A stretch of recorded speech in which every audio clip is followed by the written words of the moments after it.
Chapter 749, Third Phenomenon. Chapter 749, Third Phenomenon. In midair, Chaos Ocean churned still and stirred massive waves without any signs of letting up. However, Yin's eyes no longer had a mocking look in them. He narrowed his gaze and glared at the depths of the ocean, as though he had spotted something. All of a sudden, in the depths of that dark ocean, streaks of red light could be faintly seen. They grew brighter and clearer as they tore through layers of chaos and the ocean surface. A brilliant glow was released that illuminated the entire ocean surface scarlet. Flames. Flames had appeared at the bottom of Chaos Ocean. Immediately after, a massive figure floated up from the depths of the ocean with a puffed chest and a bright gaze. It was the sacred beast, the black tortoise, that was devoured by Chaos Ocean earlier on. The black tortoise phenomenon did not get dispersed by Chaos Ocean. Hey, where is Suzimo? No idea, but that black tortoise phenomenon seems different from earlier on.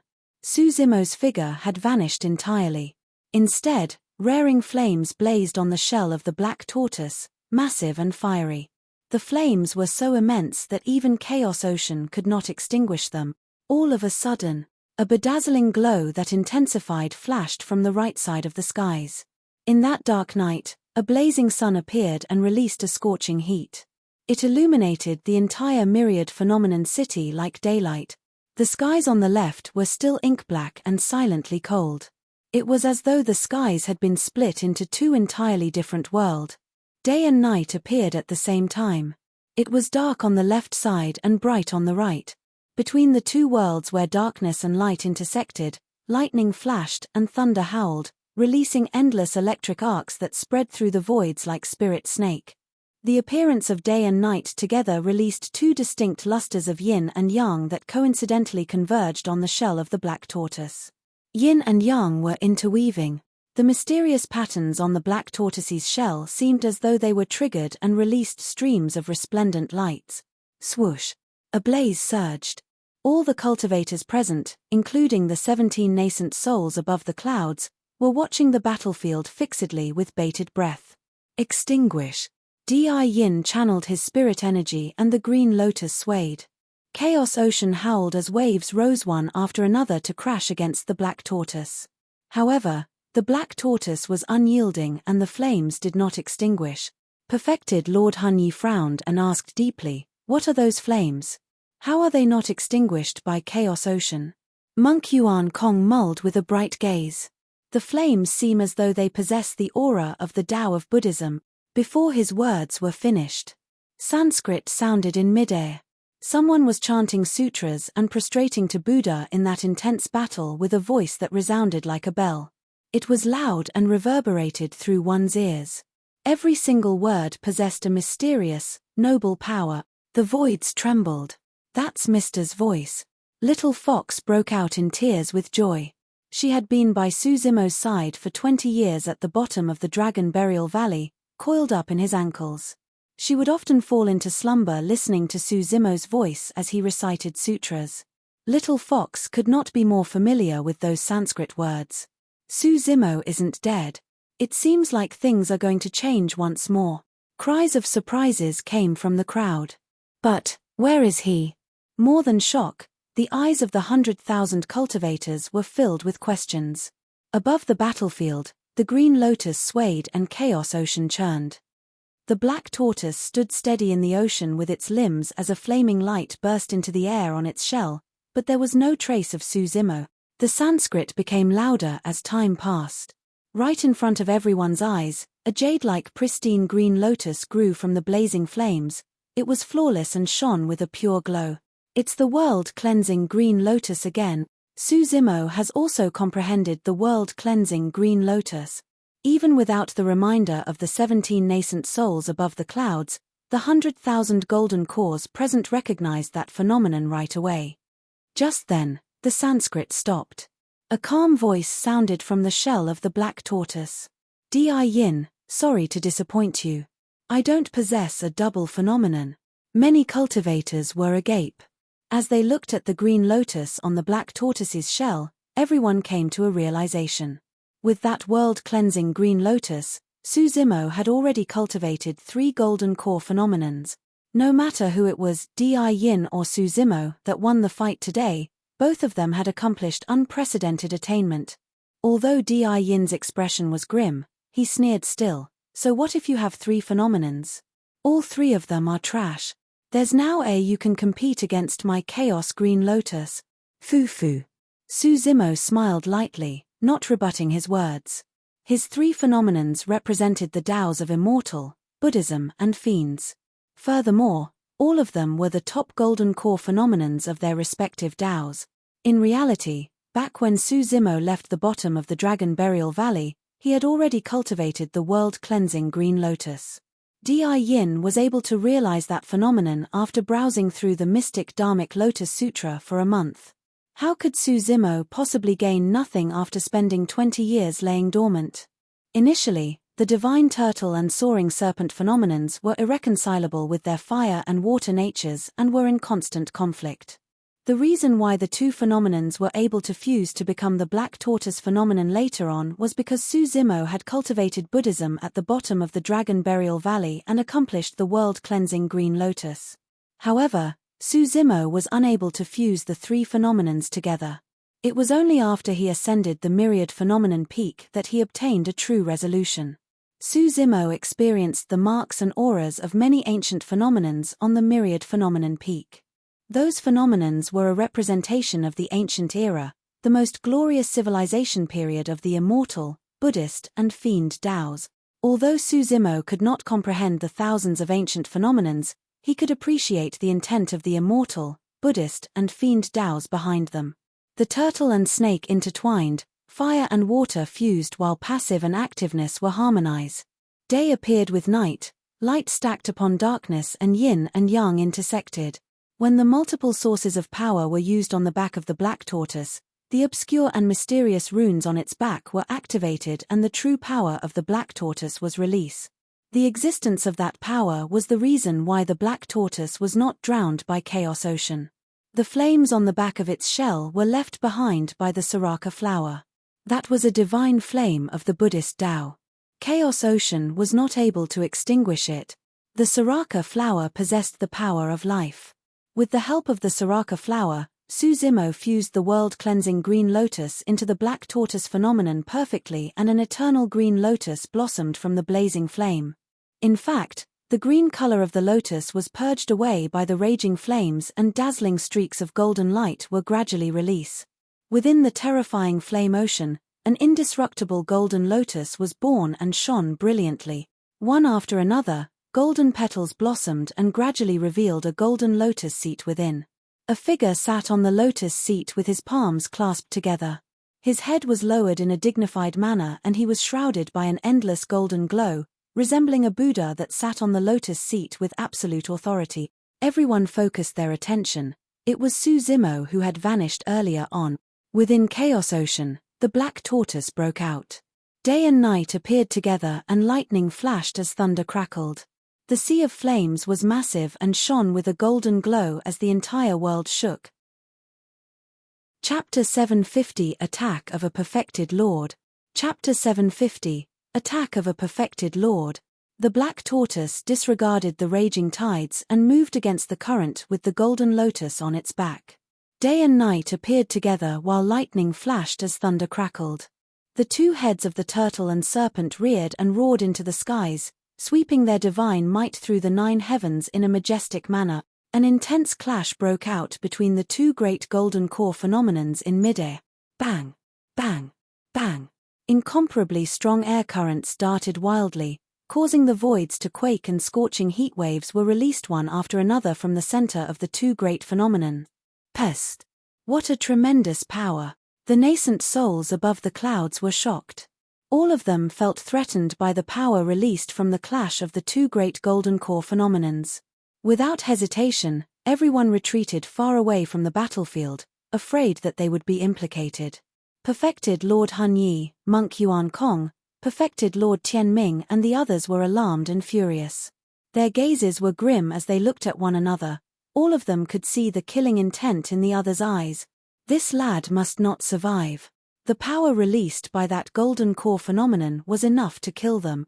Even if they were in Di Yin's position, they couldn't guarantee that they could defend against the golden core phenomenon and escape unscathed. That phenomenon combined the secrets of the immortal, Buddhist and fiend Taoes and had even tapped into the power of heaven and earth. It was comparable to dharmic power. It will never happen. Di Yin's blood chi surged and he channeled his golden core wildly such that even his expression turned menacing. He was the top of the previous phenomenon ranking.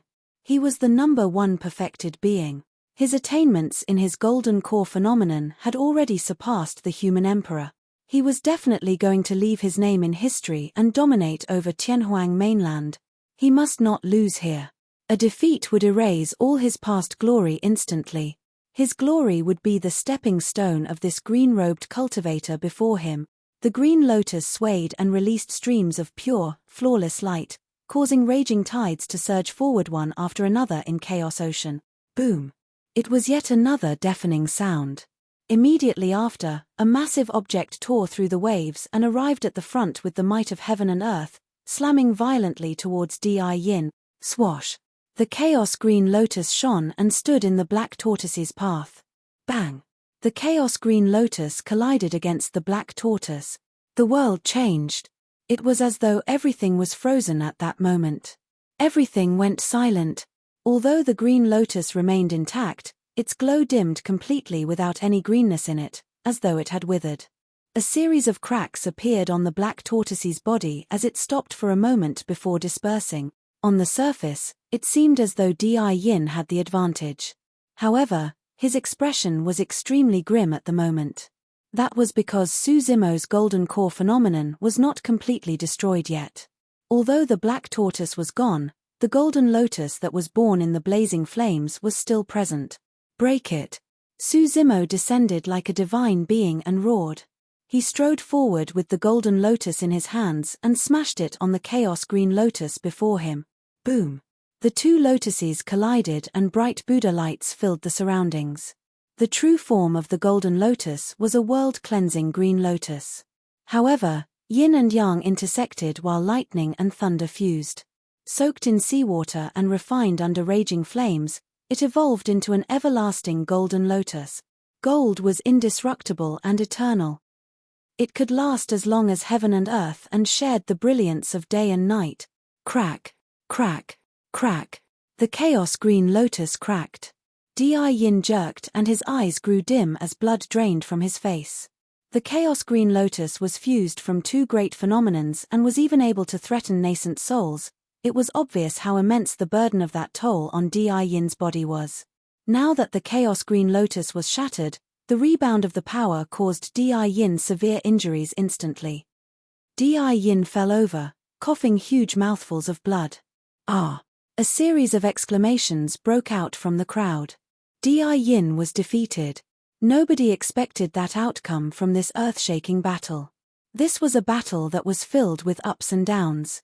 Both monster incarnates released countless methods, spirit arts, and secret skills that were far beyond the realm of knowledge for Golden Cores. The Golden Core phenomenons released by the two of them at the end were so strong that even nascent souls had to keep their distance. Amitabha! Monk Yin Lu lamented. In the ancient era, there was the legend of the dragon horse accomplishing the river diagram. To think that we're actually witnessing the sight of a black tortoise destroying chaos today. The younger generation will definitely surpass us. None of the other nascent souls spoke. Some of them had not gotten over the clash between the two great golden core phenomenons earlier on. Some of them were emotional while others shook their heads and sighed lightly. Some of them had bright gazes that flickered with uncontrollable killing intent. Perfected Lord Hun Yi and the others had grim expressions as they exchanged glances. That lad's spirit energy must have been used up after he released such a terrifying phenomenon and fought in such an intense battle. His golden core phenomenon is about to disperse soon. Everyone, the best chance to kill this lad is now. We can't wait any longer. That's right. Given his potential, things will only turn worse after he grows further. After killing him, I want the Purple Thunder Manual in his possession. That belongs to Zephyr Thunder Palace. I won't take any of the other treasures. I want the Divine Phoenix Bone. That's enough. We can discuss how to split the loot after killing him. Now isn't the time to be arguing about that. Their spirit consciousnesses shuttled as perfected Lord Hun Yi and the others conversed in secret. Right then, Di Yin was falling after his Chaos Green Lotus was shattered. Su Zimo wielded the Golden Lotus and continued his pursuit with a murderous intent. Perfected Lord Hun Yi had a vicious gaze and suddenly struck. He could not wait any longer. Di Yin must not die. Even if he lost this battle, he was still an incomparable monster incarnate and the most talented cultivator of Chaos Essence sect. As long as Su Zimo was killed, Di Yin would remain as the #1 perfected being. Perfected Lord Hun Yi's glabella shone and his robes fluttered. Dharmic power surged as a gigantic long sword was conjured in midair. It was extremely sharp and had a chilling intent. In the blink of an eye, the gigantic sword appeared above Su Zimo's head and thrust down viciously. The place fell into an uproar. That attack happened way too suddenly. Nobody expected a nascent soul to interfere in the battle.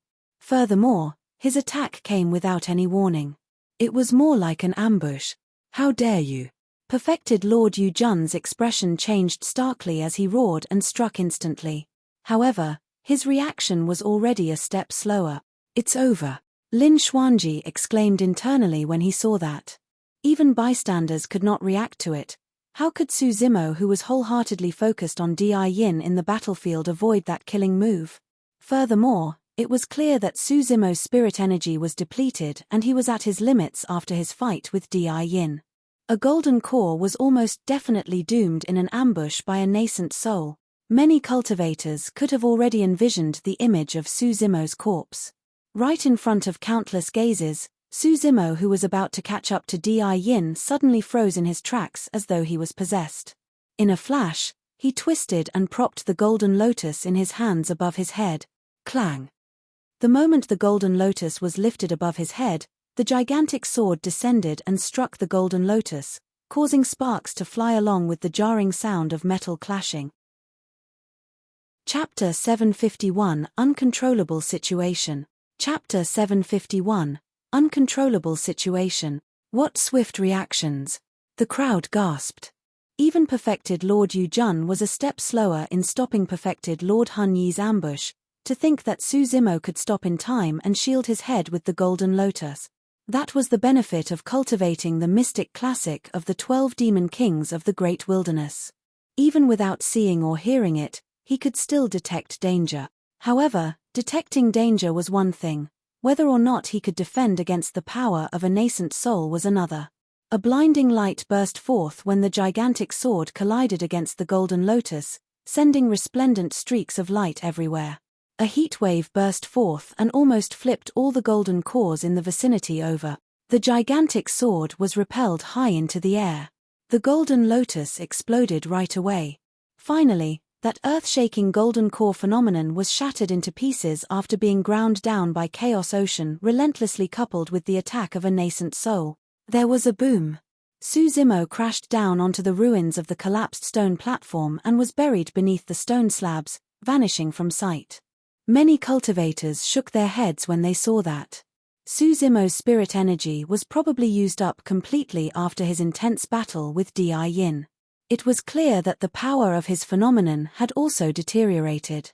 Coupled with his hurried defense, he would most likely be crippled even if he managed to survive that sword strike. What a pity! To think that the #1 of this phenomenon ranking would meet with such an end. That's what happens when you don't have the backing of a strong sect or faction. Many cultivators lamented internally.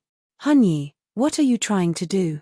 Perfected Lord Yu Jun was enraged and bellowed as he swept his sleeves to send an attack forth. The gigantic sword conjured by perfected Lord Hun Yi's dharmic power was shattered by perfected Lord Yu Jun's sleeve sweep and dissipated instantly. Perfected Lord Yu Jun soared into the air and slapped his storage bag. His spirit consciousness jolted and summoned 2 chilling flying swords that circled around him. The tip of the swords quivered like the forked tongues of snakes and were aimed directly at perfected Lord Hun Yi. At the same time, perfected Lord Do Bei of Heavenly Dipper Sect, perfected Lord Tian Ming of Zephyr Thunder Palace, Monk Yuan Kong of Hollow Monastery, Monk Wei Fu of Diamond Monastery and some others rose one after another, glaring at perfected Lord Yu Jun with hostile expressions. Lin Xuanji's heart skipped a beat when he saw that. The fight for the phenomenon ranking began to spin out of control the moment perfected Lord Hun Yi attacked. In fact, it might already be beyond Enigma Palace's control at this point. Why, you wish to kill me, Yu Jun? Perfected Lord Hun Yi raised his brow slightly. You harbored designs and tried to murder a paragon of our human race. What does it matter even if I kill you? Perfected Lord Yu Jun was truly furious at this moment given his character. Nothing so vile had ever happened since the inception of the Golden Core phenomenon ranking in the ancient era. A nascent soul had disregarded Enigma Palace completely by ambushing a Golden Core. His methods were simply way too despicable. Hun Yi, don't you have any shame? Perfected Lord Luo Shui stood up as well with a cold expression that seemed as though her face was veiled by a layer of frost. Fu. Perfected Lord Hun Yi swept his gaze at Perfected Lord Luo Shui before sneering. Yu Jun, this lad is a demon. What's wrong with me stepping in to kill a demon? You're trying to kill me because of a demon instead? Yu Jun, Enigma Palace was founded by Fairy Ling Long. You must not forget your roots and stand on the side of the demons, Monk Wei Fu said slowly as well. Bullshit. Perfected Lord Yu Jun replied coldly. Su Zimo had been to the Human Empress Palace and ascended the Myriad Phenomenon Peak to leave his name on the ancient phenomenon stele. He is recognized by both the legendary Human Emperor and Fairy Ling Long. That alone is proof of his identity, yet, you guys insist on twisting the fact. Where are your morals? Perfected Lord Bei Do said indifferently. Make way, Yu Jun. That lad will definitely have to die today and not even Enigma Palace can protect him. What if Snowdrift Valley is included? Perfected Lord Luo Shui shifted to the side of Perfected Lord Yu Jun in a flash. The two nascent souls of the fiend sects smirked coldly. Although both of them looked down on the disgusting antics of the immortal cultivators, they chose to wait by the sidelines idly. In the blink of an eye, two factions were created on the battlefield. From the immortal sects, apart from Glass Palace that was not present, 7 nascent souls stood forth, leaving Perfected Lord Luo Shui as the only one on Perfected Lord Yu Jun's side.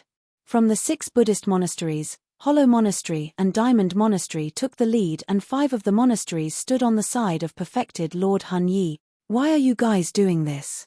Monk Yin Lu frowned as he looked at the 5 perfected lords of the Buddhist monasteries in disbelief. Monk Wei Fu said deeply, I don't care if he's a demon or a fiend. In any case, he isn't someone from our Buddhist monasteries. Since that's the case, he has to hand over the cultivation techniques and secret skills of the Buddhist monasteries such as the mystic Dharmic Lotus Sutra and will have to cripple everything related to the Buddhist Tao in his body. That's right. The Tao of Buddhism must not be leaked to outsiders. The perfected Lord of Clear Heart Nunnery nodded as well. What are you talking about? Monk Yin Lu said, Buddhism places emphasis on the idea of karma. It's his karma that brought him the opportunity to cultivate the world-cleansing green lotus. You guys. When he saw the gazes of Monk Yuan Kong and the others, Monk Yin Lu was enlightened and suddenly stopped speaking. The people opposite him were not trying to kill Su Zimo for some righteous reasons. They were merely doing it out of greed. Monk Yin Lu sighed and rose before walking to Perfected Lord Yu Jun's side. Even so, Perfected Lord Yu Jun's group only consisted of the 3 of them. However, there were a total of 12 nascent souls on Perfected Lord Hun Yi's side. The difference in numbers was clear. In midair, the atmosphere between the two factions was extremely tense. The 100,000 or so golden cores on the ground were also gradually divided into factions. The majority of them, close to 70,000 people, chose to sit by the sidelines.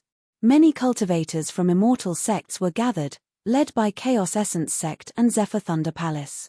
There were almost 30,000 of them and they surrounded Little Fatty, Ji Chengtian, Xiaoning, Demonist Ji, and the others.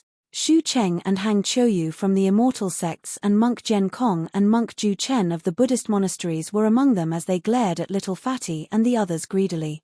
As long as the order was pumped down from midair, a battle would break out on the ground instantly as well. Anyone that's unrelated should get as far away as possible. Xu Cheng glared at Little Fatty, Ji Chengtian, and the others before sneering, Don't think that we won't dare to lay our hands on you just because you're a cultivator from some of the unorthodox groups or heretical doctrine. Anyone on Su Zimo's side is my enemy, so don't blame me for not showing mercy. Right now, Di Yin was severely injured and was swallowing elixirs to heal up. Su Zimo had fallen into the ruins. Although his fate was unknown, he was most likely crippled. Ren Tu of Azura sect, who was ranked number 3 on the phenomenon ranking, did not intervene. As such, Shu Cheng, who was ranked number 4, was definitely qualified to make such a statement. Spat. The spirit tiger rolled his eyes and scolded, "Who do you think you are?" Shu Cheng gave a menacing laugh and pointed to Monkey and the other demons behind Little Fatty, saying with a murderous aura, "None of you shall escape today. I'm going to peel your skin and crush your bones into ashes." Roar. Monkey, the spirit tiger and the others roared and reverted to their demon forms. Unknowingly, Night Spirit's figure had already vanished from the spot. Nobody knew how he left. Nobody could even spot any traces of him. "Yu Jun, make way." Perfected Lord Hun Yi raised his chin and said coolly with a sharp gaze, "Su Zimo has to die today, that's the main point. Even Enigma Palace won't be able to stop us." Boom. Right then, a tremendous explosion could be heard from the ruins on the ground. Sand and gravel flew everywhere. In the billowing dust, a green figure could be seen rising faintly with dancing black hair. He gave off a terrifying aura and his eyes shone coldly with a torrential killing intent. Chapter 752, Chaotic Battle. Chapter 752, Chaotic Battle. The dust dispersed and revealed the true appearance of the figure. It's Su Zimo. He's not dead. That golden lotus phenomenon that was dimmed and on the verge of dispersing was able to withstand a sword strike from a nascent soul? Didn't that mean that the golden lotus phenomenon would have been able to go against a nascent soul at its peak when it was undamaged? Everyone turned towards Su Zimo. Although his green robes were slightly tattered, he was not injured at all. On the contrary, the aura Su Zimo emitted had turned even more frightening. Everyone felt unsettled after looking at him, as though they were faced with impending danger. It was as though perfected Lord Hun Yi's sword strike had released an even more terrifying existence. Initially, Di Yin had consumed many elixirs from his sect and was recuperating with closed eyes, trying his best to recover as quickly as possible. However, he shuddered when he sensed that aura and looked over instinctively. Instantly, his pupils constricted. It was extremely dangerous. Di Yin could clearly sense that Su Zimo was even more dangerous at the moment than when they fought earlier on. Perfected Lord Hun Yi, you have a death wish. Su Zimo stood in their air and glared at perfected Lord Hun Yi, who was not far away, declaring with a tone that chilled one to the bones. The crowd fell into an uproar. He was provoking a nascent soul openly. Furthermore, even as a golden core, Su Zimo was on par with perfected Lord Hun Yi in terms of aura and was not disadvantaged at all. Has Su Zimo gone insane? He's trying to provoke a nascent soul even after his spirit energy has been depleted. What does it matter even if he doesn't do anything? Right now, there are 12 nascent souls that want to join forces to kill him. By the looks of things, perfected Lord Yu Jun and the other 2 won't be able to protect him. If I were him, I'd flee as soon as possible to hide in a secluded place and wait till I leave the ancient battlefield and return to Tianhuang mainland to break through to the nascent soul realm. All the cultivators knew that the ancient battlefield was merely a dimensional fragment with limited heaven and earth powers. There's no way for Su Zimo to break through here even if he was at the peak of the Golden Core realm. The breakthrough to the nascent soul realm was a significant event. It was when a cultivator cultivated to the point where he was able to connect to heaven and earth. Even in Tianhuang mainland, a single mistake could lead to one's death, let alone right now when they were in this shattered dimensional fragment. Although he was facing 12 nascent souls, Su Zimo's eyes surged with killing intent and there was no fear in them. He did not make use of any demonic capabilities throughout his entire battle with Di Yin. No techniques from the mystic classic of the 12 demon kings of the Great Wilderness were used, let alone the power of his inner core. That was because he was bound by the rules of Enigma Palace and the phenomenon ranking. Su Zimo respected the rules not because of fear, but because he respected Fairy Ling Long. Now that perfected Lord Hun Yi had already broken the rules by attacking him, there was no need for him to have any reservations. Although Suzimo's spirit energy was depleted and he could not release his golden core phenomenon for the time being, he had even more terrifying means and trump card. His inner core, his blood chi and his melee combat capabilities. All the nascent souls present would find themselves praying if he closed in on them. Suzimo, retreat first. Perfected Lord Yu Jun said deeply with a grim expression, this is no longer a fight for the phenomenon ranking. Let me handle it. Suzimo could tell from Perfected Lord Yu Jun's words that the latter was clearly trying to protect him. Before Suzimo's thought was finished, Perfected Lord Yu Jun sent a voice transmission into his mind, Suzimo, leave Myriad Phenomenon City first with the others. Enigma Palace will send the rewards for the phenomenon ranking to you. As long as they left Myriad Phenomenon City, nascent souls would be bounded by the rules of the ancient battlefield and would not be able to attack recklessly, that would ensure the lives of Suzimo and the others at the very least. To be fair, the alliance of Perfected Lord Hun Yi and 11 other nascent souls had already gone far beyond Perfected Lord Yu Jun's expectation. Even he was not confident that he would be able to contain the situation right now. Trying to escape. Perfected Lord Hun Yi's eyes flashed. He could naturally tell what Perfected Lord Yu Jun was implying as he glared at Suzimo and sneered, little bastard, you won't be able to leave Myriad Phenomenon City today. Ha ha ha ha. Suzimo reared his head in laughter and pointed to Perfected Lord Hun Yi with a murderous intent. Old dog, how dare you threaten me when you don't even know that you're about to die? Swash. In a flash, Suzimo transformed into a streak of light and darted towards Perfected Lord Hun Yi at an extremely fast speed. Suzimo had taken the first move against the alliance of 12 nascent souls.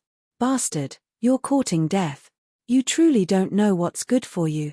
Kill him. Perfected Lord Hun Yi, Perfected Lord Tianming and many other cultivators attacked in succession, locked onto Suzimo. With that order, Xu Cheng and Monk Jian Kong's faction on the ground broke out into a massive fight against Little Fatty, Ming Zhan and the others. In the blink of an eye, the skies were filled with spirit lights and dharmic powers surge. The void seemed to have been weaved into an inescapable net made of dharmic powers that shrouded over Suzimo. Save him. Perfected Lord Yu Jun shouted and struck without hesitation. Phew! Phew! 2 flying swords streaked through the air and penetrated the gigantic web of dharmic powers weaved by the 12 nascent souls. Frost Seal. Perfected Lord Luo Shui shouted and conjured hand seals. Her spirit consciousness fluctuated as she released a dharmic art from Snowdrift Valley. The temperature on the battlefield dipped instantly. Layers of frost appeared on the surface of the flying swords. In fact, Perfected Lord Hun Yi and the others even felt signs of their bloodlines and dharmic powers freezing up. Go. Monk Yin Lu flicked his finger and a dark speck of flame drifted into the center of the battlefield. Crackle. The flame ignited and the dharmic powers in the air burned. Together, Perfected Lord Yu Jun, Perfected Lord Luo Shui and Monk Yin Lu instantly created a huge hole in the dharmic power net weaved by the 12 nascent souls. Perfected Lord Yu Jun waved his sleeves and they extended 100 feet as though they were alive. They coiled in the direction of Suzimo and attempted to save him from the chaotic battlefield. This was a massive battle between nascent souls. An ordinary golden core would definitely die if he was drawn into the fight. Unexpectedly, Suzimo sensed the fluctuation in the dharmic power in the air and channeled his inner core. All of a sudden, his blood chi surged and his speed exploded as he burst away from the radius of Perfected Lord Yu Jun's sleeves. In a flash, Suzimo tore through the hole in the dharmic power web and charged towards Perfected Lord Hun Yi. You! Perfected Lord Yu Jun froze for a moment. Before he could react, the situation in midair underwent an earth-shaking change.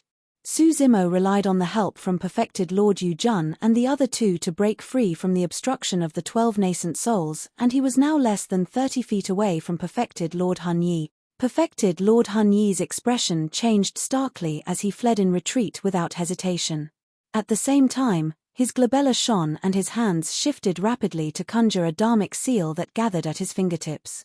Dharmic powers converged into it relentlessly, gushing with a horrifying might. All of a sudden, a figure appeared behind Perfected Lord Hun Yi. It was imperceptible under the guise of the night like a phantom. It was Night Spirit. Nobody noticed how Night Spirit entered the battlefield. By the time everyone realized, Night Spirit was behind perfected Lord Hun Yi and had already extended his palm, thrusting it into the latter's back. "Watch out! Monk Yuan Kong," perfected Lord Tian Ming and the others yelled in shock. Perfected Lord Hun Yi was a top-tier expert of the nascent soul realm after all. He reacted within a split second and dharmic powers exploded from his robes with a bright glow. 5 dharmic patterns. He was wearing a perfect-grade defensive perfected Lord dharmic weapon. As a top-tier expert of the nascent soul who had undergone countless battles and a perfected Lord of Chaos Essence sect, there was no way he would not possess some treasures. How could he be killed in melee range so easily? Chapter 753, Pursuit. Chapter 753, Pursuit. Bang! Night Spirit thrust his palm into perfected Lord Hun Yi's back. The glow of the perfect-grade perfected Lord Dao robe flickered momentarily before dimming. The Dao robe caved in deeply and perfected Lord Hun Yi shuddered. Blood drained from his face as he staggered to the front. Even the dharmic art that had yet to form in his hand was dispersed by the attack. Nobody understood the shock perfected Lord Hun Yi experienced at that moment. It was lucky that he wore a perfect-grade perfected Lord Dao robe.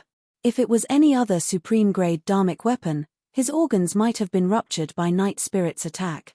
That sort of power was way too terrifying.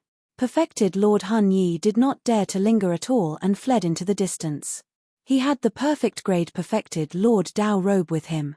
As long as he could hold out for a couple of breaths, perfected Lord Tian Ming and the others would be able to step in and rescue him. However, although he was fast, Su Zimo was faster. "Hand over your life." Su Zimo shouted and released Divine Steed Fleeting, gliding through the voids before arriving instantly behind perfected Lord Hun Yi. He reached out and flung his arm in the direction of perfected Lord Hun Yi's head. His arm coiled and trembled around perfected Lord Hun Yi's head like the trunk of a divine elephant. Snap! Right in front of countless gazes, perfected Lord Hun Yi's head spun a few times around his own neck and his spine was completely snap. Rumble! A blooded head that was completely mangled fell to the ground. The burst power of that attack ruptured perfected Lord Hun Yi's brains completely and his essence spirit did not even have the chance to escape. Perfected Lord Hun Yi was dead. The chaotic battle on the surface paused for a brief moment. Nobody expected the battle to be this tragic, such that a nascent soul died right after the commencement of the fight. Furthermore, he died to a golden core. The number 1 perfected being.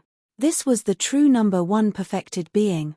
That was the courage and capabilities befitting someone at the top of the phenomenon ranking. Within the crowd of the battle royal, Di Yin heaved a deep breath of air and a resolute look flashed through his eyes. Without hesitation, he bolted in a flash to escape Myriad Phenomenon City. He had fled. Given the current circumstances, the number 1 of the previous phenomenon ranking chose to escape. The cultivators that noticed what he did sighed with emotional looks on their faces. At the same time, all of them could empathize with Di Yin. Su Zimo was way too strong. Even a nascent soul was killed by him. Di Yin had no choice but to avoid Su Zimo. As long as he survived, given his talent and potential, he could rise again after advancing to the nascent soul realm. At that time, he could challenge Su Zimo again and might have a shot at winning. Both on the ground and in midair, the golden cores and nascent souls were fighting in a chaotic mess. Di Yin's movements were nothing special and he did not attract the attention of many people. However, Su Zimo noticed him. He had kept his eyes on Di Yin's activity right from the beginning without relaxing at all.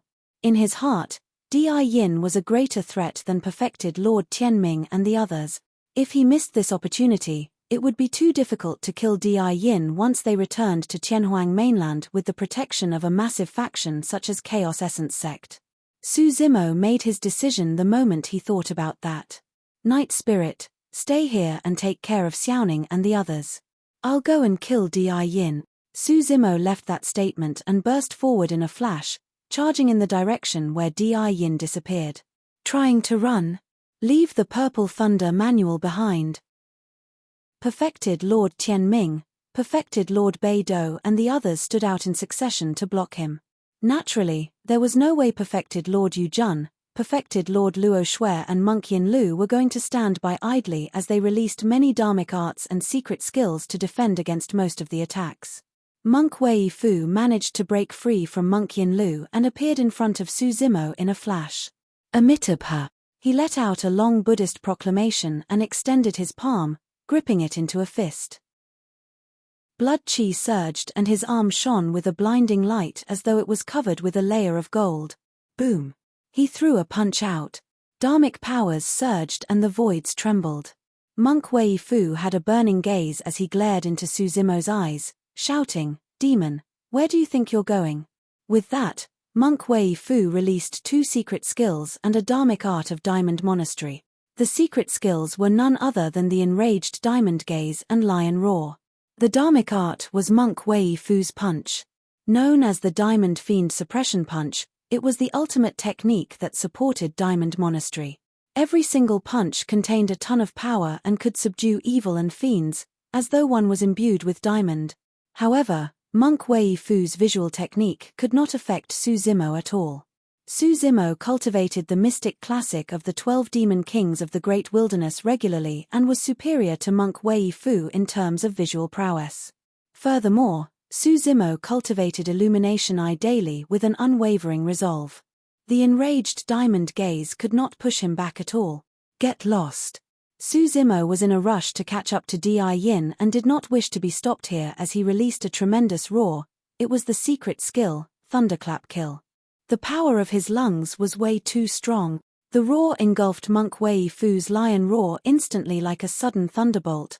Su Zimo's eyes shone ferociously as he faced Monk Wei Fu's incoming golden fist. Without dodging or avoiding, he charged forward and threw his leg ahead. A gigantic ravine seemed to have formed in the air. Using Plo Heaven Stride as a foundation, Su Zimo threw out a punch as well, channeling his inner core to gather his blood chi towards his fist. Everything burst forth the moment he clashed against Monk Wei Fu. Boom. There was a deafening sound. Their surroundings seemed to have frozen. The next moment, a figure was repelled and nearly fell from the skies. Monk Wei Fu had a frightfully pale face and the robes on his arm were shredded into pieces. His flesh split apart with a series of frightening bloody rips. Pest. A perfected lord of Diamond Monastery that specialized in body tempering was sent flying by a single punch from Su Zimo. To think that Su Zimo's melee combat strength would be this terrifying. Su Zimo did not pause at all as he tore through countless obstacles and continued his pursuit for Di Yin. Di Yin sped the entire way. When he heard the commotion, he turned around instinctively and caught sight of Su Zimo who was sprinting towards him. Lunatic. He cursed as he conjured hand seals and channeled spirit energy. 5 elements escape. Fight streams of lights with a myriad of colors shone from Di Yin's body and his speed exploded, as though he was in resonance with heaven and earth.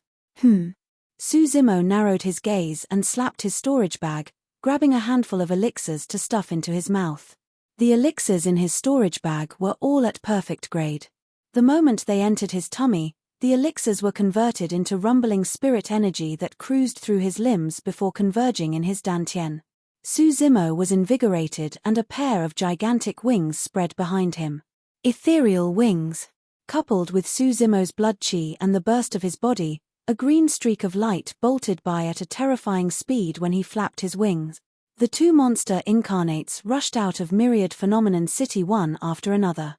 The one at the front was running for his life. All his attention was focused on his pursuer. Neither of them noticed that not far away from Myriad Phenomenon City, a group of cultivators was approaching slowly. There were around 100 cultivators and all of them were tall and muscular. All of them wore black robes that concealed their appearances beneath a dark hood as they emanated malevolent auras. Is this the Myriad Phenomenon City of the human race? The black-robed man that led the group paused in his tracks and raised his head slowly to gaze at the majestic ancient city before him. Suddenly, he laughed sinisterly. Hey, we're finally here. Chapter 754, Change in Myriad Phenomenon City. Chapter 754, Change in Myriad Phenomenon City. Commander, hurry, look over there. A black-robed cultivator pointed to the east of Myriad Phenomenon City, where two figures were sprinting away from Myriad Phenomenon City, one after the other. They arrived from the south, so they did not encounter the two figures. The black-robed cultivator said deeply, "The man at the back has a pair of wings. That seems like a secret skill that was created by imitating our bloodline. Commander, please permit me to kill the two of them." Another black-robed cultivator said murderously, "They are sullying our bloodline by trying to imitate it. They deserve to die." The black-robed man that led them turned his head slightly and two cold glints flashed from the depths of his dark hood. "Go and return quickly. The rest of you, follow me into Myriad Phenomenon City. The paragons of the human race are all gathered here. They must have a lot of treasures with them and we can defeat them all at the same time. I heard that the god race has entered the ancient battlefield this time round as well. We can't let them get ahead of us."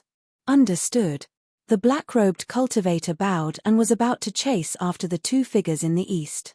The black-robed man mulled and said, "Be careful.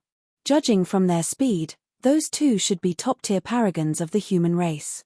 Don't underestimate them and end up dying." "Don't worry, Commander." The black-robed cultivator smirked. "Humans have a weak innate bloodline. No matter how much effort they spend cultivating, they are no match for us. All right, go on." The black-robed man nodded. The black-robed cultivator transformed into a dark streak of light in a flash and disappeared from the spot. His speed was frightening. Myriad Phenomenon City. Although Su Zimo and Di Yin had already left, perfected Lord Hun Yi's death caused the chaotic battle to spiral out of control completely. Under Naihao's lead, Chaos Essence Sect, along with Shu Cheng of Zephyr Thunder Palace and Monk Jian Kong of Hollow Monastery, released a bombardment of ferocious attacks against Little Fatty, Shi Jian, Ji Chengtian, Night Spirit, Monkey and the other. There were many paragons from the Immortal and Buddhist sects and they surrounded Little Fatty and the others right in the middle. It was lucky that Thousand Crane Sect and Elixir Yang Sect were on their side because of Lung Ru, Ji Chengtian and Xiaoning. Otherwise, they would have been drowned by the thousands of paragons on the opposing end. Talismans filled the skies and flying swords streaked everywhere. Among them, the 6 demon beasts, Monkey, the Spirit, Ching Ching, Night Spirit, Little Fox and the Golden Lion went on a massacre and burst forth with terrifying combat strength. Monkey, the Spirit Tiger and the Golden Lion rammed through the crowd and not many cultivators could stand in their way. Some of them merely suffered light injuries such as snapped tendons and broken bones, but others died on the spot. Ching Ching reverted to her true form and flapped her gigantic wings, spiraling in midair with sharp fangs and claws. Little Fox released her fox charming techniques and gazed at weak-willed cultivators, bewitching them instantly to create chaos in the crowd. Night Spirit was the most frightening among them. Like a phantom, he shuttled through the crowd. His feet barely touched the ground and there was barely anyone who could even touch his clothes. Everywhere his shadow passed by, paragons died. The true uproar happened when Shu Cheng, who was number 4 on the phenomenon ranking, found his head separated from his body in less than 10 moves against Night Spirit. His golden core phenomenon, the apocalyptic 5 thunders, was shattered by 3 punches from Night Spirit. The battle turned increasingly tragic and bloody as it dragged on. There were cultivators from both factions injured or dead. It was difficult to end a massive battle as such the moment it started. In midair, perfected Lord Tianming, perfected Lord Beidou and the others tried to stop Night Spirit countless times when they saw cultivators from their factions dying to him. However, perfected Lord Yu Jun, perfected Lord Luo Shui and Monk Yin Lu managed to hold them back. Yu Jun. Perfected Lord Tianming narrowed his gaze and shouted murderously, perfected Lord Tianming died from an ambush of the demon race and cultivators from the Immortal and Buddhist sects are being murdered by those beasts as well. Yet, you're trying to stop us from stepping in to kill them? Perfected Lord Hun Yi deserved to die. Perfected Lord Luo Shui sneered, as someone from an immortal sect and a nascent soul, he ambushed a golden core. He deserved to die 100 times over. Amitabha. Monk Yin Lu frowned as well as he said deeply, this battle started from your end. Do you expect them to surrender obediently and die in your hands without a fight? Perfected Lord Yu Jun declared loudly, Tianming, Beidou, lay down the orders to stop and leave everything else for me to settle. Do you guys really wish to see Myriad Phenomenon City turn into rivers of blood and have mountains of corpses built in front of the Myriad Phenomenon Peak? Stop.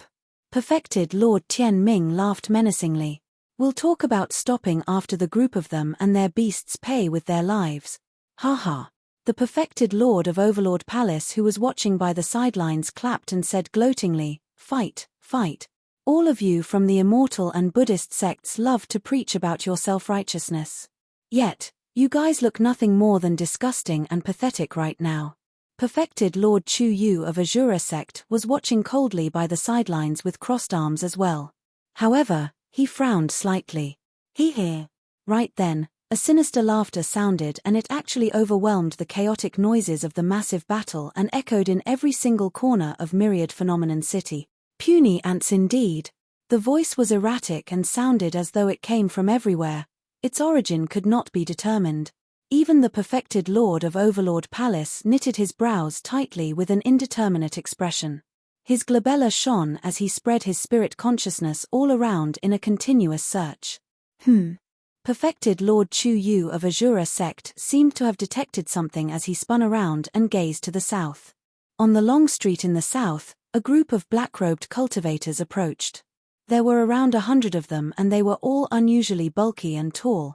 They were even taller than 10 feet. Although they wore black robes and their appearances could not be seen, it was clear from their figures that they were not humans. Chu Yu shuddered when his spirit consciousness made contact with the group of them, and he retracted it immediately. What a strong malevolent qi! His spirit consciousness was almost tainted by the malevolent qi the moment it made contact with the group of cultivators, and his essence spirit was almost injured. The perfected Lord of Overlord Palace had a slightly grim look. Clearly, he had also noticed the strangeness of the group of black-robed cultivators. The nascent souls that were fighting in the air had no intention of stopping. All of them merely glanced over casually without paying much attention. Perfected Lord Yu Jun was the only one who seemed to recall something as his pupils constricted. That's the thing about humans, you love to fight among yourselves. The black-robed man in the lead approached and stopped in his tracks. In my opinion, humans will cause themselves to go extinct sooner or later, even without any catastrophes or calamities. Who is there? The perfected Lord of Overlord Palace questioned loudly. Who? The black-robed man sneered. Do you think you're worthy to know? Insolent. Brazen. Who is this coward who is hiding his face? The cultivators of Overlord Palace did not partake in the chaotic battle. One of them could not hold himself back and arrived before the black-robed cultivator in a flash. He brought out a spear and thrust forward instantly. The spear streaked through the air and buzzed. It was clear how powerful the attack was. The black-robed man in the lead did not move at all.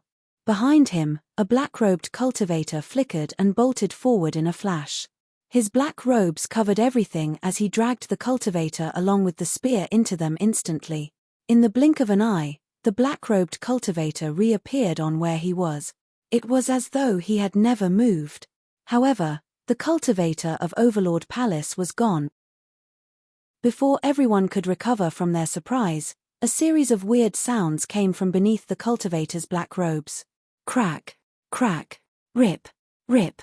It was as though someone was biting off the flesh and chewing on the bones. Pest. Many cultivators had goosebumps all over their bodies. Chapter 755, Rakshasa Race. Chapter 755, Rakshasa Race.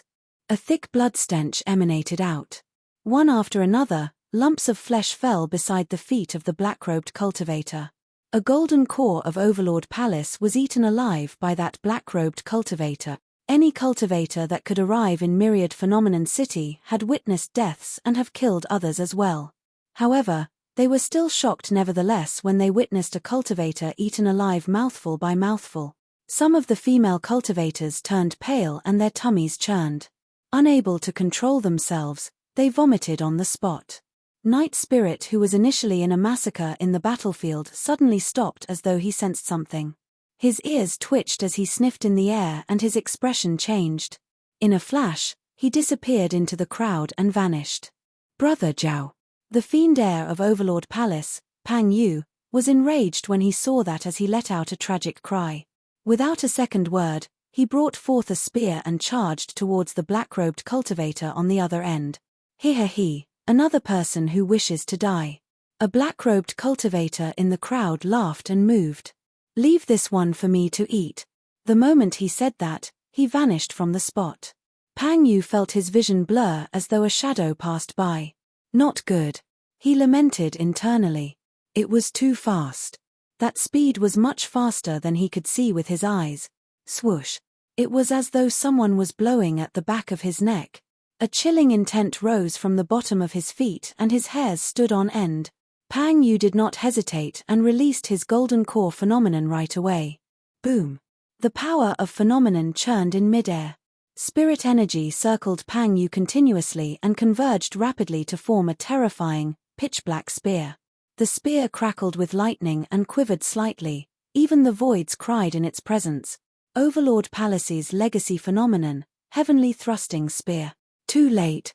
The moment Pang Yu released his golden core phenomenon, two words sounded in his ears with a hint of mockery, playfulness, and killing intent.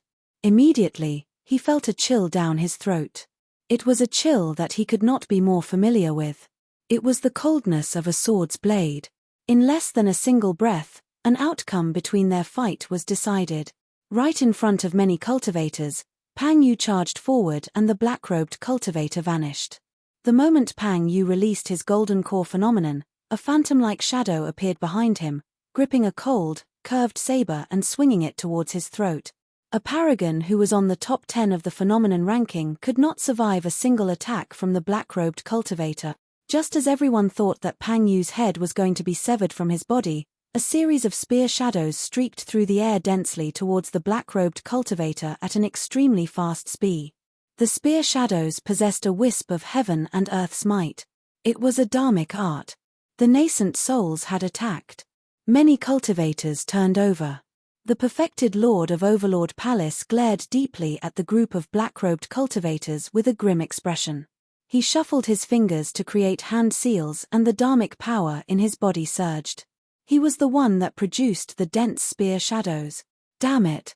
The black-robed cultivator who was initially behind Pang Yu shrieked and his black robes suddenly tore apart, falling through the air in pieces. The true appearance of the black-robed cultivator was fully exposed. He was extremely tall with black skin and a pair of jet-black meat wings on his back. They were full spread and were dozens of feet wide. The black-robed cultivator looked extremely ugly with a green face and bared fangs.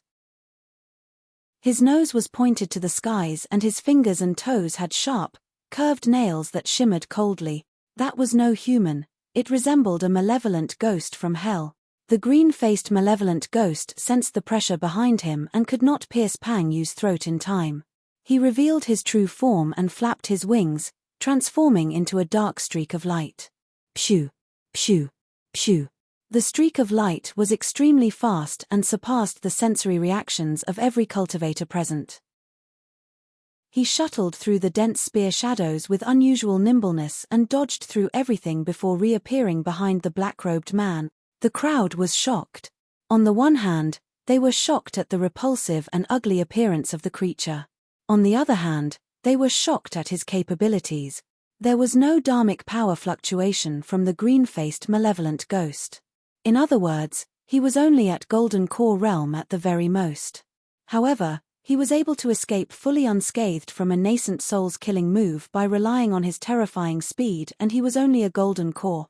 Pang Yu felt his limbs go cold. Although he managed to survive, his heart palpitated and had not calmed down. A thin bloodline appeared on his throat. If the perfected lord of Overlord Palace was a single step slower, he would have been a corpse. You have a death wish. The moment the green-faced malevolent ghost returned to the crowd, the black-robed man at the lead suddenly released a loud roar and his black robes exploded as well. He had the most muscular body among the black-robed cultivators and his black meat wings produced a shuddering malevolent chi. Swoosh. The black-robed man vanished. You guys are. The eyes of Overlord Palace's perfected lord constricted violently. He had just raised his spear and his mouth was slightly agape after saying 3 words when he came to an abrupt stop. It was as though time froze. Right in front of many cultivators, the black-robed man vanished. By the time he reappeared, he was already behind the perfected Lord of Overlord Palace and his wings were retracted. The black-robed man wielded two extremely curved sabers that were etched with complicated, ancient patterns in each hand. Drip, drip. Grisly blood droplets fell slowly one after another from the sharp blades. Rumble. The head of Overlord Palace's perfected lord slid down from his neck and rolled a few times on the ground. The eyes of the blooded head were wide open, as though they experienced immense shock up till his death. The perfected lord of Overlord Palace was dead. He could not survive a single attack from the black-robed man. Many cultivators watched the scene unfold squarely and their minds went blank. Everything had happened way too quickly and suddenly. Pang Yu's gaze froze. Before he could even rejoice over his survival, his sect's senior who stood in to save him was already dead. The nascent souls who were initially fighting to their deaths in midair came to a stop in unison. Perfected Lord Yu Jun, perfected Lord Bei Do, perfected Lord Tian Ming, Monk Yin Lu and the others had grim expressions as they stared at the creatures with green faces and bared fangs on the long street. There was a deep cautiousness in the depths of their eyes. In fact, it was fear. The chaotic battle on the ground came to a stop as well. Even a fool could tell that the green-faced beings with bared fangs were hostile. Initially, the massive myriad phenomenon city was filled with clamor and murderous yells. In the blink of an eye, it was dead silent. A blood stench wafted through the air with a murderous intent. Night Spirit was hidden among the crowd. He glared at the green-faced beings with bared fangs. Although his eyes surged with killing intent, they deepened as he retracted his aura and tried his best to conceal his gaze so that the opposing faction would not notice. Little Fatty stood right beside Lin Xuanji and could clearly detect the minute actions coming from the latter. Lin Xuanji's hands behind his back were trembling slightly. "Brother Lin, what's their background?" Little Fatty whispered. With an ashen expression, Lin Xuanji gulped before replying slowly, "One of the primordial 9 races, the Rakshasa race." Chapter 756, Giving Up Without a Fight. Chapter 756, Giving Up Without a Fight. Little Fatty and the others were shaken by what they heard. Instantly, the stories and legends of the primordial 9 races surged into their minds. Legend has it that in the primordial era, there were 10,000 races that stood dominant. Among them, 9 of them reigned supreme and they were later known as the primordial 9 races. The 9 races reigned above the 10,000 races and their status was unshakable. Bloodlines, legacy memories, secret skills, and cultivation techniques that were passed down from the 9 races were way too strong and could suppress the 10,000 races. Unlike humans who were innately weak, the 9 races were incomparably strong from birth. Even without cultivating, they were strong enough to dominate the 10,000 races, let alone humans who were oppressed right at the bottom as slaves. In the eyes of the primordial 9 races, humans were even cheaper than ants. A legendary war broke out in the primordial era that exterminated countless races with bones laid everywhere and rivers of blood. Because of that, the primordial 9 races was severely injured as well. Otherwise, the human race would not have had any chance to rise. In the ancient war thereafter, humans secured a tragic victory. The primordial 9 races were severely injured and scattered all around Tianhuang mainland to live ignobly. Those were later on known as the 9 Forbidden Grounds. Be it seniors from Immortal, Buddhist of fiend sects, they would always instruct their disciples to never ever step foot into the 9 Forbidden Grounds. Even during the golden era of the human race where multiple emperors rose and a legendary talent such as the human emperor was born, the primordial 9 races could not be wiped out entirely. That was enough to show the terror of their foundation. For most cultivators, their knowledge of the primordial 9 races only came from some sparse descriptions in ancient books or from brief descriptions from seniors of their sects. It was said that even the most ordinary existence in the bloodline of the primordial 9 races could easily kill anyone else from the other races of the same cultivation realm, humans included. For the primordial 9 races, the strongest among them with the purest bloodlines could even kill cultivators who were in major cultivation realms above them. Those were originally merely legends. But now, it has turned into a blooded truth. The The most muscular Rakshasa was clearly one of those with strong bloodlines. Although he was at the Golden Core realm, his movement techniques were extremely swift such that even nascent souls could not react to him. In midair, perfected Lord Tianming, perfected Lord Beidou and the others had grim expressions. If they were in the position of Overlord Palace's perfected Lord, they would have died as well. Sigh, we did not manage to avoid this in the end. Perfected Lord Yujun gave a long sigh and revealed a deep look of worry in his eyes.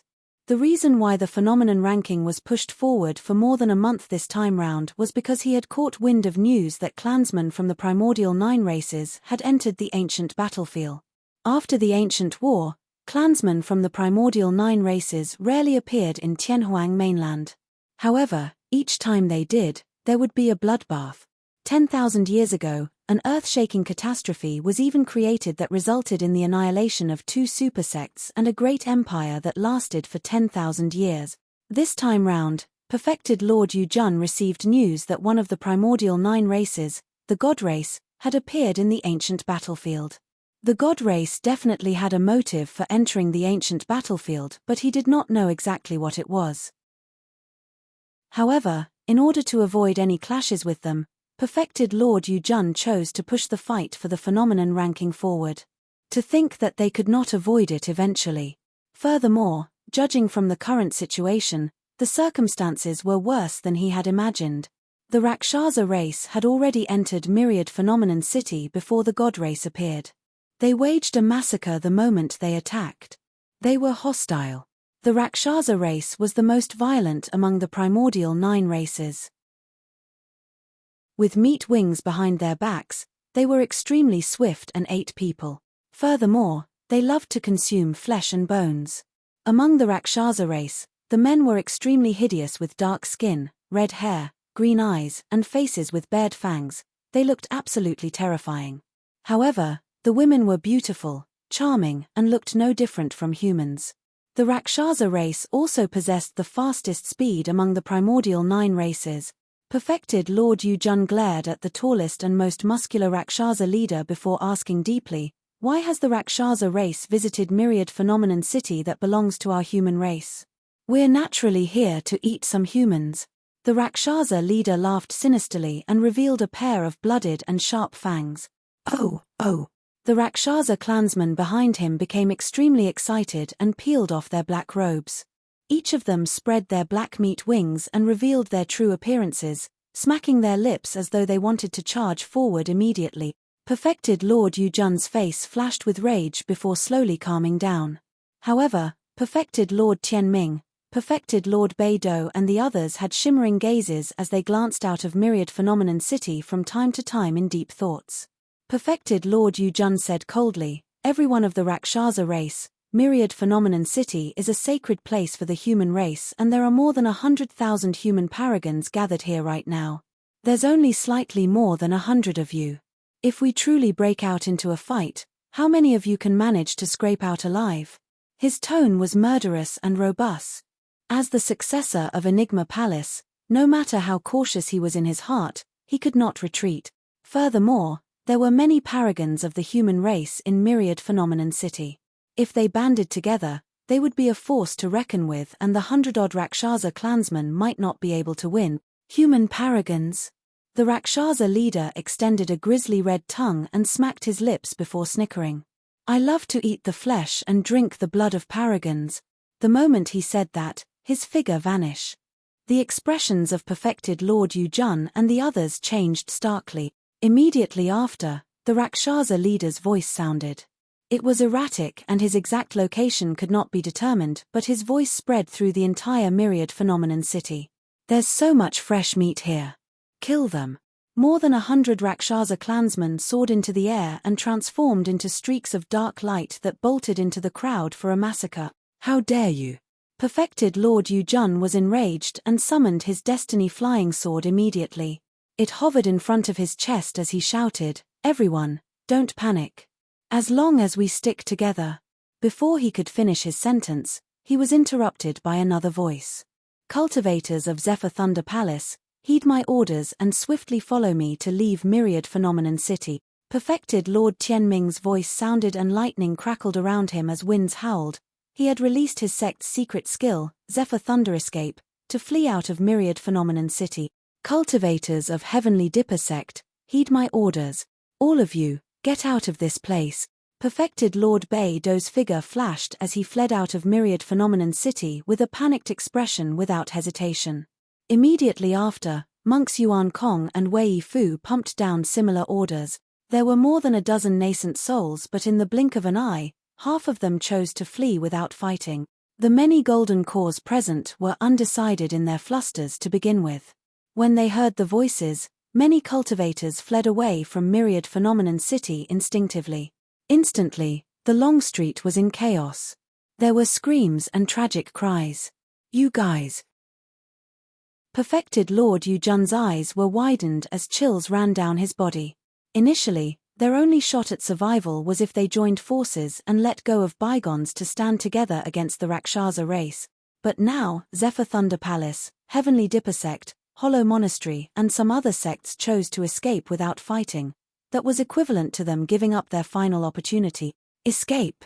Perfected Lord Luo Shui gave a bitter chuckle. Who will be able to escape? Even Zephyr Thunder Palace's unparalleled escape technique can't compare to the speed of the Rakshasa race. How foolish. Monk Yin Lu sighed helplessly. Perfected Lord Yu Jun gazed at the chaotic long street and fleeing cultivators with a sense of turmoil as tears welled in his eyes. All of those paragons were going to turn into the prey of the Rakshasa race and there would be no survivors left. Chapter 757, Shifting Tides. Chapter 757, Shifting Tides. Perfected Lord Tianming released Zephyr Thunder Escape and Dharmic powers surged. Like a thunderbolt, he sprinted away from Myriad Phenomenon City without stopping. In fact, he was not even bothered about the disciples in his sect. Perfected Lord Tianming was not a sealer in his twilight years. He was a nascent soul that was in his prime. There was no way he was going to sacrifice his life to protect the disciples of his sect. His expression was panicked with a deep hint of fear in his eyes. He did not make the decision out of a moment of foolishness. It was a decisive choice judging from the situation. The primordial 9 races was way too terrifying. His fear towards the primordial 9 races was already rooted and stemmed from the depths of his bloodline. There was no way to resist it. It was the same way how a mortal would feel fearful upon encountering a ferocious beast even without fighting it. Furthermore, Perfected Lord Tianming knew that he was no match for the Rakshasa leader after witnessing the latter's terrifying capabilities. If he lingered in Myriad Phenomenon City, he would definitely die. Right now, they might have a shot at survival if they chose to escape. In truth, Perfected Lord Tianming was not the only one. Even Perfected Lord Bei Do, Monk Yuan Kong and most of the other Perfected Lords had the same thoughts. Myriad Phenomenon City was in chaos. Figures danced in midair one after another. Sinister laughters echoed through the entire city. The Rakshasa clansmen bared their mouths and revealed blooded fangs as they gazed at the cultivators scurrying in escape. Their gazes were fervent as though they were looking at a delicious feast. Poof! A purple firmament sect cultivator had barely moved when he found his chest punctured by a dark light, causing fresh blood to spurt. The person's gaze froze and gradually dimmed. His body paused momentarily before exploding suddenly. He died right on the spot. Ah! A nun from Clearheart Nunnery was overcast by a shadow the moment she soared into the air. Before she could release her golden core phenomenon, she nearly fainted from a sharp pain in her abdomen. Instinctively, she looked down. She saw a blooded claw protruding from her abdomen wielding a round golden core in its palm. Her head slanted to the side and she fainted. Hee. The Rakshasa clansman tore out her golden core and tossed it into his mouth, swallowing it. Immediately after, he dug out the nun's heart and stuffed it into his mouth as well, chewing it with blood splashing everywhere. Similar scenes were repeated elsewhere constantly. Although they were all at Golden Core realm, human paragons could not withstand a single attack against a Rakshasa clansman. Even ordinary Golden Core phenomenons were shattered with ease by the Rakshasa race. Only paragons on the phenomenon ranking could hold out briefly when they released their Golden Core phenomenons. However, The Rakshasa race specialized in speed and movement techniques. The paragons of the phenomenon ranking could only struggle and defend upon release of their golden core phenomenons. Once the power of their phenomenon was depleted, they would be nothing more than fish on a chopping board. More than 100 Rakshasa clansmen shuttled through the crowd wildly wielding sabers in their hands. Blood and corpse was left in the wake of everywhere they pass. The streams of dark light were like scythes of the reaper that collected the lives of human paragons. There were more than 100,000 cultivators fleeing in all directions. Little Fatty and the others were gathered together, and their small group had yet to attract the attention of the Rakshasa race. What should we do? Little Fatty's forehead was filled with sweat as he asked softly. The group of them was gathered purely because of Suzimo. Now that he wasn't around, none of them had any plans. They had various expressions and different thoughts. What's there to be afraid of? Monkey's eyes were bright and bloodshot as he glared at the Rakshasa dark lights that streaked through the air one after another. With a fierce gaze, he said in a chilling voice, "We'll just kill the hell out of them no matter what race they are." Highs. Ji Chengtian sighed. While that may be the case, the Rakshasa race is simply way too terrifying. Although he had a pained expression when he looked at cultivators in the city dying one after another with their heads severed, he felt a sense of helplessness. Xiaoning pursed her lips tightly and was about to tear up. Even with Lung Ru's cold personality, her heart wrenched at the sight of her fellow sect mates from Thousand Crane sect dying, and she had a bitter expression. The spirit tiger gulped and his eyes shone as he whispered, "Brother Monkey, the Rakshasa race has yet to provoke us. Let's avoid their brutality for the time being." Lin Xuanji sighed at the sight of this. Even within their group, everyone had varied opinions, let alone 100,000 cultivators that came from all over Tianhuang mainland from different sects and factions. It was completely unrealistic for the 100,000 cultivators to band together. Their cohesiveness was gone.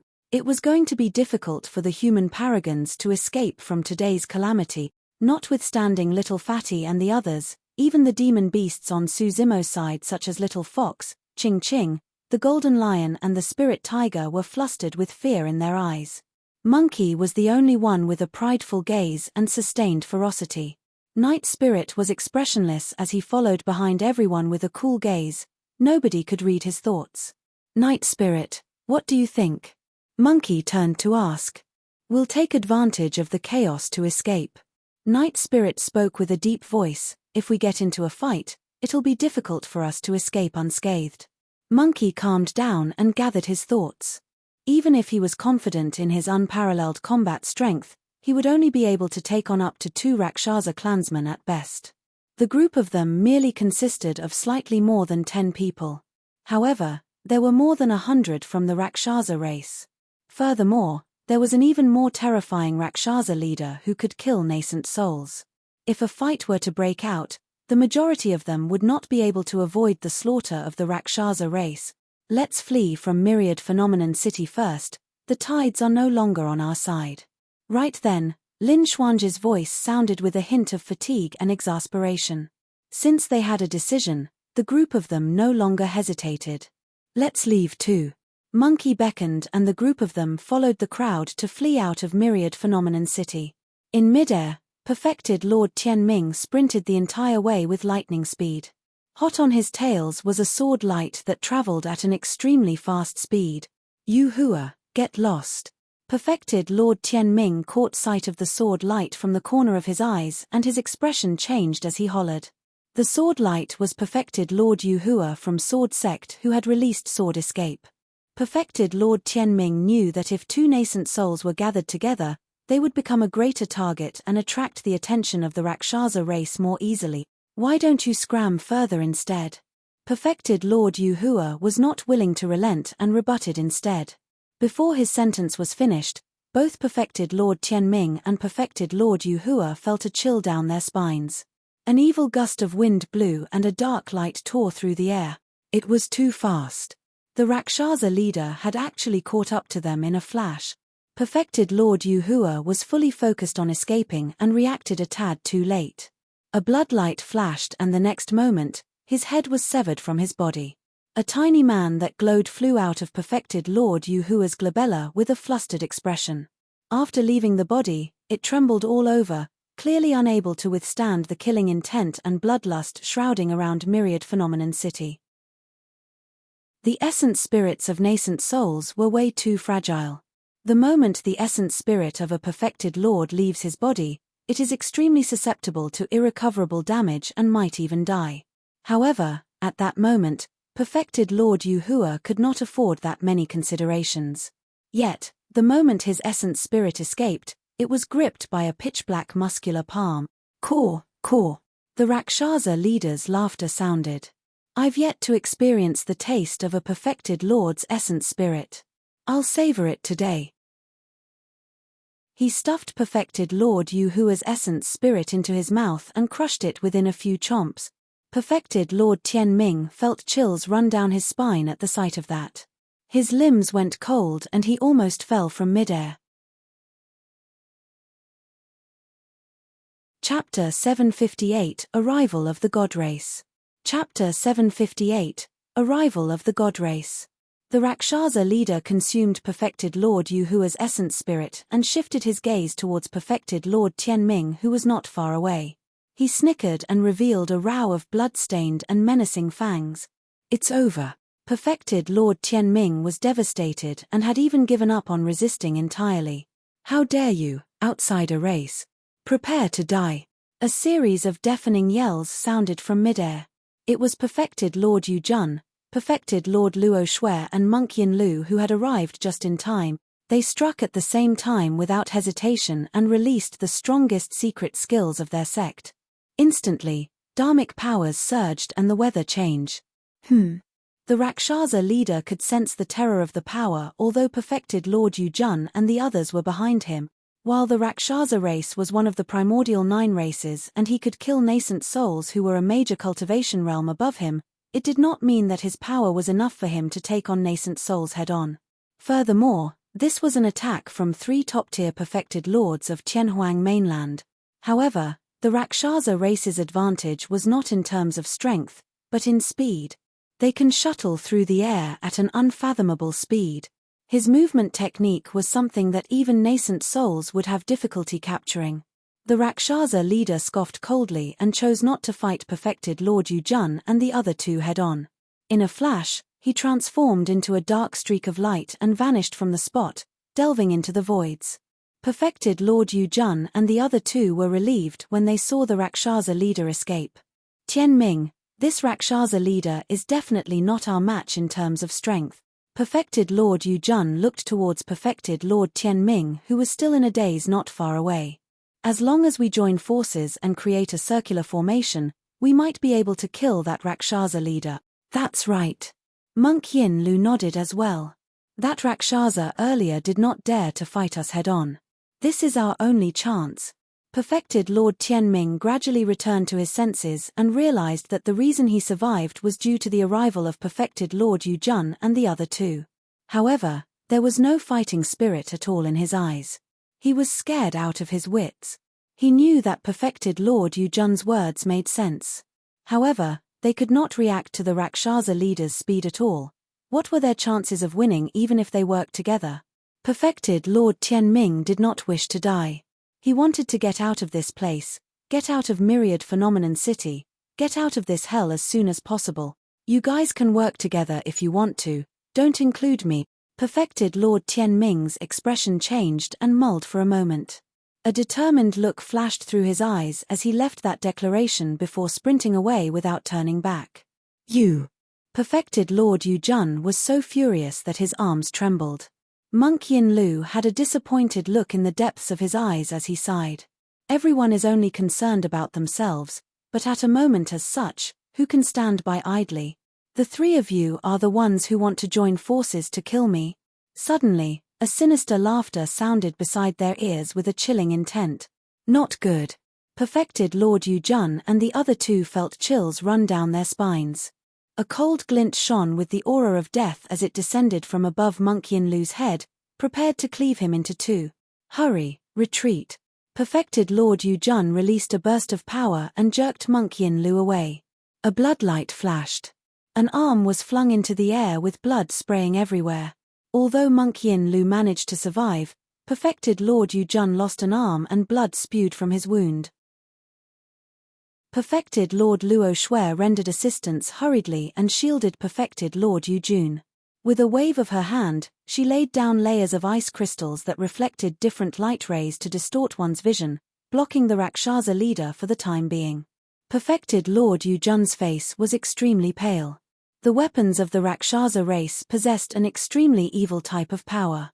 They rendered injuries with unstoppable blood flows.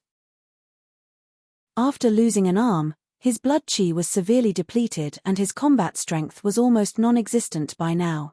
Furthermore, the injury was serious and almost irrecoverable. Regeneration of limbs was only available at the conjoint body realm. However, the path of cultivation was arduous and treacherous.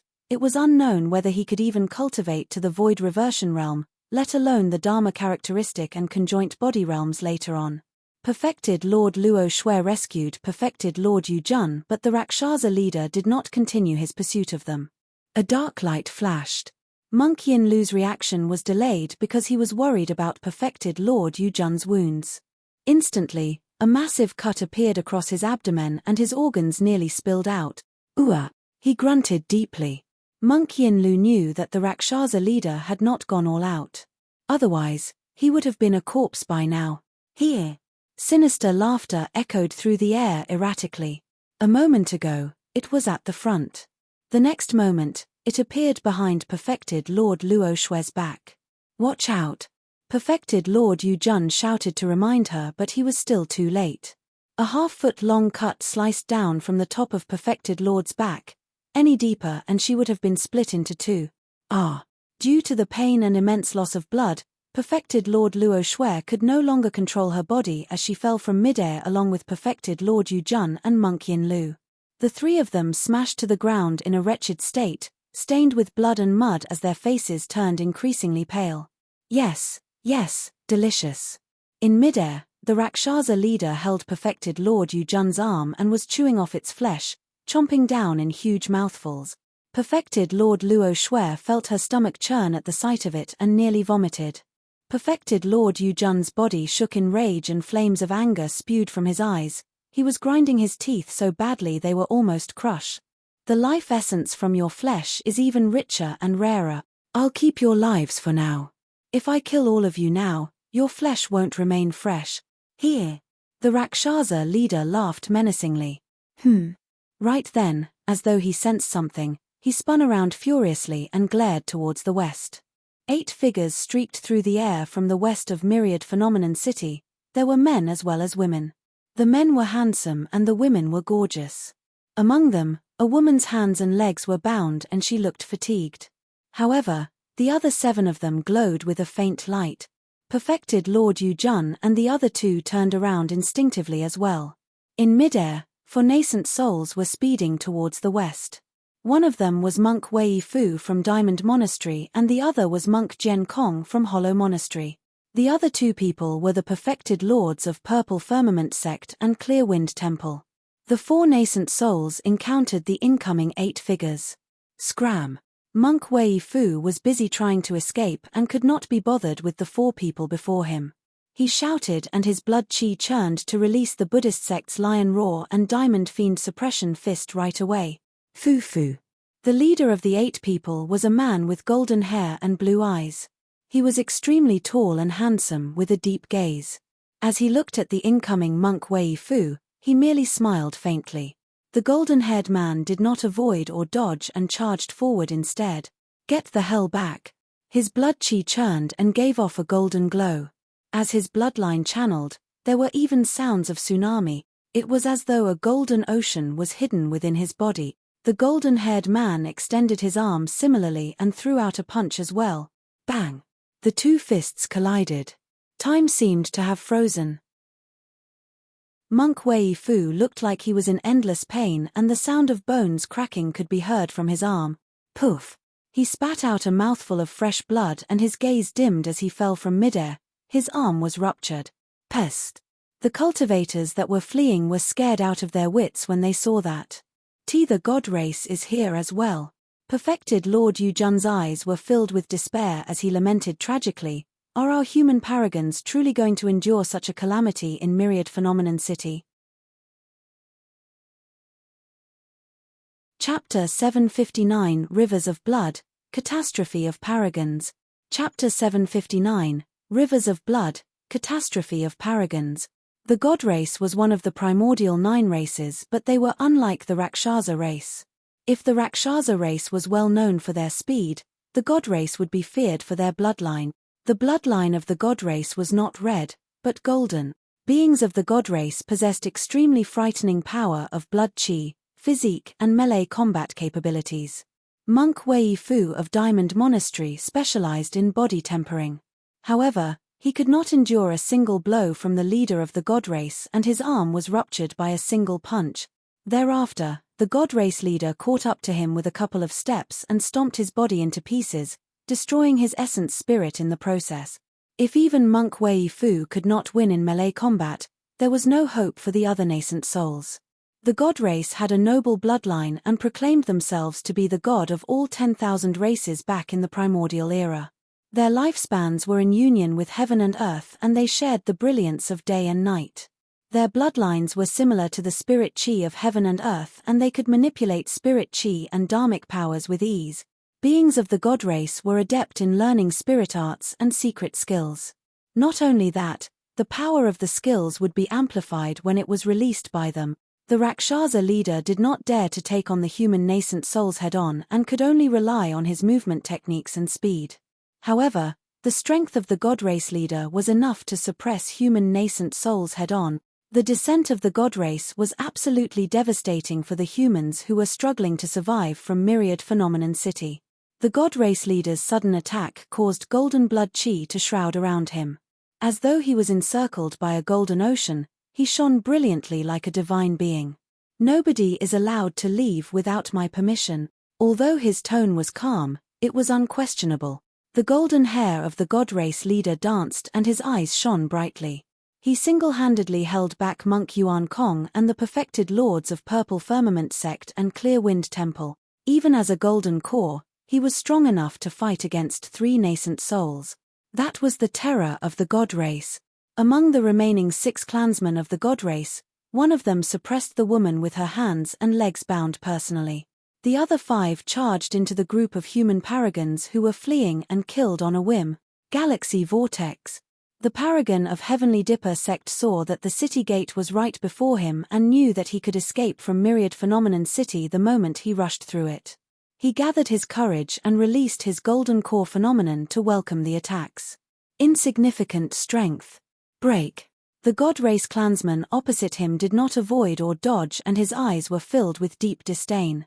With a smirk, he reached out and punched the countless stars before him. Boom. The sky of stars dispersed. The phenomenon vanished. Galaxy Vortex was ranked 12th for the phenomenon ranking this time round. But now, it was shattered by a barehanded punch from a god race clansman. That terrifying blood chi, horrifying physique and frightening strength was absolutely unstoppable. There was no way to fight against it. It happened at almost the same time. All the other golden core phenomenons of the human paragons were shattered by the god race clansman. Phenomenon ranking? Paragons? You're nothing but a bunch of jokes. A group of ants who are merely deceiving themselves. The clansmen of the god race reared their heads in wanton laughter. Ren 2, who was 3rd on the phenomenon ranking, released his corpse mountain Bloodsea and managed to defend against a god race clansman. However, the god race clansman's attack caused his golden core phenomenon to sway with a dim glow, as though it could dissipate at any moment. Ren 2 had a terrible expression and was forced to retreat continuously. It was only a matter of time before he was defeated. In midair, among the 3 perfected lords that were fighting against the god race leader, 2 of them were already dead.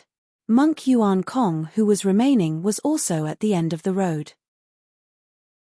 Within a few attacks, the god race leader caught hold of an opening and punched him in the chest. Monk Yuan Kong's heart exploded as he fell to the ground with fresh blood flowing out of his mouth. He died on the spot. The god race leader stood in the air and blocked the path of escape to the west of Myriad Phenomenon City. He had a divine might and no cultivator dared to advance at all. The dense crowd of human paragons had just surged forward when they began to retreat only to find themselves killed by a dark light streaking through the air at the back. The eyes of the Rakshasa leader shifted towards the god race leader as he smirked coldly before saying in an odd manner, "The god race sure got here early. We're both the same." The god race leader replied indifferently, but he did not stop in his massacre. Poof! Perfected Lord Beido's head was ruptured by a single punch from the god race leader and his essence spirit was destroyed. Another nascent soul was dead. Myriad Phenomenon City resembled the purgatory with corpses strewn all over and rivers of blood. The human paragons were experiencing an unprecedented catastrophe. It wasn't that there were no humans that resisted as everything happened. However, against the terrifying combat strength of the Rakshasa and god race, the cultivators did not manage to create much of an impact before being suppressed. They either became cold corpses on the ground, or food in the bellies of the Rakshasa race. Of the 17 nascent souls, only perfected Lord Yu Jun, perfected Lord Luo Shui, Monk Yin Lu, perfected Lord Chu Yu of Azura sect and the perfected lords of Soaring Feather sect and Wisdom Monastery were left. Furthermore, all 6 of them were severely injured and sat on the ground crippled. They could not do anything but watch with despaired gazes. "Sinner. I'm a sinner." Perfected Lord Yu Jun struggled and stood up quivering, as though he had grown significantly older within an instant. When he saw the human paragons slaughtered in the hands of the Rakshasa and god race clansmen like fish on a chopping board, it felt as though his heart was being sliced apart. This was Myriad Phenomenon City, a sacred ground for the human race.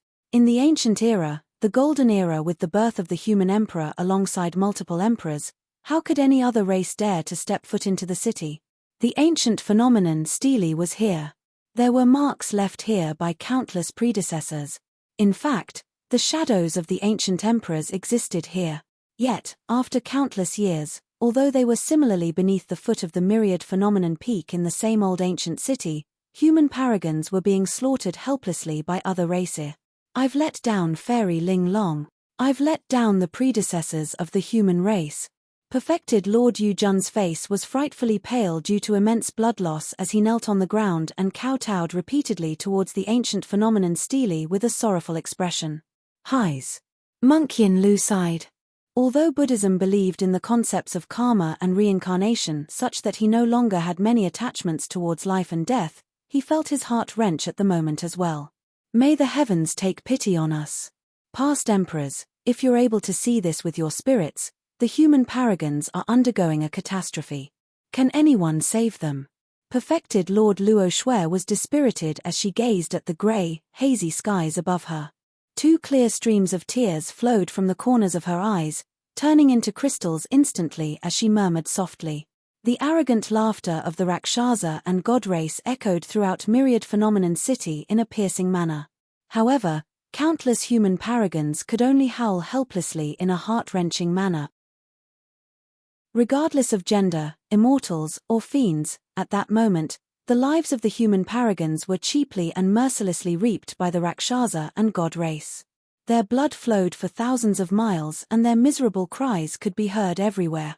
In the blink of an eye, there were only less than 80,000 human paragons left from the initial 100,000. That figure was even decreasing rapidly at the moment. The remaining cultivators fled wildly in panic as they yelled with fearful faces.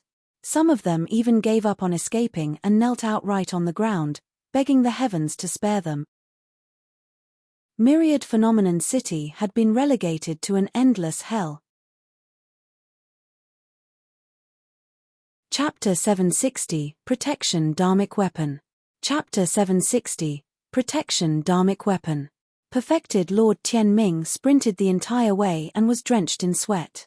Part of the reason was because he had exerted his dharmic powers to their limits. Another part of the reason was because he broke out in cold sweat due to the excessive shock he received. Myriad Phenomenon City was already far behind him. Perfected Lord Yu Jun, Monk Yin Lu and perfected Lord Luo Shui stepped in and rescued him from the Rakshasa leader. Coupled with the arrival of the god race, he managed to take advantage of the chaos to escape from the city. Even then, he did not dare to stop or turn back as he fled far away, afraid that the Rakshasa leader would catch up to him. Perfected Lord Tianming sprinted a little more, and the only sounds he could hear was the howling winds and his own panting. It was only then that he gradually came to a stop and turned back with a sense of trepidation. At the end of his vision was Myriad Phenomenon City, which was now a black spot the size of a palm. However, he could clearly see blood chi surging into the skies around the black spot, disrupting the firmament. The arrival of the Rakshasa and God race in Myriad Phenomenon City was an extreme catastrophe, and probably less than a tenth of the cultivators would be able to escape. At the very least, the strength of Tianhuang Mainland's cultivation world would be immensely crippled for the next 100 years. Su Zimo sure is lucky that he managed to leave earlier by coincidence, allowing him to avoid this catastrophe. Perfected Lord Tianming remarked spitefully, if he was in Myriad Phenomenon City, I could have killed him with the help of the Rakshasa and God race, and that will be a huge problem resolve. He stood in midair with an indeterminate expression in deep thought. A moment later, Perfected Lord Tianming's eyes flashed with a firm look, as though he had decided on something. In a flash, he vanished from the spot. Di Yin had a dark expression. He fled the entire time after leaving Myriad Phenomenon City, but Su Zimo was like a shadow hot on his tails. No matter how many cultivation techniques and secret skills he released, he could not shrug the latter off. The distance between them closed up instead. Di Yin's spirit energy was almost depleted. He could not sustain his immense expenditure, although he was consuming elixirs continuously. He believed that Su Zimo was definitely not in a great state either. Even so, the lunatic behind him did not have any intention of stopping, and a chilling intent could be sensed piercing his back. What a lunatic! Di Yin cursed internally. His legs were almost completely numb, and he felt a giddy sensation in his head. If he continued running, he would die of fatigue before Su Zimo caught up to him. As a peerless monster incarnate, Di Yin was prideful and would naturally not beg for mercy. Furthermore, he knew that the situation between them was irreconcilable. If their positions were exchanged, he would not let Su Zimo off either. He once declared that not only was he going to kill Su Zimo, he was going to kill everyone close to him down to the very last person. In truth, that was also the exact reason why Su Zimo was bent on killing Di Yin. Kill. When he realized that he could not escape, Di Yin spun around and brought out the Great Chen Imperial Seal, smashing it down fiercely onto Su Zimo's face. In fact, his spirit energy was depleted so badly that he could not activate the spirit patterns on the Imperial Seal. Even so, the Great Chen Imperial Seal was indestructible and would be able to smash Su Zimo into sludge as long as sufficient strength was exerted. Humph. Although Su Zimo was hot in pursuit, his spirit perception warned him the moment Di Yin made a sudden move. As such, he was prepared. The futile struggle of a trapped beast. Su Zimo wielded the coiling dragon seal, and demonic chi shrouded him as he yelled, Di Yin, your spirit energy has been depleted and you have no more techniques left. However, I can still kill you even without spirit energy. Clang. The sound of metal clashing was released the moment the Great Chen Imperial Seal and coiling dragon seal clashed. It was extremely sharp and sparks flew everywhere. Ooh! Di Yin grunted dully and his palm split apart. He could no longer maintain his grip on the Great Chen Imperial Seal and it flew from his hands. 10 years ago, Di Yin and Su Zimo were evenly matched in the fight at the bottom of the Dragon Burial Valley. 10 years later, Di Yin was no longer a match for Su Zimo. Di Yin could not win even with the legacy of the human emperor. How did this man manage to cultivate his blood chi and body to such a frightening degree? Di Yin's palms quivered as he tapped on the ground and burst in retreat. Boom! Su Zimo landed on the ground and burst forward like a divine steed, releasing a tragic aura. He wielded the coiling dragon seal with his right hand like an ancient demon with a torrential ferocity, while his left hand scooped through the air to grab the falling Great Chen Imperial Seal. Die! He arrived before Di Yin almost in the blink of an eye. The two gigantic seals covered the skies like two massive mountains that possessed a boundless might as they crashed down onto Di Yin's head. Di Yin would be ruptured to death if that attack landed, even if had a carnate defensive spirit weapon. When he realized that it was too late to dodge, Yin yanked down a jade pendant that hung on his waist and crushed it without hesitation. Buzz. A resplendent glow was released and condensed into a light barrier around Yin, protecting the latter inside. Boom. The two gigantic seals smashed heavily against the light barrier at the same time. Yin was sent flying right away and only stopped after rolling on the ground for more than 100 feet. That's a protection dharmic weapon? Suzimo focused his gaze. A protection dharmic weapon such as a jade pendant was exceptionally rare in the cultivation world because it could be carried around easily. These were items that were prepared by super sects or mighty figure Dao lords for the people closest to them. Yin was the #1 perfected being of Tianhuang mainland and was a monster incarnate that dominated through everyone of the same cultivation realm. It was no surprise that he would carry a protection dharmic weapon as such. He struggled to stand from the ground and his pupils constricted violently when he glanced at the light barrier around him. The glow of the light barrier had dimmed significantly. However, what truly shocked him was that a crack appeared on the light barrier. Although it was thin, he could see it clearly. The protection dharmic weapon could even defend against the full-powered attack of a top-tier nascent soul. In other words, the presence of the protection dharmic weapon along with his frightening combat strength meant that he would not be in any danger at all within the ancient battlefield. To think that a single attack from Suzimo would cause a crack in the light barrier. Even the protection dharmic weapon won't be able to protect you. Suzimo had a cold gaze and charged towards Yin in huge strides. Do the heavens truly want me to die? Yin glared at the incoming Suzimo with a snarling expression and his eyes were filled with indignance. All of a sudden, a mocking voice sounded in midair. Fufu, these two ants are sure in a rather intense fight. The voice was erratic and sounded distant yet close at the same time. There was no way to determine its origin. Suzimo narrowed his eyes and shifted his gaze. Electricity crackled through his eyes as he spotted a dark light that shuttled through the air not far away. The dark light stopped and revealed its true appearance. The intruder was tall and bulky with a dark complexion. He had red hair, green eyes, and a green face that was hideous while a gigantic pair of meat wings flapped gently behind his back. Those two gigantic seals are decent. I want them both. The intruder looked down with an arrogant expression and stared at Suzimo and Yin as though he was looking at two dead men. This seems to be. Suzimo furrowed his brows slightly. Yin glared at the intruder and frowned deeply. Suddenly, his expression changed as though he recalled something as he yelled, Rakshasa race. Indeed.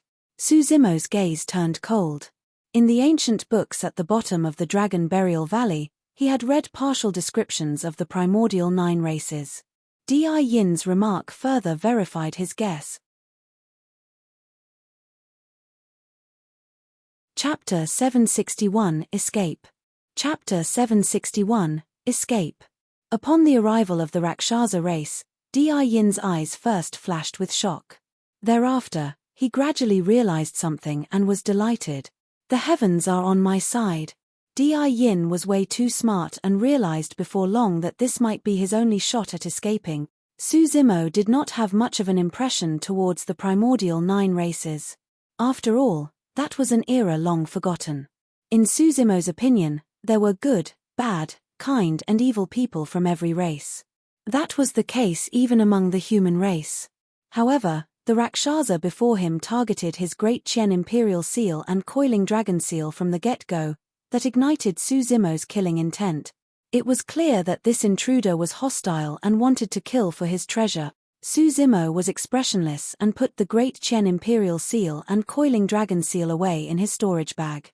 You have a death wish. The Rakshasa in midair was enraged when he saw what Suzimo did. He smirked coldly and revealed blood-stained fangs as he declared with a cold voice. Suddenly, Yin spoke and said darkly, Suzimo, let's stop fighting and escape to survive respectively. Escape? Suzimo shook his head. Be it up in heaven or down in hell, there's nowhere left for you to run. Fufu, the Rakshasa race has already arrived and you can't even guarantee that you can get out alive. Yet, you want to kill me? Yin laughed coldly. Additionally, even if you can survive, can you guarantee the same for your friends back in Myriad Phenomenon City? Suzimo's heart sank.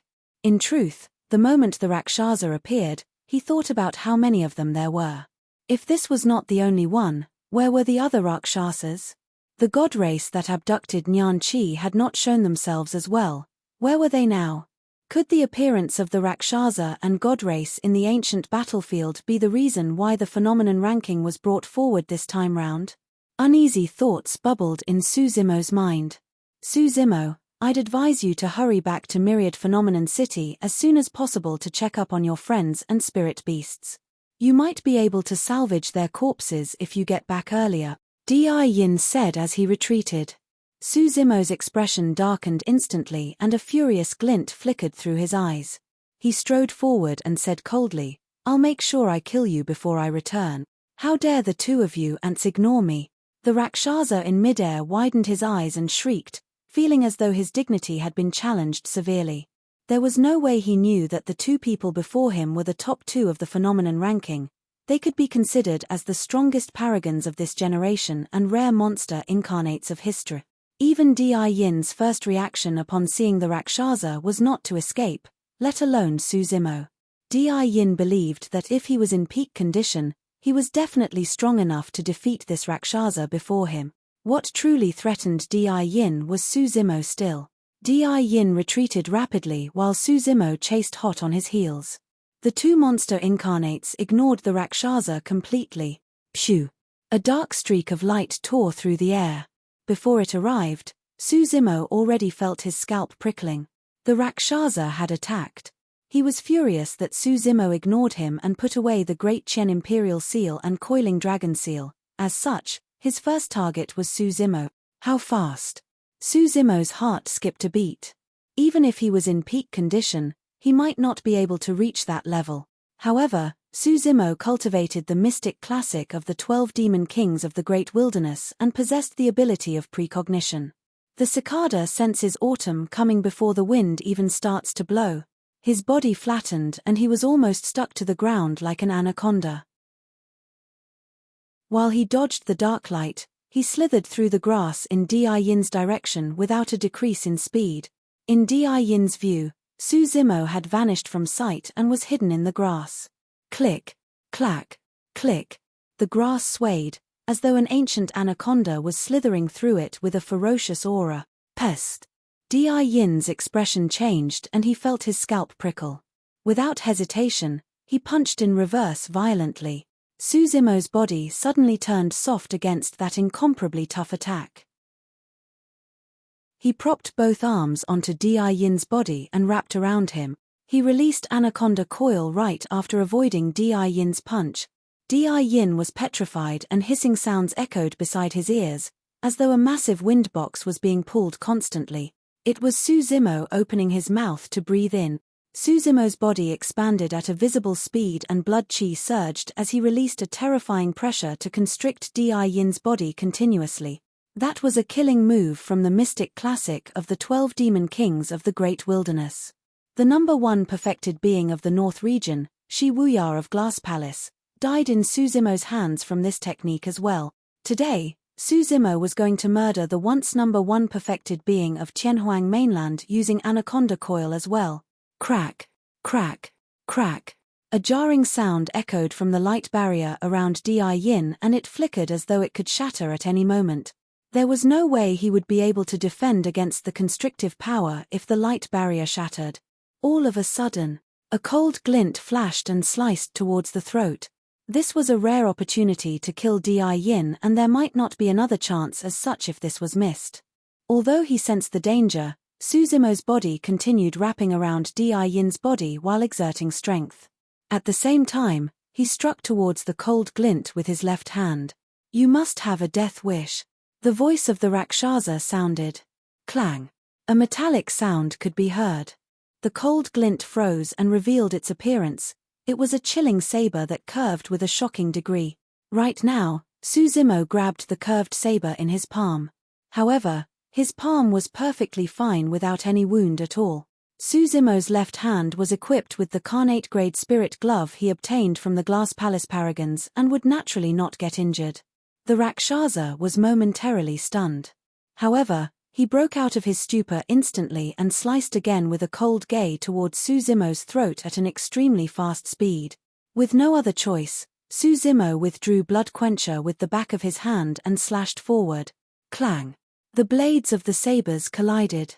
The Rakshasa's body shuddered and a look of shock flashed through his eyes. The strength of this human cultivator was boundless like the ocean and impossible to defend against. Although it was merely a single slash, he could already feel his arms go numb and his curved saber nearly flew from his hand. Impossible. Humans are innately weak with a cheap bloodline. They're the most inferior ants around. How can there be a cultivator as such? I can't fight against him in terms of strength. In a flash, the thought crossed the Rakshasa's mind and he stopped underestimating his opponent. In the blink of an eye, he appeared behind Suzumo. His movement technique was absolutely unfathomable. In order to defend against the Rakshasa, Suzumo had to free both hands. However, he could no longer restrain Di Yin with just his arms and waist. Herg. Di Yin grunted deeply and the sound of bones cracking echoed from within his body as his tendons and bones sounded together. Suddenly, his body shrank and he seized the opportunity to escape from Suzumo's coil. Foo-foo foo-foo. Di Yin sprinted into the distance and laughed sinisterly. Suzumo, we'll meet again in the future. I'll definitely take my revenge during our next encounter. What a pity. Suzumo looked at Di Yin's fleeing figure and lamented internally. He was entangled by the Rakshasa and could not afford to continue his pursuit of Di Yin. Furthermore, he was indeed worried about Myriad Phenomenon City. There was no way to determine how much more time he had to spend if things with Di Yin continued to drag out. I've got to kill this Rakshasa and hurry back. At that thought, Suzumo shrugged his wrist and Blood Quencher buzzed loudly with an immense blood chi. Suzumo caressed the blade gently and said with a murderous tone, "Brother, today, I'll let you know what the blood of a Rakshasa tastes like." Chapter 762, Killing a Rakshasa. Chapter 762, Killing a Rakshasa. An unusual fluctuation appeared in the void behind. Suzumo did not even turn back and released a slash with an icy gaze. Splash! The sound of tsunami surged and a blood beam expanded. The sound of metal clashing did not echo as expected as the slash missed. The Rakshasa had already dodged a moment earlier and was at Suzumo's side. "Huh!" The Rakshasa exclaimed softly with a mocking, cruel tone, "To think that you've cultivated to the tsunami blood realm. Not bad. Your flesh must be exceptionally delicious. Dreaming of eating my flesh?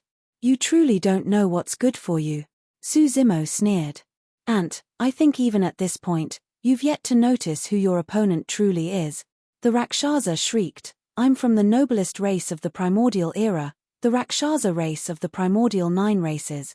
We once ruled over the 10,000 races and ants such as yourself were not even worthy of carrying my shoes." With his agile movement technique, the Rakshasa circled around Suzumo continuously, appearing left and right, distant and near.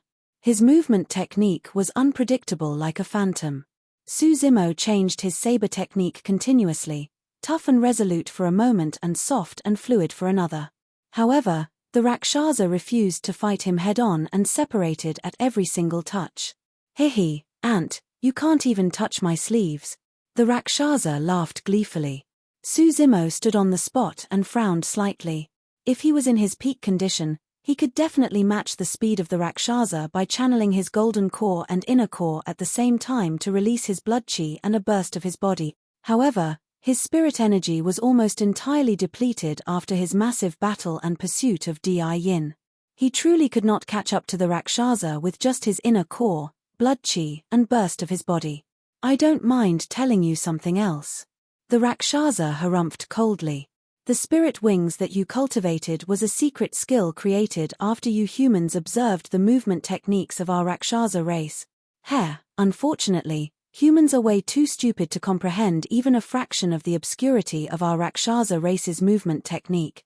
The bloodline of the human race is way too cheap and you guys are innately impossibly weak. There's no way you can control the secret skill of our Rakshasa race with ease." It was true that Ethereal Wings was inspired from the Rakshasa race. Unfortunately, humans and Rakshasas were two different races at the end of the day. The structure of a Rakshasa's body and even their bloodline had evolved after a long time. Coupled with their wings, they had almost zero resistance when they flew in the air. However, humans had a distinctly different body from the Rakshasas. Naturally, ethereal wings could not attain the same speed of the Rakshasa race as well. Suzimo's face was calm as water and he thrust Blood Quencher into the ground. His arms slumped naturally and his eyes were half shut. He could not be bothered to converse with the Rakshasa. He was trying his best to empty his mind and maintain a state of clarity. Chimpih, you want to wear me out? The voice of the Rakshasa sounded once more. I travel through the air just like how you humans walk on the ground. I don't feel fatigue at all. Ant, you can't wear me out. Suzimo remained silent. The Rakshasa was biding his time to search for an opportunity to strike. It was the same for Suzimo. One of them was active and the other was passive. Although they did not have any physical contact, both of them were filled with killing intent that once burst, would definitely result in the death of either one. The Rakshasa was extremely careful and did not charge recklessly. He merely tested the waters continuously. However, Suzimo was immobile like an old monk in meditation. I heard that you've got some friends back in Myriad Phenomenon City. After a short stalemate, the Rakshasa suddenly spoke. Let me remind you that those friends of yours should have become food for our Rakshasa race by now. Ha ha ha. The Rakshasa laughed carkily. There's more than 100 from our race that entered the ancient battlefield this time round. Myriad Phenomenon City, a sacred haven for the human race, will become a slaughter field for our Rakshasa race. Suzimo's arm quivered slightly, as though he was dealt a grave shock mentally. It was an opening that was hard to detect. However, the Rakshasa's eyes were extremely sharp and instantly recognized it as a rare opportunity to strike. The killing intent in his eyes intensified and he charged towards Suzimo in a flash. The opening lasted for a brief glimpse at the very most. However, in a fight between top-tier experts, especially a Rakshasa with that terrifying speed, the brief glimpse was all that was required. A glimpse would decide victory or even life and death. All of a sudden, between his swaying black hair, Suzimo's eyes jolted open with a glaring glint and a hint of mockery. Not good. The Rakshasa was alarmed when he saw the look on Suzimo's face. He must have revealed that opening intentionally. I've been tricked. It was too late by the time the Rakshasa realized it. That glimpse was also enough for Suzimo. The Rakshasa channeled his bloodline and forcibly switched directions. He adjusted his angle of motion and fled into the air at an extremely fast speed. His reaction time was the absolute fastest. The Rakshasa believed that even if Suzimo was prepared, he would not be harmed.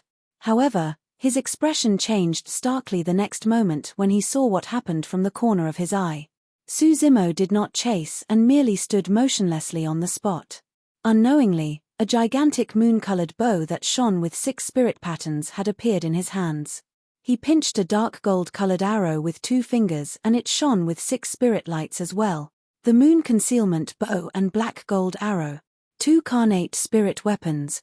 After the battle at the Great Chen Ruins in the North region, Suzimo was down to a last black gold arrow. Right now, he was ready to launch the arrow in his palm at any moment. Buzz. Bow like a full moon and arrows like shooting stars. By the time the Rakshasa heard the buzzing sound of the bowstring, the black gold arrow was already close to him. Although Suzimo could not match the Rakshasa with his movement technique, the burst of his 2 carnate spirit weapons could. The Rakshasa was rather impressive as well. Even with his passive position, he managed an evasive maneuver and avoided fatal damage to his vitals.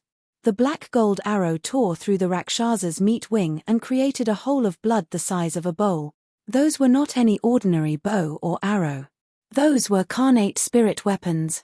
Although it seemed like it was merely a hole of blood, the power within it was enough to cripple one of the Rakshasa's meat wings completely. The flesh of the wing exploded and his tendons and bones were snapped. Ah! The Rakshasa yelled miserably. Suzimo did not stop at all after firing the arrow as he withdrew Blood Quencher that was embedded into the ground. He stomped and soared into the air with a boom.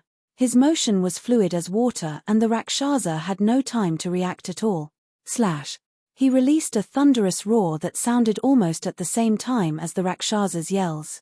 A blood beam expanded and slashed down viciously along the Rakshasa's body, seemingly able to rip through the void. The Rakshasa with half his wings crippled was like a bird with snapped wings. After losing the greatest advantage of the Rakshasa race, the Rakshasa was on the verge of falling. He could barely stabilize himself, let alone dodge Susimo's lethal slash. Blood spewed and sprayed from midair. The tall and bulky body of the Rakshasa was cleaved into two in the middle by blood quencher and his organs splattered down with a retching stench. The top half of the Rakshasa fell onto the ground and his eyes dimmed. He was not dead yet as blood flowed out from his mouth. He glared at Susimo with eyes that resembled a dead fish and stuttered. "You will definitely die here. And my leader W will take our revenge for me. Die in peace. I'll slay your Rakshasa leader together so that he can accompany you in hell." Susimo strode forward and ruptured the Rakshasa's head with a stomp. Chapter 763, Darkest Chapter. Chapter 763, Darkest Chapter. The duration of their fight could be considered as extremely short. However, no one outside the fight could understand how dangerous the situation was. If Susimo was mentally affected by the Rakshasa's words and had indeed revealed an opening, or if he had been a teeny bit slower, he would have been the one laying on the ground. Susimo glared at the Rakshasa's corpse with a dark gaze. Most of what the Rakshasa said was true. Susimo was not a saint and had never thought of rescuing everybody. However, with the fates of Little Fatty, Monkey, and the others unknown in Myriad Phenomenon City, he knew he definitely had to check things out. The situation in Myriad Phenomenon City seemed dire. Perhaps it might be even worse than he had imagined. A single Rakshasa was already so troublesome to deal with. Susimo truly did not have much confidence if there were truly more than 100 Rakshasas in Myriad Phenomenon City. Furthermore, through the dead Rakshasa, Susimo discovered that there was a Rakshasa leader as well. The strength of the Rakshasa leader might be comparable to a nascent soul. Naturally, the safest option right now was to consume elixirs and recuperate on the spot. Even if he could not recover to his peak condition, he had to recover his spirit energy by at least 80% before returning with his golden core phenomenon. That was the safest option. However, Susimo was truly worried about Little Fatty and the others. The more he thought about it, the more uneasy he felt. After a momentary silence, he decided to return to Myriad Phenomenon City immediately. "Please let nothing happen to them," Susimo murmured softly with a cold gaze. In a flash, he sped in the direction of Myriad Phenomenon City. Blood chi surged into the skies and vengeful spirits surrounded Myriad Phenomenon City. On the streets, the roofs and every single corner, splintered limbs and cold corpses could be seen. It was a terrifying sight. The dark lights in midair were still hovering around. Sinister laughters could be heard everywhere. Every single Rakshasa whisked a barely alive cultivator in their hands. They chewed off flesh in huge mouthfuls and their eyes shone with green, excited glints. Of the 100,000 paragons, close to half were dead and even more were injured. "I've already said that no one is allowed to leave without my permission." The god race leader stood in the air and looked down at the incomparably frightened cultivators below. Although his tone was calm, it possessed an unquestionable authority. Nobody dared to challenge the god race. Anyone that challenged the god race only had death awaiting them. Gradually, some of the cultivators stopped their attempts to flee and their eyes were filled with endless despair. Some of them stood on the spot stiffly and gazed at the corpses in the cesspools of blood with blank expressions as though they've lost their souls. "Very good." The god race leader's lips curled and gave a chill remark, "As long as you guys stay here obediently, I won't kill unreasonably nor would I consume you guys as food like the Rakshasa race." In the eyes of the god race, humans were extremely cheap and their flesh were incomparably dirty. They could not bring themselves to consume something this lowly. Humph. When he heard that, the Rakshasa leader in midair harumphed coldly and raised his arm before hollering, "Clansman, have you had your fill? My stomach's almost bursting." "Enjoyable." A Rakshasa roared in laughter. The Rakshasa leader nodded and waved his hand before declaring, "Ants of the human race, listen up. As long as you guys stay in Myriad Phenomenon City obediently and not harbor any thoughts of escaping, the Rakshasa race can spare your lives for the time being as well." "Leader, although we've had our fill of eating, we haven't had our fill for killing," a Rakshasa shouted, unable to contain the excitement in his eyes. "What do you know?" The Rakshasa leader smiled sinisterly.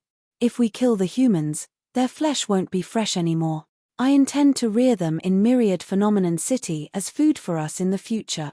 "You sure are wise, leader," many Rakshasas shouted in unison as their eyes lit up. Perfected Lord Yujun trembled in rage when he heard that. Monk Yin Lu sighed deeply. When he saw everything that was happening, it was as though he could feel the despair and helplessness of the human race back in the primordial era when they were subjugated by the 10,000 races. More cultivators stopped in their escape attempts. They had almost no shot at survival if they continued fleeing away from the city. If they remained in Myriad Phenomenon City, they could at least remain alive for a period of time. "Nyan Chi is in the hands of the god race, I can't leave. You guys leave first and look for first. Don't let him return here no matter what." Ching Ching had a conflicted expression and eventually made the decision after mulling momentarily. Little Fatty and the others did not recognize Nyan Chi. However, Ching Ching could see it clearly. The woman with her hands and feet bound by the god race was none other than Nyan Chi. "I won't leave either if you're not leaving."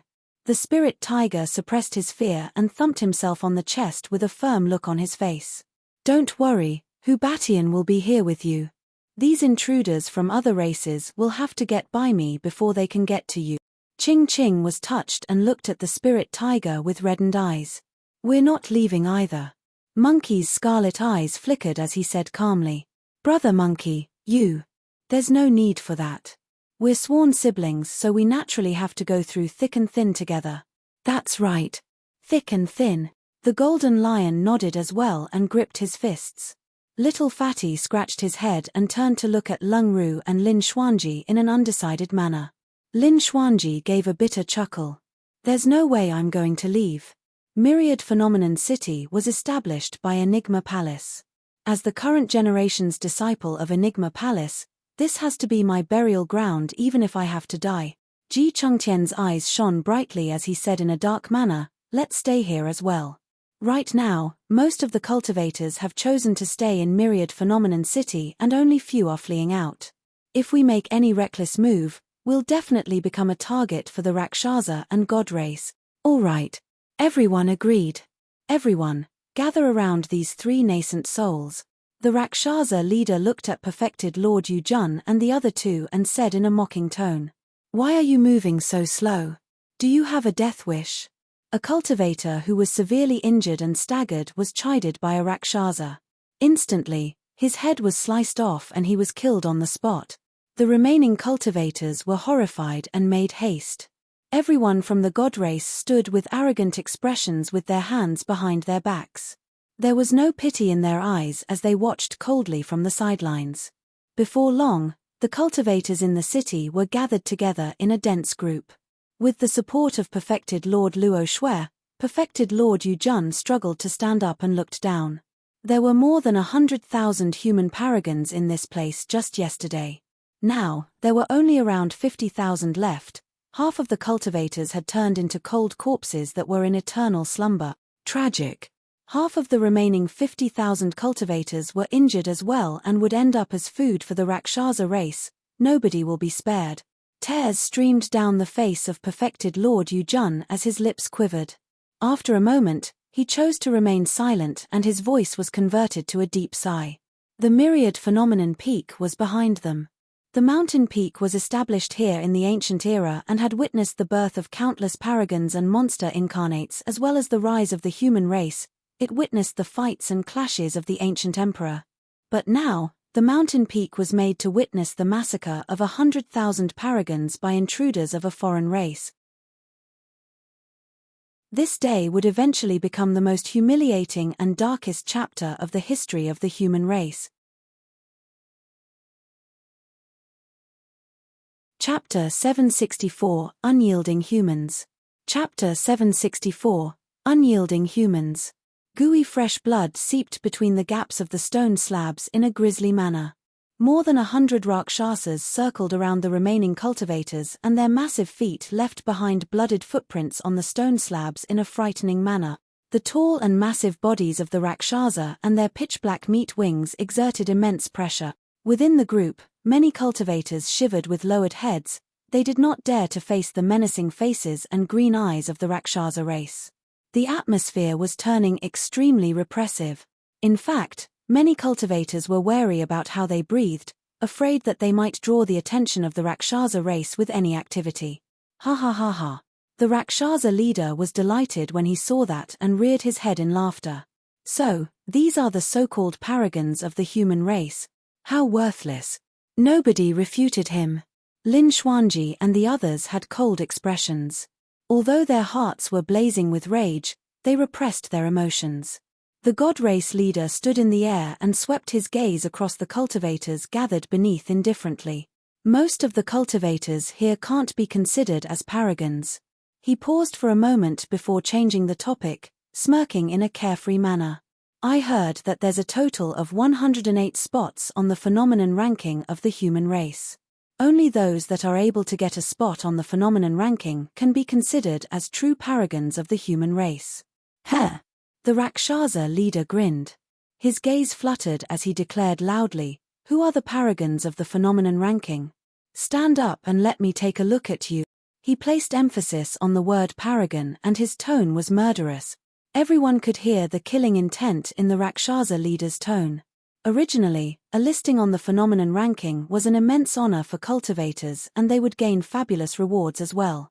But now, the phenomenon ranking was a mark of death for these cultivators. Nobody stood out. Anybody that stood out would die. Foo-foo. The Rakshasa leader laughed sinisterly. "I'm going to start killing people if nobody comes forth automatically." A stir broke out amongst the crowd. "Please spare my life, senior. I'm willing to follow you and be your slave or spirit beast." Finally, a cultivator that could not handle the pressure fell to a thud on his knees before the Rakshasa leader with a frightful expression. It was Duan Qingping of Clear Wind Temple who was ranked 20 on the phenomenon ranking. He was definitely able to be considered as a paragon of the human race. However, at that moment, Duan Qingping knelt before the Rakshasa leader without any shred of dignity and begged for his life loudly. In fact, he was willing to be a spirit beast and slave of the other party. Nobody mocked him. Even the perfected lord of Clear Wind Temple died in the hands of the god race leader. What more could he do? All ants were afraid to die, let alone him. Most cultivators cultivated for the purpose of longevity. Even perfected lords, mighty figures and patriarchs might not truly be able to let go of their attachments towards life and death, let alone him who was a golden core. "You want to be my slave and spirit beast?" The Rakshasa leader gazed coldly at Duan Qingping as he said slowly, "The human race is not worthy." He gave a cruel laugh and severed Duan Qingping's head with a slash. With a whisk, he grabbed Duan Qingping's head in his hands before smashing it and drinking its brain juices in large mouthfuls. The Rakshasa leader whisked Duan Qingping's head and burst into laughter. "Foo foo foo, paragon? Phenomenon ranking? You're only worthy of being food for us." The 100-odd Rakshasa race beings roared in laughter and their appearances turned even more menacing, resembling malevolent ghosts that crawled out from hell. "Intruders of a foreign race, you deserve to die." Suddenly, a hoarse voice sounded from the crowd. At that moment, it appeared particularly striking. The crowd fell into an uproar. Many cultivators spun around towards the voice. Everyone wanted to see who was the person who dared to leap out with that declaration despite the situation where they could barely save themselves.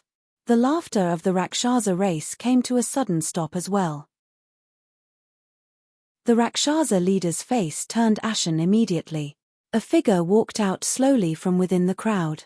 The cultivator wore black robes and had black hair, but his face was frighteningly pale. He was injured and seemed extremely weak while his gaze was somewhat hollow and stoned. However, the person gave off an extremely sharp aura. He possessed an unparalleled boldness as he walked out from the crowd. Number 7 on the phenomenon ranking, Dugu Jian. Blood qi was torrential and corpses were strewn everywhere in myriad phenomenon city. Nobody could imagine the pressure he had to endure to step out despite the circumstances. Many cultivators had conflicted expressions when they looked at that lonely figure. Some were in revere, some were in pity and some were numb. Within the crowd, Hang Qiuyu slumped his head as he looked at Dugu Jian step forward. He lost to Dugu Jian in the fight for the phenomenon ranking. However, he had never acknowledged defeat even once in his heart. The two of them had a long way to go in the future. It was only at that moment that Hang Qiuyu realized he had lost completely. Sword cultivators specialized in cultivating their ferocities. They cultivated their determination and pushed forward no matter what. However, his sharpness had disappeared completely in the face of the Rakshasa race's massacre. Yet, Dugu Jian's sharpness remained and was only being honed deeper. He pointed his sword towards the Rakshasas. "Very good, you are very good." The Rakshasa leader twisted his neck with crackling sounds and laughed menacingly with a violent gaze. "Who else is indignant? Step forth. Count me in." Another voice sounded in the crowd. While it was a little tender, it was incomparably resolute. It was Su Xiaoning. This timid girl had changed significantly after experiencing the passing of her kin. At that moment, she mustered great courage and stood forth. "Although the Rakshasa race is one of the primordial 9 races and you have a noble bloodline and great innate strength, so what? During the ancient era, the primordial 9 races lost and the Rakshasa race did as well. All you could do was live life ignobly. Although we humans are innately weak by birth, we won't allow ourselves to be trampled upon by you foreign races and be slaughtered by you indiscriminately." Her words were powerful and her tone was robust. Many cultivators were worked up and their fighting spirits were even ignited. "Ha ha ha ha." The Rakshasa leader mocked and looked at Xiaoning and Dugu Jian before bursting into laughter.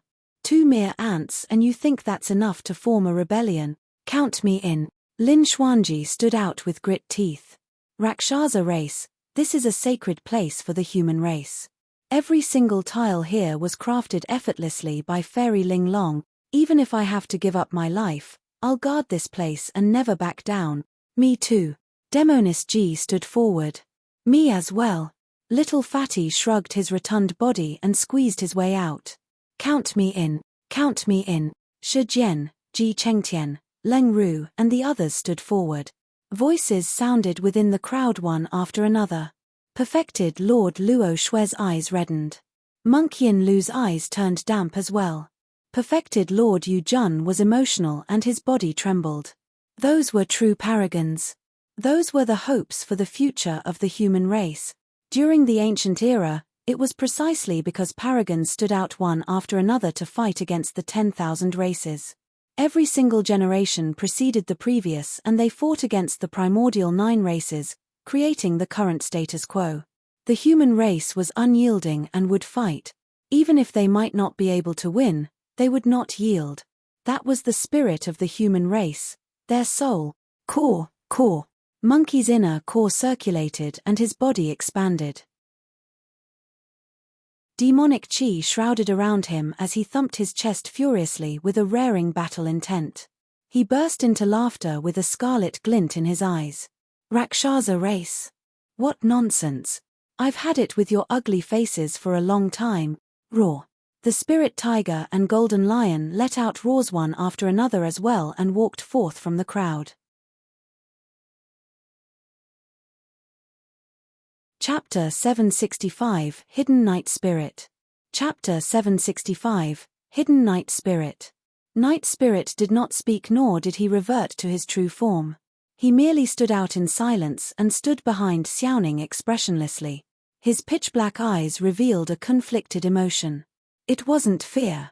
It was more like cautiousness. Nianqi's hands and feet were bound by the god race and she had a worn-out expression. Her withered yellow hair covered her peerless features. Her head was slumped the entire time as she remained silent. "Fu." The god race leader raised his brow and said with a fake smile, "Seems like it's been a long time since the Rakshasa race has been out. Even these little pets dare to challenge you guys. You look more like a little pet." Since they were already in this state, The spirit tiger no longer had any reservations and shouted, "Your tiger daddy here isn't going to change my name. I'm Hubatian. You must have a death wish." The god race leader's face darkened. The Rakshasa leader burst into laughter. "Seems like the god race isn't that much better off either. Even though I don't consume the flesh of humans, I heard that the bones of tigers are great tonics. Leave that spirit tiger to the god race." The god race leader looked down with an arrogant expression and said indifferently, "For me, killing you is as simple as squashing an ant. Lest you claim that I'm bullying you, I'll spare your life if you're even able to defeat the weakest clansman of the god race." The moment he said that, someone from the god race stood out. He had golden hair, azure eyes, and exquisite features as he glared at the spirit tiger with a deadly intent. "Do you think I'll be afraid of you?" The spirit tiger grit his teeth and stood out boldly. To be fair, this was the best possible scenario. Although the Rakshasa and god race leaders were both at Golden Core realm as well, they could kill nascent souls that were above their cultivation realms. The spirit tiger was definitely not a match for them. However, if he was up against an ordinary Rakshasa or god race being, he would have a shot at victory. The Rakshasa leader was delighted and laughed menacingly. "Anyone that can defeat my clansman can have your lives spared as well. Since you guys have death wishes, I don't have to stand on courtesy." Monkey walked right to the front in huge strides and thumped his chest with both arms, yelling murderously, "Who dares to challenge me?" The tension on both sides was high. How dare a demon monkey act so insolently? "You're asking to die." A Rakshasa spread his wings and soared into the air, charging towards Monkey in a flash. That single action caused a massive fight to break out on both sides. Apart from the god race that sent one person to fight against the spirit tiger, the Rakshasa race also sent 13 people to fight against Xiaoning, Little Fatty, Leng Ru, Ji Chengtian, Shi Jian, Ming Zhen, Demonis Ji, Monkey, Ching Ching, Night Spirit, Little Fox, the Golden Lion and Dugu Jian. No matter it was the solo god race being or the 13 Rakshasas, all of them possessed frightening combat strength. However, Little Fatty and the others were at different levels. Monkey had a torrential ferocity and had the advantage against the Rakshasa with his powerful strength, steely fist techniques and agile movements. The Rakshasa could not get close to him at all. Ming Zhen was number 4 on the phenomenon ranking and had a stable foundation. He also knew many secret skills of the Buddhist sects and was protected by the world-cleansing Green Lotus. He was equally matched against the Rakshasa. Ji Chengtian, Leng Ru, and the others could only manage to defend passively. Xiaoning, Ching Ching, and the others were in extremely treacherous situations the moment they exchanged blows. They could die at any moment. Xiaoning was a disciple of Elixir Yang sect. She surpassed everyone in the same cultivation realm in terms of elixir refinement. However, her combat strength was not stellar. How could she fight against the Rakshasas? Clang! The Rakshasa's curved saber transformed into a cold streak of light and was about to slice Xiaoning's throat when it was repelled by 5 fingers that darted out of the blue. The fingernails were incomparably sharp and shone with a dark glint. A trail of sparks was released when it clashed against the curved saber of the Rakshasa race. It was Night Spirit.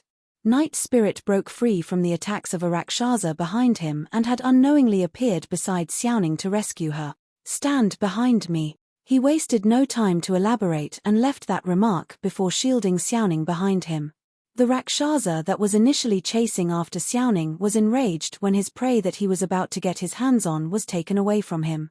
With that, he charged towards Night Spirit. At the same time, the Rakshasa that was initially fighting Night Spirit closed in as well. 2 Rakshasas attacked at the same time. Night Spirit had a cold gaze and agile movement techniques. His figure flickered non-stop where he stood like a phantom and left a series of after-images. He was not disadvantaged even against 2 opponents. "You are rather capable to be able to defend against 2 Rakshasas." The Rakshasa leader crossed his arms and sneered. Although Ching Ching possessed wings as well, her movement technique was way inferior compared to the Rakshasas. Poof! A flash of bloodlight appeared. In less than 3 breaths, Ching Ching was injured. Although it was not fatal, blood gushed out endlessly from her wounds. Ching Ching's face was pale and had already lost her balance. She was on the verge of falling from midair. Die! The Rakshasa was excited and yelled before slashing down. Swash! Another figure flashed past and rescued Ching Ching from the curved saber of the Rakshasa. It was Night Spirit again. After rescuing Ching Ching, Night Spirit fought against 3 Rakshasas. No matter how frightening the movement techniques of the Rakshasas were or the sort of angles they attacked from, everything was negated as Night Spirit defended every single move. The 3 Rakshasas failed in their slaughter attempts and were instead injured themselves. The Rakshasa leader's expression darkened slightly as he glared at Night Spirit in silence. Night Spirit's situation drew the attention of the 3 nascent souls as well. Perfected Lord Luo Shui asked in surprise, "What is that spirit beast? His movement technique isn't inferior to the Rakshasa race?" "That's not all." Monk Yin Lu shook his head. "Don't forget, he has yet to revert to his true form.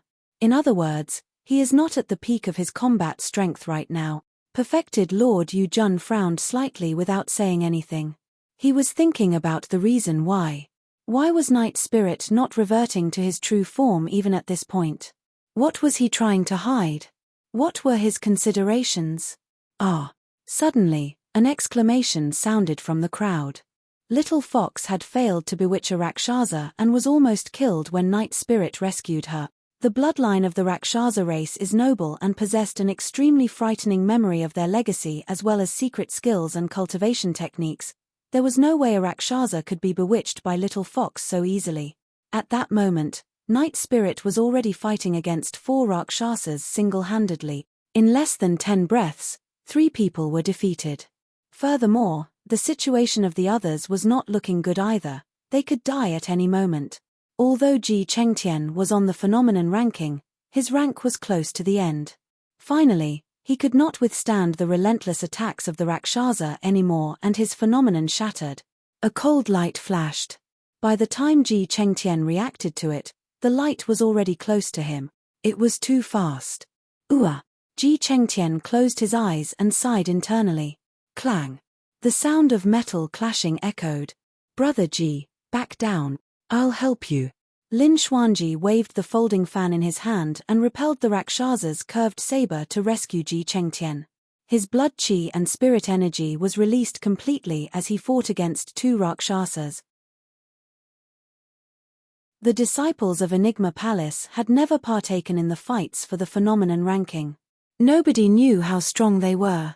At this moment, many cultivators finally witnessed the capabilities of Lin Xuanji. This was a true paragon of the human race. Although he was fighting against the Rakshasa race, there were no signs of weakness and he did not back down at all. Chapter 766, Heaven Fiend Dance. Chapter 766, Heaven Fiend Dance. Poof, poof, poof. A flurry of talismans danced in midair with spirit lights spilling everywhere, but none of them could defend against the Rakshasa's curved saber. The protection talisman on Leng Ru's body was penetrated before long. Phew!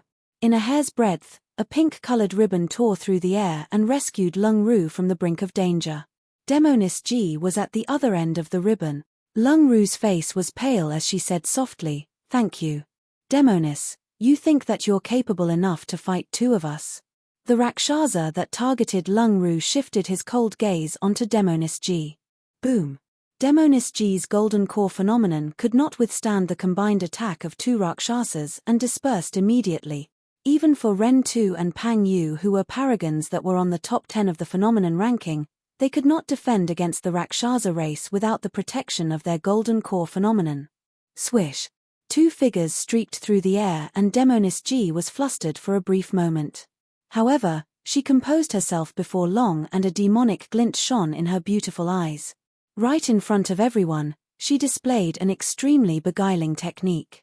She tapped on the ground with light steps and her figure shuttled through the cold streaks of light, but she was completely unharmed. The speed of the Rakshasa race was absolutely earth-shaking. All the cultivators present could count themselves lucky if they could survive a couple of attacks.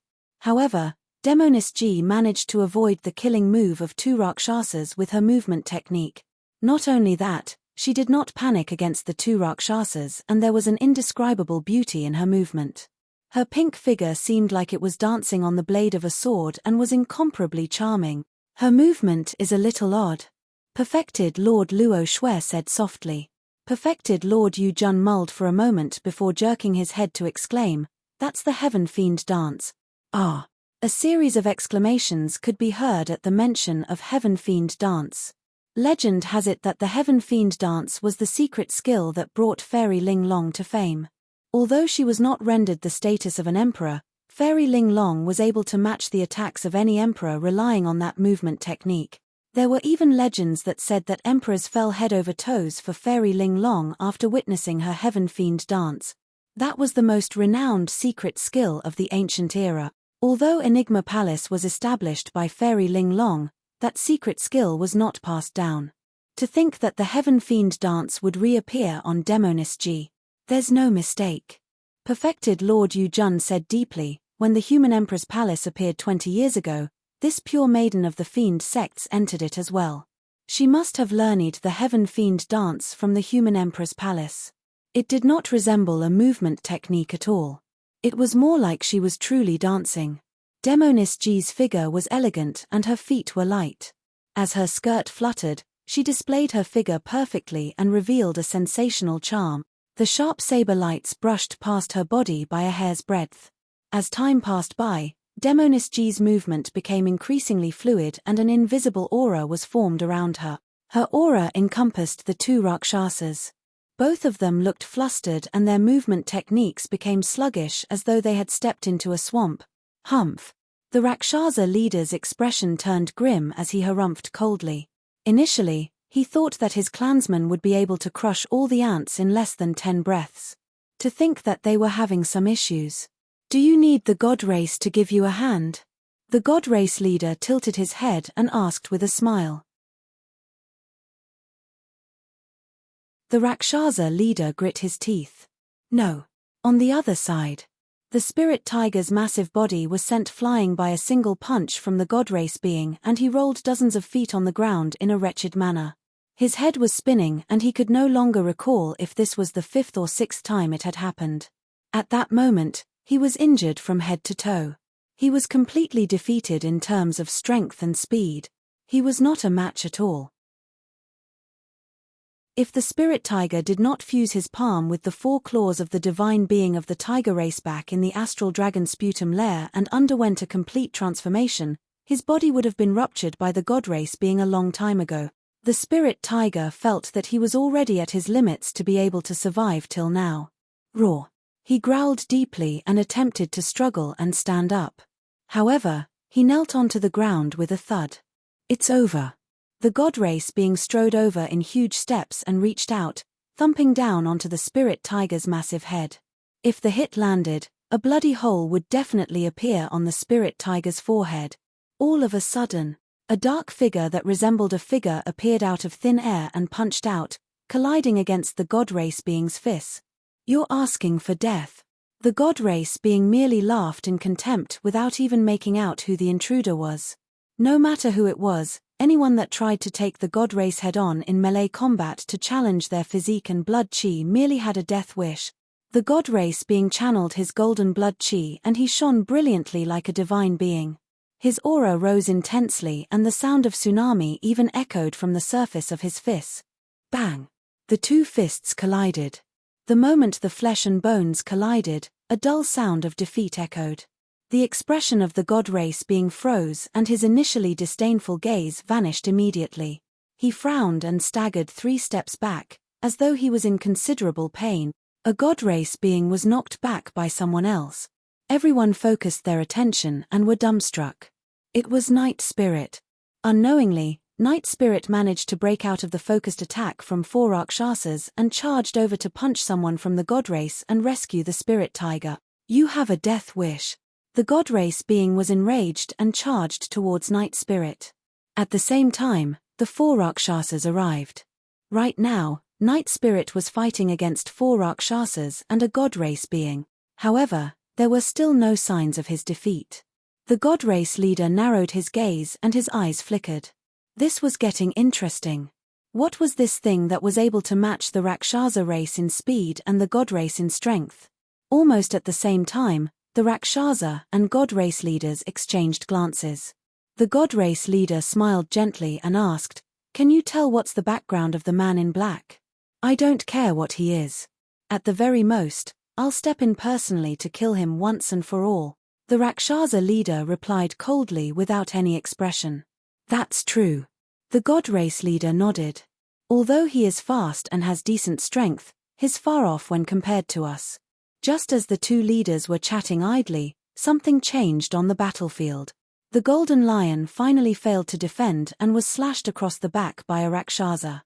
Almost cut into two, he fell to the ground severely injured and passed out on the spot with blood gushing out. Xiaoning rushed over hurriedly. Night Spirit frowned slightly and a brutal killing intent flashed through his deep eyes briefly before vanishing. Roar! Monkey shielded the golden lion behind him and his eyes shone with a bloodshot shade. He let out a deafening roar and completely entered a berserk state. His bloodshot eyes seemed like they possessed boundless strength. In his berserk state, Monkey triggered the power in the depths of his bloodline and his strength and speed exploded. He had almost no sanity left and the only thought in his mind was to kill. Furthermore, he could not experience pain on his body. Among the 7 sworn siblings, apart from Night Spirit and Suzimo, Monkey was the strongest. Monkey was even more frightening in his berserk state.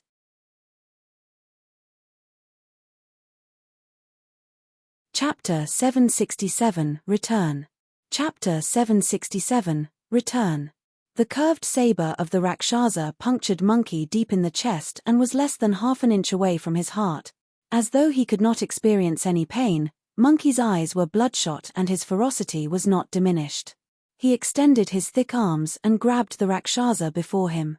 The Rakshasa had swift reflexes and wanted to withdraw his curved saber and soar into the skies instantly.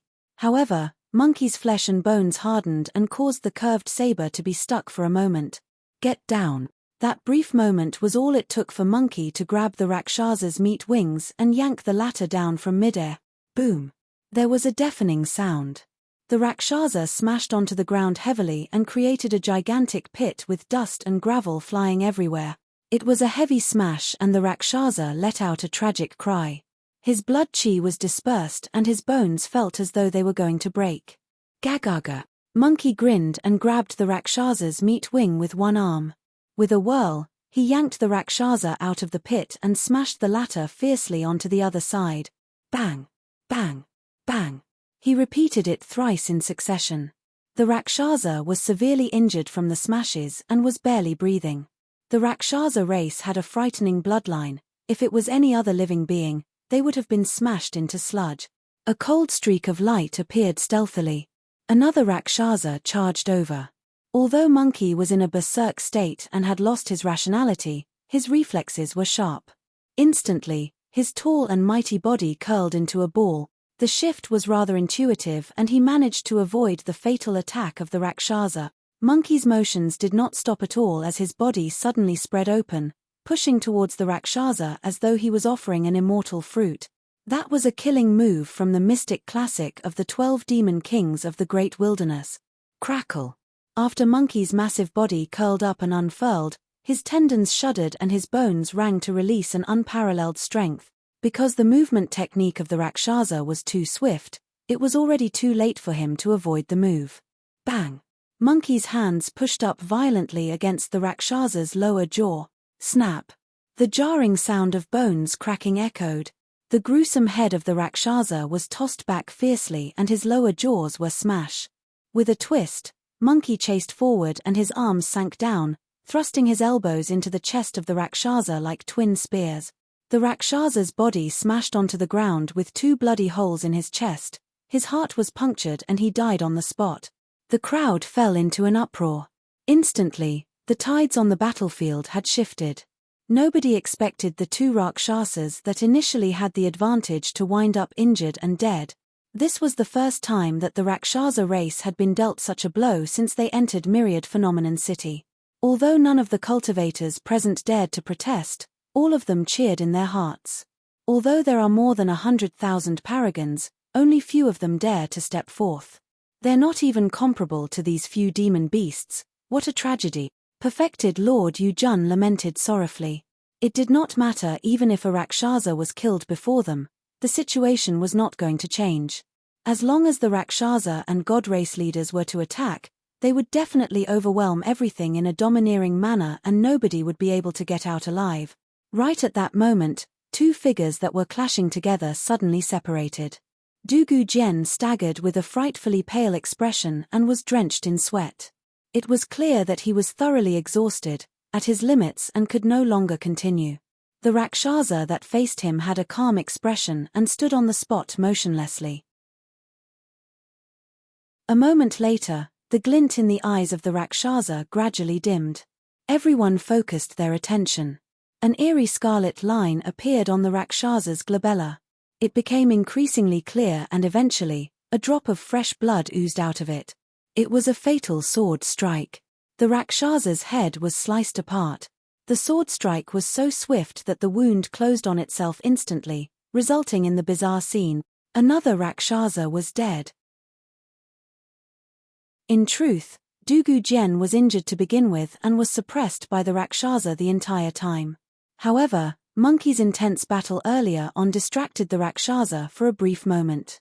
Dugu Jian cultivated the Tao of the sword and his focus was crystal clear. His heart of the sword gave him clarity and he was extremely sharp towards anything that happened in outside world. He spotted that brief opening instantly. His sword strike was a fatal blow. While the Rakshasa was fast, his sword was faster. Although it was only a single strike, he exemplified the terrifying killing power of the Tao of the sword to its greatest extent. His sword strike seemed like it was sending a message to everyone. Even the primordial 9 races are not invincible and will die. Even they can't deal with the sharpness of the sword Tao. The Rakshasa leader's expression was completely ashen after 2 of his Rakshasa clansmen were killed in succession. Good strike, good strike. He clapped with a cold gaze and said frostily, "Initially, I was considering whether I should spare your lives. But now, I've made up my mind." The Rakshasa leader snarled word by word murderously, "None of you human paragons shall dream about leaving Myriad Phenomenon City alive. You're dishonest, reneging on your words." Xiaoning glared furiously as she pointed to Dugu Jian and Monkey. "It's clear that they won, dishonest." The Rakshasa leader stared at Xiaoning and sneered, "I'm the one that sets the rules so I decide what happens. Ants like you aren't worthy of negotiating with me. I'm going to have all the paragons on the phenomenon ranking buried here. The Golden Core phenomenon ranking is the greatest joke of your human race. From this day forth, the phenomenon ranking shall become history." Nobody spoke and the atmosphere was tense. It was as the Rakshasa leader had said. If the paragons on the phenomenon ranking were all dead and more than 100,000 paragons were buried here, the phenomenon ranking would become the greatest humiliation of the cultivation whirl. Even if the phenomenon ranking was established by Fairy Ling Long and had been passed down from the ancient era, Enigma Palace would be too ashamed to carry on hosting it. "I'm afraid to disappoint you," Dugu Jian said coldly. "The top 2 of the phenomenon ranking have left Myriad Phenomenon City a long time ago. Those 2 are the true paragons of our human race, true monster incarnates who are comparable to the human emperor. I'm merely 7th on the phenomenon ranking, but I'm already able to slay you Rakshasas. If those 2 monster incarnates are here, there's no way you intruders of foreign races will be able to maintain that cockiness." The 2 monster incarnates that Dugu Jian was referring to were Su Zimo and Di Yin. "Here." The Rakshasa leader sneered, "Paragons? Monster incarnates? Those 2 must be scared out of their wits such that they don't dare to return, right?" His words resonated with the thoughts of many cultivators present. If they were in the same position and saw what happened in Myriad Phenomenon City, they would have chosen to flee far away instead of returning to the city. Even the nascent souls had to avoid this and chose to flee. What did it matter if they were paragons on the phenomenon ranking? The situation right now was extremely clear. Myriad Phenomenon City was an endless hell and anybody that entered will not have a chance to leave. The Rakshasa leader rubbed his chin and laughed menacingly. "If those 2 dare to return, I guess I'll give them a chance to survive. They can be my spirit beast slaves. Kill them." The Rakshasa leader waved and more than 10 mighty figures behind him transformed into streaks of dark lights that bolted towards Monkey and the others. Perfected Lord Yu-jun and the other two bore pained expressions. Naturally, they could tell that Monkey and the others were already at the end of the road. How could they defend against the attacks of more than 10 Rakshasas? Ah! Suddenly, a long howl sounded from the distant horizons, tearing through the clouds and shattering metal and rock. Everyone was shocked. Ah! The moment the first howl landed, a second howl sounded. The second howl was even closer.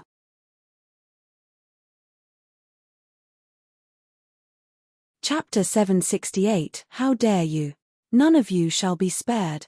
Chapter 768, How dare you? None of you shall be spared. The intruder did not bother to conceal his tracks and charged right into Myriad Phenomenon City. Moreover, his speed was shocking. The first howl was distant, but the second howl was already close to Myriad Phenomenon City. Many Rakshasas paused in their tracks and turned towards the sound. Little Fatty and the others were invigorated when they heard that voice. Perfected Lord Yu-jun and the others were first stunned. Thereafter, they could not help but stand up, as though they had recalled something. Many cultivators had lost expressions. For most of them, the howl did not sound familiar.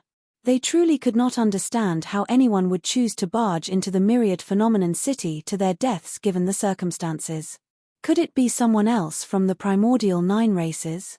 Not long after, a figure sprinted in from outside the city. His green robes fluttered elegantly. Ah! When he came closer and everyone took a closer look, they could not help but exclaim, Suzimo! The intruder was none other than the top of the phenomenon ranking this time round. He was the person who managed to cultivate 3 golden core phenomenons, suppressed Di Yin domineeringly and even dared to challenge nascent souls, Suzimo. Everyone was worked up. Even perfected Lord Yu-jun and the other two were emotional. By some freak coincidence, Suzimo managed to leave Myriad Phenomenon City and avoid this catastrophe. None of them expected him to make the decision to return. You are truly befitting to be number 1 on the phenomenon ranking. Dugu Jian spoke slowly and made the remark. This was the sort of courage that the number 1 of the phenomenon ranking should possess. This was the true boldness befitting of the number 1 perfected being. Little Fatty and the others could not help but cheer at the sight of Suzimo's return. Although the remaining 50,000 cultivators did not cheer, they were much more spirited and positive as well. The Rakshasa and God race leaders could clearly sense the shift in the moods of the cultivators. The God race leader glanced at Suzimo indifferently for a brief moment before retracting his gaze. He had seen too many of such paragons and monster incarnates, and killed too many of them as well. This person looked extremely ordinary. There was nothing special about him. He was long indifferent to things. The Rakshasa leader stuck out his grisly red tongue and smacked his lips. He glared at Suzimo's body and sniffed carefully before murmuring in an intoxicated manner, to think that there would be such high-quality meat in the human race. How rare. Suzimo's expression had been frighteningly grim ever since he entered Myriad Phenomenon City. Myriad Phenomenon City was dyed almost entirely red and corpses were strewn everywhere in a horrifying sight. Those cultivators had died in wretched manners. Many of the corpses were incomplete and there were clear signs of their bodies being chewed off. When he came closer and saw the injuries on Little Fatty and the others, the killing intent in Suzimo's eyes intensified. They were almost corporeal and could spew out. Suzimo swept his gaze through the crowd and lingered briefly on perfected Lord Yu-jun's group. The situation was even worse than he had imagined. Of the dozens of nascent souls, more than half might have already died. Eventually, Suzimo's gaze shifted onto Nyan Qi. Nyan Qi's head was initially slumped and she did not speak at all, nor did she acknowledge Qing Qing and the others. She was worried that she would implicate them. However, when she detected Suzimo's gaze, Nyan Qi could not hold it back any longer. Instantly, all the grievances she suffered surged into her heart as she bawled out in tears, "Mister, don't cry, I'll save you." Suzimo's voice was gentle. Nyan Qi held her tears back and nodded with vigor. "TSK." The God race leader could not help but laugh as he said idly with mocking eyes, "If I were you, I'd start thinking about how to save myself instead. The other 6 god race beings crossed their arms and burst into laughter. When Suzimo approached, many cultivators gradually noticed something unusual. His spirit energy seems to be depleted. Yes, I sense that too. How is he going to fight against the Rakshasa and god race like that? I heard that he's extremely strong in melee combat and can even take on a demon form. What's the use of a demon form? What demon can take on the primordial 9 races? Can he defeat nascent souls in his demon form? Those 2 leaders of their foreign races are even able to kill nascent souls. Many cultivators discussed in hushed whispers, and their initial elation gradually sank again. Everyone could tell that Suzimo was in a terrible condition. His spirit energy was almost completely depleted after his massive fight with Di Yin. He also had a long journey back without resting at all. In fact, he looked weathered by the time he returned to Myriad Phenomenon City. Zimo, hurry and leave. Leave us. Suddenly, perfected Lord Luo Shui's voice sounded in Suzimo's mind. She was using her essence spirit to send him a voice transmission. Notwithstanding the fact that your spirit energy is depleted and you're unable to release your golden core phenomenon, even if you're at your peak condition, you might not be a match for the Rakshasa and god race leaders. Perfected Lord Yu Jun sent a voice transmission as well. You possess specialties from the Immortal, Buddhist and Fiend Daos, and you're the hope of the human race. As long as you don't die, you will definitely be accomplished in the future. It's difficult for a lone tree to survive in a burning forest. The outcome here is determined and there's no need for you to force or blame yourself. This is fate. Monk Yin Lu sighed gently. Patron Su, hurry and flee. Suzimo remained silent. However, his expression was so cold that it was terrifying. Even if it wasn't for Little Fatty and the others, even if it wasn't for Nyan Chi, Suzimo would not leave. He was displeased. Ever since he entered Myriad Phenomenon City, he bore an anger in his heart that he could not vent. He could not stand by idly and watch as the foreign races trampled and massacred humans. This was Myriad Phenomenon City, a sacred ground for the human race. He cultivated the techniques of the Immortal, Buddhist and Fiend Daos and secret skills of the human emperor to become number 1 on the phenomenon ranking. If he were to flee today, how would he be able to face the human emperor and fairy Ling Long? Escape. Suddenly, the Rakshasa leader burst into laughter and said coolly, "You 3 old fogies intend for him to escape? Do you really think he can escape?" Perfected Lord Yu Jun and the other 2 were startled. The Rakshasa race could detect their voice transmissions using their spirit consciousnesses. Indeed, the primordial 9 races had unimaginable capabilities and it was difficult to defend against them. The thought of escaping hasn't crossed my mind. Right then, Suzimo turned around and gazed at the Rakshasas nearby with a calm expression. Slowly, he said, "I did not cultivate just so I can escape. I want to vent every bit of displeasure in my heart. I want to have peace of mind. I believe in an eye for an eye. All of you intruders from foreign races must die as well." Suzimo's tone turned increasingly intense towards the end and his killing intent surged. His voice was like a bell that shook the voids. "I'll let you guys understand that this is a sacred place for the human race that shall not be sullied. Intruders of foreign races, how dare you? None of you shall be spared." By the time Suzimo's declaration was complete, Blood Quencher was already in his hands. Its blade buzzed and a blood beam expanded. "Ant, you have a death wish." The Rakshasa leader was enraged and his eyes shone with fury. "There's no need to use a sledgehammer just to crack a nut. I'll slaughter him for you, leader." A Rakshasa darted forward and spread his wings before transforming into a dark streak of light. He burst towards Suzimo at a terrifying speed. Kill. Suzimo did not dodge or avoid and circulated his inner core. He welcomed the attack and released a loud shout. The secret skill, Thunderclap Kill.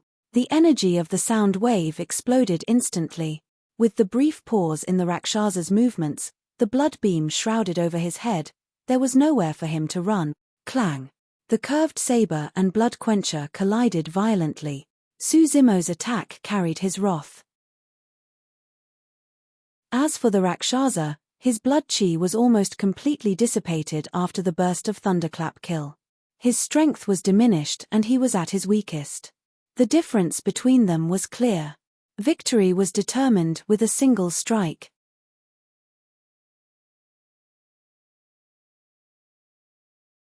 Chapter 769, Massacre. Chapter 769, Massacre. The dark light paused briefly and revealed the Rakshasa. Poof! The Rakshasa spat out a huge mouthful of blood with a pale expression. His palm was split with fresh blood gushing and he could no longer maintain his grip on the curved saber. It was repelled instantly. I've got to escape first. This human is too strong and I can't win him in terms of strength. I've got to wrap around him and look for another opportunity. The Rakshasa's reflexes were extremely swift and those thoughts flashed through his mind one after another. Swoosh! The meat wings of the Rakshasa flapped and wind howled. A tremendous power was released as he attempted to soar into the air and flee. Under normal circumstances, there would naturally be a brief respite between both parties after a full-on clash. However, Suzimo's body sounded with the sound of tsunami. His strength that was deteriorated after the collision received a fresh boost like the surge of a tide. That was tidal might. Suzimo had a cold expression and his movements did not stop at all. With the strength of tidal might, he leaned in and his saber force shifted. The blade released a slight vibration as though it was forming blood-colored ripples in midair. The blood-colored ripples smudged across the Rakshasa's throat gently. His two attacks, one tough and the other gentle, were fluid as water without any delays at all. The tall and mighty body of the Rakshasa could not get out of Suzimo's saber force's range at all. Poof! A massive current of blood spurted out. A gruesome head was lopped high into the air with fresh blood spraying everywhere. The headless corpse of the Rakshasa collapsed stiffly onto the ground and writhed unconsciously. Suddenly, the battlefield went silent. Nobody expected this outcome in the fight between Suzimo and the Rakshasa. Less than that, nobody expected Suzimo to kill the Rakshasa with 2 slashes. For any outsider, the entire process seemed fleeting and simple. However, nobody knew that Suzimo had used at least 3 of his trump cards in order to kill the Rakshasa. The Rakshasa's death was not worthless. The Rakshasa leader glared at Suzimo and said slowly, "Don't worry, I won't let you die so easily. I'm going to torture you bit by bit and have you suffer an existence worse than death." His smile turned more sinister as he waved. "Tie him up and kill everyone else. Spare no one." Understood. The many Rakshasas behind him agreed in unison. "When the battle breaks out, I might not be able to protect all of you. Everyone, watch out." Suzimo glanced sideways and instructed Little Fatty and the others.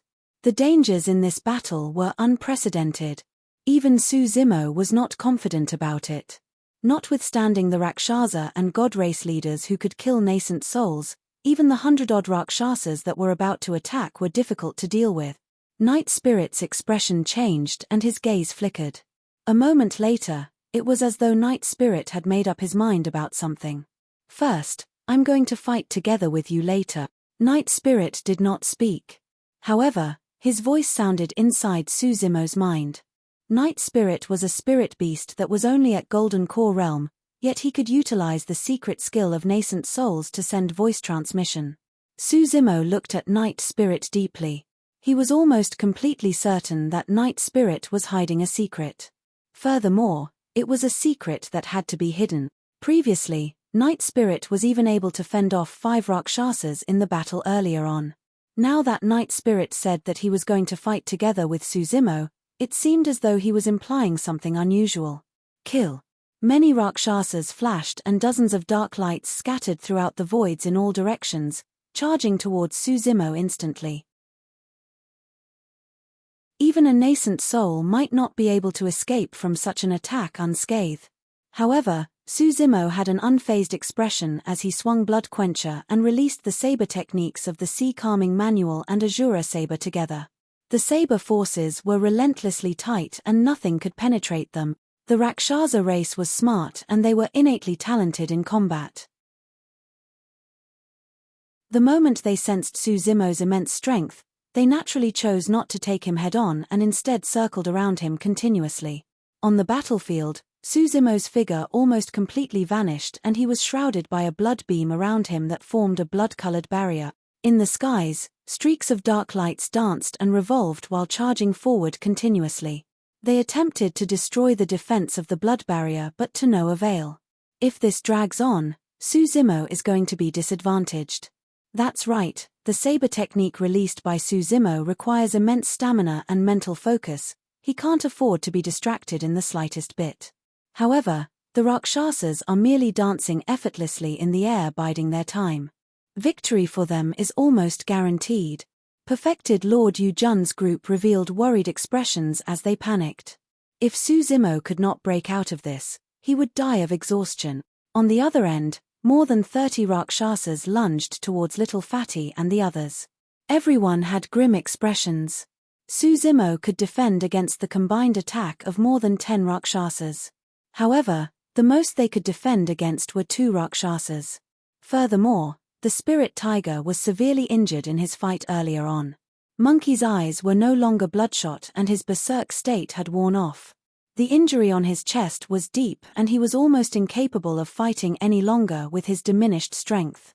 There were only a few of them who could continue to defend against the Rakshasas properly. Their situation was not much better than Suzumo's. Little Fatty, Lin Xuanji and Demonis Ji stood forward and shielded the group with resolute gazes, as though they were prepared to die. Monkey, the spirit tiger and the other spirit beasts struggled to stand up with no hint of fear as well. The 50,000 cultivators remaining had conflicted expressions as they looked at the figures before them. Deep in their eyes, there were even hints of guilt and shame. Although they were referred to as paragons, they were scared out of their wits by the foreign intruders right now and even had to depend on the demon beasts before them for protection. For the first time, everyone felt as though they were not worthy of being called paragons. More than 30 Rakshasas lunged forward with an unstoppable might, as though they could shred everything in their path to pieces.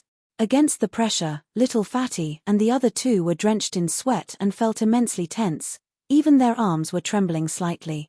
All 3 of their golden core phenomenons had already dissipated. Although Heaven Fiend Dance was the secret skill of Fairy Ling Long, it could not defend against the massacre of so many Rakshasas. While Lin Xuanji possessed a multitude of techniques, he also felt despaired and helpless at the moment. All of a sudden, just as the 3 of them were about to give up, a figure that resembled a phantom darted out from behind them. It charged towards the large group of Rakshasas without any decrease in speed. Ah! A series of exclamations came from the crowd. Who was it? Who was it that had no regard for his life? Was he trying to use his body to delay the slaughter of the Rakshasas? That would be a joke. As thoughts ran wildly through the minds of the cultivators present, that figure had already clashed against the large group of Rakshasas. A blood mist spread almost instantly upon collision. The figure vanished entirely, as though it was smashed into sludge. However, the next moment, all the cultivators exclaimed. A corpse fell from midair. It was the corpse of a Rakshasa. There were 5 holes the size of fingers on the head of the corpse and retching brain juices oozed from them. The Rakshasa was completely dead. Many cultivators were dumbstruck and their minds went blank. They could not figure out what was happening. The figure that initially vanished reappeared in midair like a phantom and brushed past another Rakshasa. It reached out and grabbed at an extremely terrifying speed. Snap! The Rakshasa's throat was crushed by its palm and it died on the spot. Night Spirit! Ching Ching exclaimed. A massacre had arrived under the guise of the night.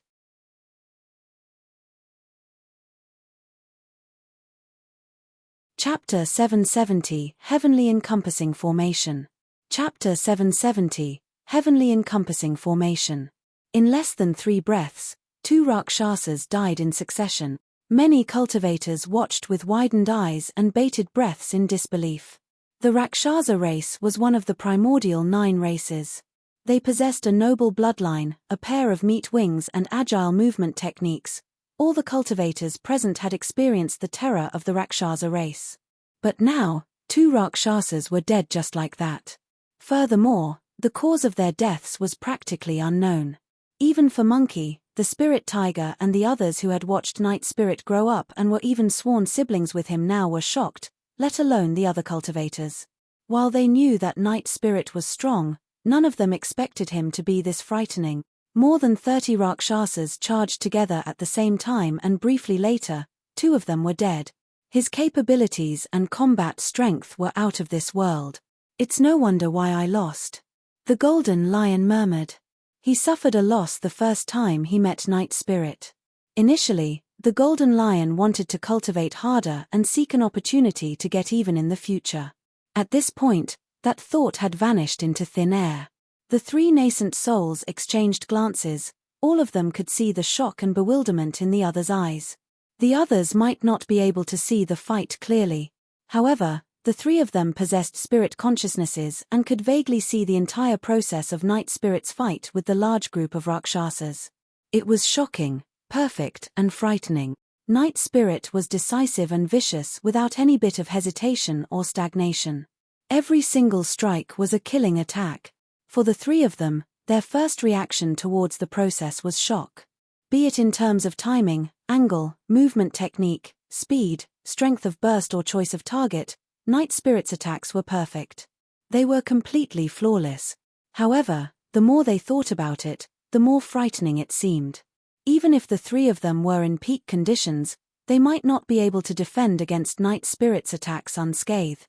Night Spirit was practically born to kill. From him, there was a faint, antiquated aura that was dark and cold. It was unsettling and sent chills down one's spine. At their cultivation realm, perfected Lord Yu Jun and the other 2 had broken free of the shackles of heaven and earth, and their lifespans were at 1,000 years. This was a feeling that they did not experience even when they faced the Rakshasa race. But from Night Spirit's aura, the 3 of them felt a chill. Right as the 3 nascent souls were imagining things, another Rakshasa fell from midair with a hole in his chest. His heart was crushed. Night Spirit's figure was like a phantom. It was barely visible under the guise of the night. Although the attacks from the large group of Rakshasas were ferocious, Night Spirit was still able to identify gaps and avoid everything while retaliating. Initially, the god race leader intended to just sit by idly and watch the show unfold. However, at that moment, he frowned as he glared at Night Spirit's figure. His gaze shone brightly as though he was in deep thought. The Rakshasa leader's face was frighteningly grim. At the same time, something else happened on another side of the battlefield. Om. Ma. Ni. Pa. Mi. Hom. The 6 Sanskrit characters echoed like a resounding bell that rang through the world. The Sanskrit seemed as though they possessed the supreme noble strength of the Buddhist Tao. It was the Daming Mantra. The long-lost ultimate technique of Daming Monastery had reappeared in myriad Phenomenon City. The power of a single Sanskrit character was enough to rattle the mind of a cultivator. The combined burst of 6 Sanskrit characters shook the world and caused everything to quake. The weather changed and thunder even rumbled at the horizons of the skies in resonance. At the same time, the cultivators that were away from the battlefield felt their blood chi move and their heartbeats palpitated. However, for the dozens of Rakshasas in the battlefield, they were merely stunned momentarily. Their bloodlines were way too strong. Although the Daming Mantra was powerful, it did not have much effect on them. Right then, Suzimo struck. Slash. Accompanied by a loud roar, the blood barrier surrounding Suzimo converged instantly into Bloodquencher in his hands. Immediately after, a blood beam burst through the horizons. Suzimo's blood chi burst forward as his black hair danced. He carved a gigantic blood-colored semicircular arc in midair that almost cut the entire world into 2. Poof, poof, poof. There were at least 10 Rakshasas that were caught up in the blood beam. None of them could defend against that terrifying attack. 3 Rakshasas were cut into 2 on the spot. Even the curved sabers in their hands were shattered by Bloodquencher. Although the remaining Rakshasas managed to defend against the sharpness of Bloodquencher, their bodies could not withstand the burst power of the attack. They coughed out fresh blood and their gazes dimmed as they crashed onto the ground, severely injured. Clang, clang. After the refinement in the backyard at the bottom of the Dragon Burial Valley, Bloodquencher had become an extremely ferocious weapon. After consuming the fresh blood of the Rakshasas, it now looked sharper and even more terrifying. Its blade emanated a rich blood scent and it quivered excitedly. Lay down the formation. The voice of the Rakshasa leader sounded suddenly. It was chilling to the bones. Clang! Clang! Rakshasas on both sides of the battlefield withdrew iron chains made from mystic metal from their storage bags. In pairs, the Rakshasas tugged on both ends of the chains.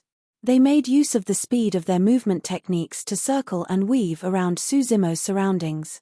Suzimo's heart skipped a beat and he dealt with everything carefully. He did not dare to be careless. The chains were rather flexible. When Blood Quencher slashed at them, it felt as though it was hitting air. Suzimo continued to wave his Blood Quencher, but he could not release the might of his saber. Instead, the room he had available for maneuvering decreased by the moment. Before long, a chain was coiled around his body. Suzimo frowned. There were imperceptible, tiny sharp spikes that were hidden on the chains. They were only revealed after the chain was coiled around Suzimo's body and pierced into his flesh. Even with his powerful physique, Suzimo could not defend against the sharpness of the spikes. His brief moment of distraction caused another chain to coil around his arm twice, restricting the power of Blood Quencher completely. This is bad. Perfected Lord Luo Shui gasped. More chains coiled around Suzimo's body. The more chains there were, the more difficult it was for Suzimo to break free. Now that the threat of Blood Quencher was gone and Suzimo was trapped in a massive formation, the victory of the Rakshasas was almost guaranteed with their agile movement technique. One after another, like anacondas, the chains coiled around Suzimo's arms, thighs, chest, back and body tightly and revealed their sharp spikes to tear into his flesh. In the blink of an eye, there were already many chains around Suzimo. The Rakshasa leader's expression loosened up as he laughed menacingly. Why aren't you struggling anymore, Ant? This is the heavenly encompassing formation of our Rakshasa race. Even the barbarian race of the primordial 9 races won't be able to break free from this, let alone ants such as yourself. There were dozens of Rakshasas and each of them held a chain in their hands as they stood in midair and looked down at Suzimo with mocking gazes. Foo foo foo. Suzimo stood on the spot motionlessly and suddenly let out a laugh. You think that you can trap me using these pieces of scrap metal?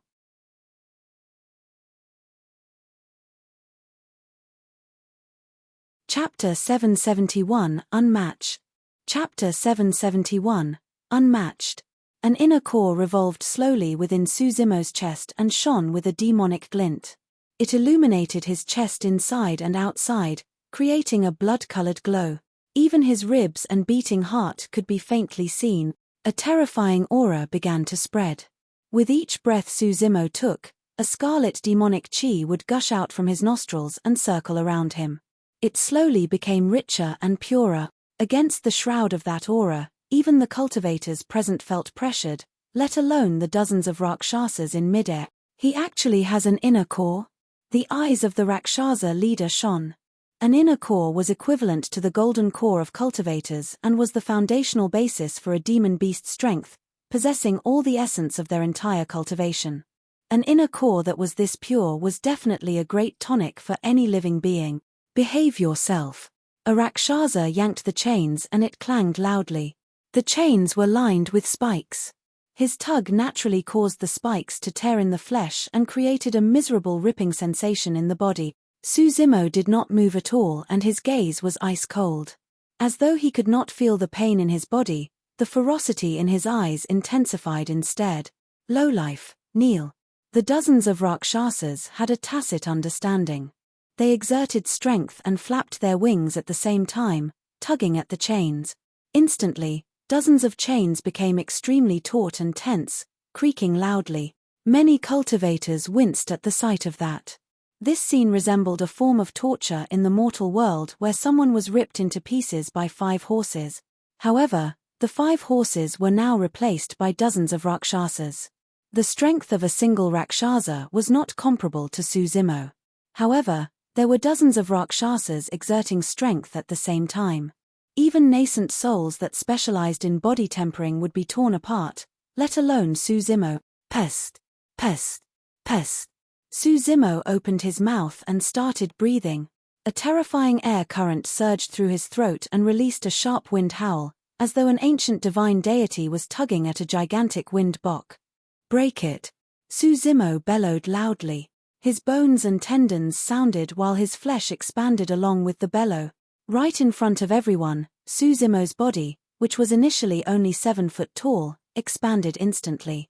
In the blink of an eye, he grew to a height of 100 feet and resembled an ancient fiend celestial with a torrential ferocity. Pang! Pang! Pang! The chains that bound Suzimo's body snapped under the immense burst power. The god race leader's heart skipped a beat and his expression turned grim. The Rakshasa leader's pupils constricted violently.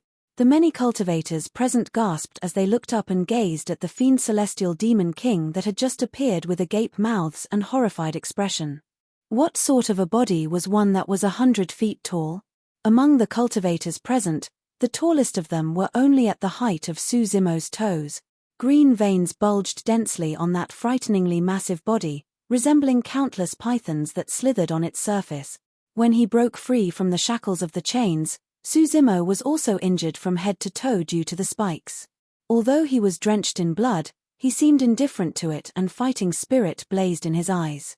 He was murderous, resembling a human weapon that was soaked in fresh blood. Bang! Boom! Boom! The sound of thunder rumbling boomed loudly up in the skies. It was as though the awakening of this ancient fiend celestial had shocked the heavens. Lightning flashed and thunder crackled above Suzimo's head, creating electric arcs that split the heavens. A large sea of lightning gathered with a rampant might, as though an apocalypse had arrived. Against that terrifying sight, even the Rakshasa and god race leaders looked somewhat grim and their hearts skipped a beat. This was the true might of heaven and earth. Although their bloodlines were strong, their backgrounds were noble and they inherited many secret skills, they had not cultivated to the point where they could challenge heaven and earth. Yet, at that moment, Suzimo's head touched the heavens while his feet touched the earth. His eyes were bright as his black hair danced. There was no hint of fear on his expression.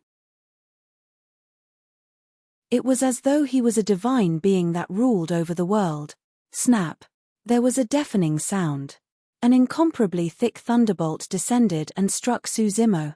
Crackle! Lightning flashed and spread out in electric arcs.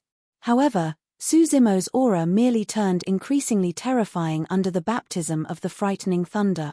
Even thunder could not suppress him. The Purple Thunder Manual.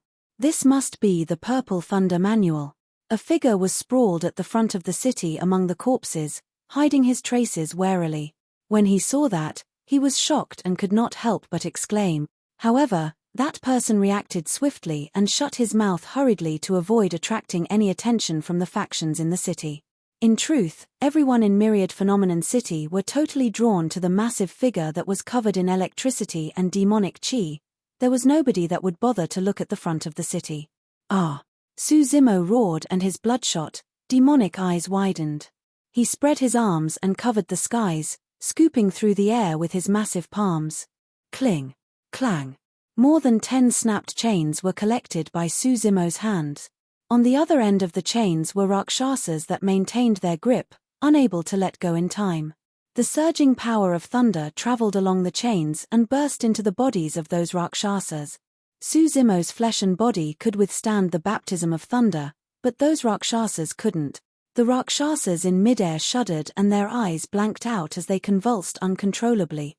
Before they could snap back to their senses, the Rakshasas were no longer in control of their bodies and fell violently, pulled by a tremendous force. Suzimo had swung his arms to smash the chains down fiercely. More than 10 Rakshasas that shone with lightning were smashed onto the stone slabs. Their tendons and bones snapped while their organs were ruptured. Instantly, their consciousnesses disappeared and their lives were severed. That power was way too strong. Coupled with the burst of the power of thunder, the Rakshasas all died on the spot. All of you, die. Suzimo was heated up from the kills and conveniently used the chains as his weapons. His arms danced and thick chains that were filled with lightning tore through the air. The remaining Rakshasas were in chaos as they turned into dark streaks of light that circled around the air. A single chain might have difficulty swatting any of the streaking Rakshasas. However, Suzimo wielded more than 10 chains and they covered almost everything in their path unavoidably. The chains had formed a web made of lightning. Its area was a forbidden place for the Rakshasas. The chains not only possessed the power of thunder, but also the terrifying burst power of Suzimo's demon form. They would definitely die if they were struck by the chains. The remaining Rakshasas scattered far away. In fact, they did not even dare to approach him. The mocking, teasing, and condescending looks in their eyes had long vanished. Instead, their eyes were now replaced with shock and fear. On the battlefield, the chains smashed onto the ground loudly. However, it was dead silent behind Suzimo. More than 50,000 cultivators reared their heads with agape mouths, as though they had forgotten how to breathe. Their minds were blank and their eyes reflected nothing but that massive, invincible figure. What happened was way too shocking. In Myriad Phenomenon City, every single step taken by this figure shrouded in scarlet demonic chi caused the mountains to quake and every single roar caused the weather to chain. He hurled lightning chains with both arms that ripped through the voids. His chi devoured mountains and rivers while his skill alarmed heaven and earth. Nobody was his match in the world.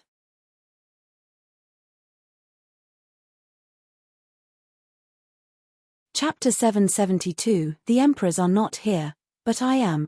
Chapter 772, The Emperors Are Not Here, But I Am. On the other side of the battlefield, faced with the same heavenly encompassing formation, compared to Suzimo's unstoppable toughness and torrential ferocity, Night Spirit's method of dealing with it was much more beguiling and impossible to defend against. More than 30 Rakshasas wielded mystic metal iron chains, but they could not trap Night Spirit at all. Night Spirit's speed was faster and his movement technique was even swifter. Even as he dodged the attacks of the Rakshasas, he identified fleeting openings and retaliated fiercely. Night Spirit was like a god of killing. He was born to kill. Every single attack from him was a killing move that was incomparably vicious. There was no Rakshasa that was struck by him that could escape. All of them died with none spared. When the massive battle broke out, many cultivators were drawn to the terrifying might released by Suzimo's gigantic body in his demon form. By the time everyone realized what was happening and looked to the other side of the battlefield, they discovered to their shock that out of more than 30 Rakshasas that were attacking Night Spirit at the start, only 16 remain. Night Spirit's slaughter did not have a striking visual impact. However, it was filled with impossible imagination and was unfathomable, like a fairy tale. The Rakshasa leader had barely snapped out of his stupor when more than half of his 100-odd clansmen were either dead or injured. "Lowlife, I'm going to tear you guys apart," he shrieked with a furious gaze. The god race leader had a bright gaze and the blood chi in his body surged, emanating a golden glow. Slowly, his body rose and he said in a deep voice, "Prepare to attack with all your strength. We must not let these two survive." Initially, he merely intended to watch by the sidelines. But now, even he felt threatened. It was clear that the young man in black clothes was not human. However, he merely revealed semblances of his claws occasionally and did not revert to his true form, so his background could not be seen. Even so, he had already dealt frightening damage to the Rakshasa race. The 100-foot-tall existence with torrential demonic chi that resembled an ancient supreme demon king was even scarier. Humans and demons were starkly different in their body structures, bloodline, and temperaments, etc. However, this human managed to cultivate an inner core that could only be cultivated by demons. Furthermore, he was able to cultivate his inner core to such an extent. The demonic chi he produced was even purer than anything the god race leader had ever seen. The two of them had to be killed. Phew! A dark streak of light tore through the air. It possessed a frightening speed and almost vanished entirely, concealed within the lightning web Suzimo released. Even the three nascent souls could not detect the dark streak of light with their spirit consciousnesses, let alone Suzimo. It was too fast. That was the speed of the Rakshasa leader. Without that level of speed backing him up, he would not have been able to murder top-tier nascent souls of various supersects that were a major cultivation realm above him. Although the lightning web formed by more than 10 chains that Suzimo waved around was dense, they could not stop the Rakshasa leader in his tracks. A bloodlight appeared on Suzimo's body as a torrential rain of blood poured down. Although he possessed spirit perception which warned him, his body had expanded 100 feet after he took on his demon form. While his strength exploded, his massive body turned him into a larger target with slower movement as well. It was impossible for him to avoid the attack of the Rakshasa leader entirely. Another massive wound appeared across Suzumo's chest with flesh overturned. Blood soaked everywhere in a frightening sight. It was lucky that he had dodged preemptively, or that slash might have cut him into two. Bang! Bang! More than 10 chains tore through the air and smashed down. 2 gigantic pits appeared on the ground. It was a step too late. The Rakshasa leader's figure had already vanished from the spot far away from Suzumo's attack radius. He had a cold gaze and was prepared to attack again at any time. Lowlife, you're way too weak compared to me.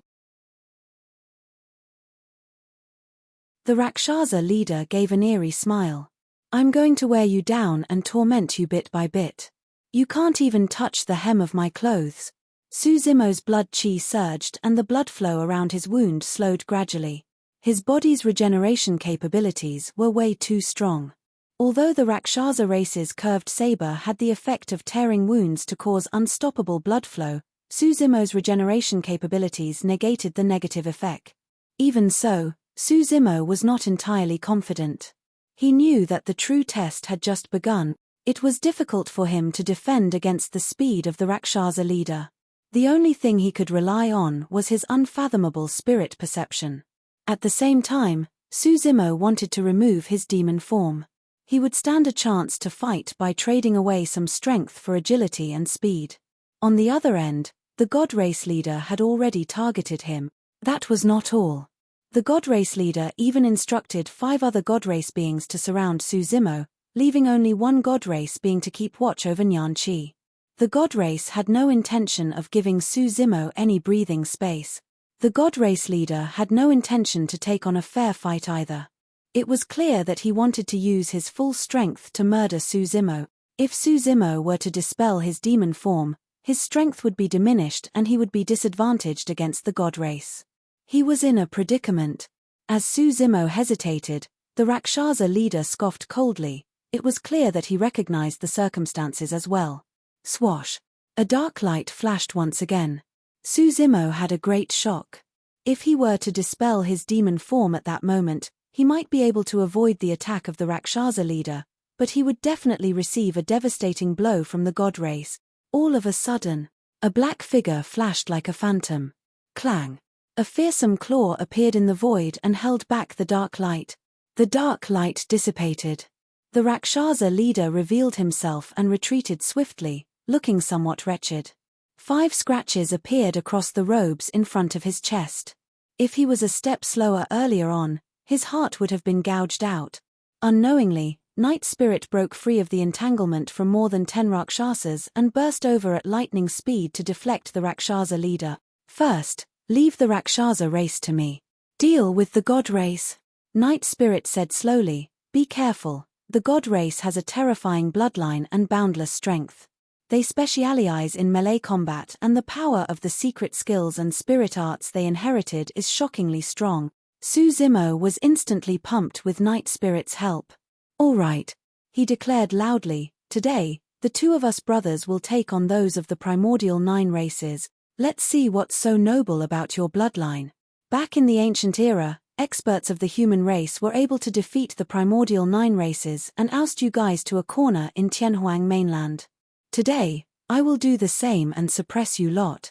This affair was the shame of the primordial 9 races and the Rakshasa and God Race were extremely irked from his words.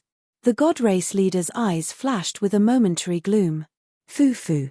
Immediately after, he laughed coldly and said in a mocking tone, in the ancient era, the human race was full of experts and multiple emperors rose.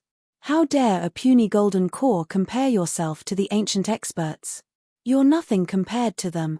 The age of the human race is long gone, all those ancient emperors have either died or left, none of them remain on Tianhuang mainland.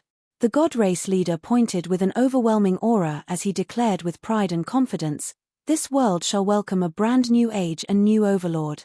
The human race shall once again return to the bottom of the 10,000 races and be enslaved by everyone. Ha ha ha ha. Suzimo burst into laughter and charged towards the god race leader in huge strides. Each time his massive feet landed on the ground, myriad phenomenon city shook and dust and gravel billowed. The ancient emperors are not here, but I am. Suzimo's voice contained a dominance that looked down upon the world and everything else as he yelled, in this ancient battlefield, I'm the emperor.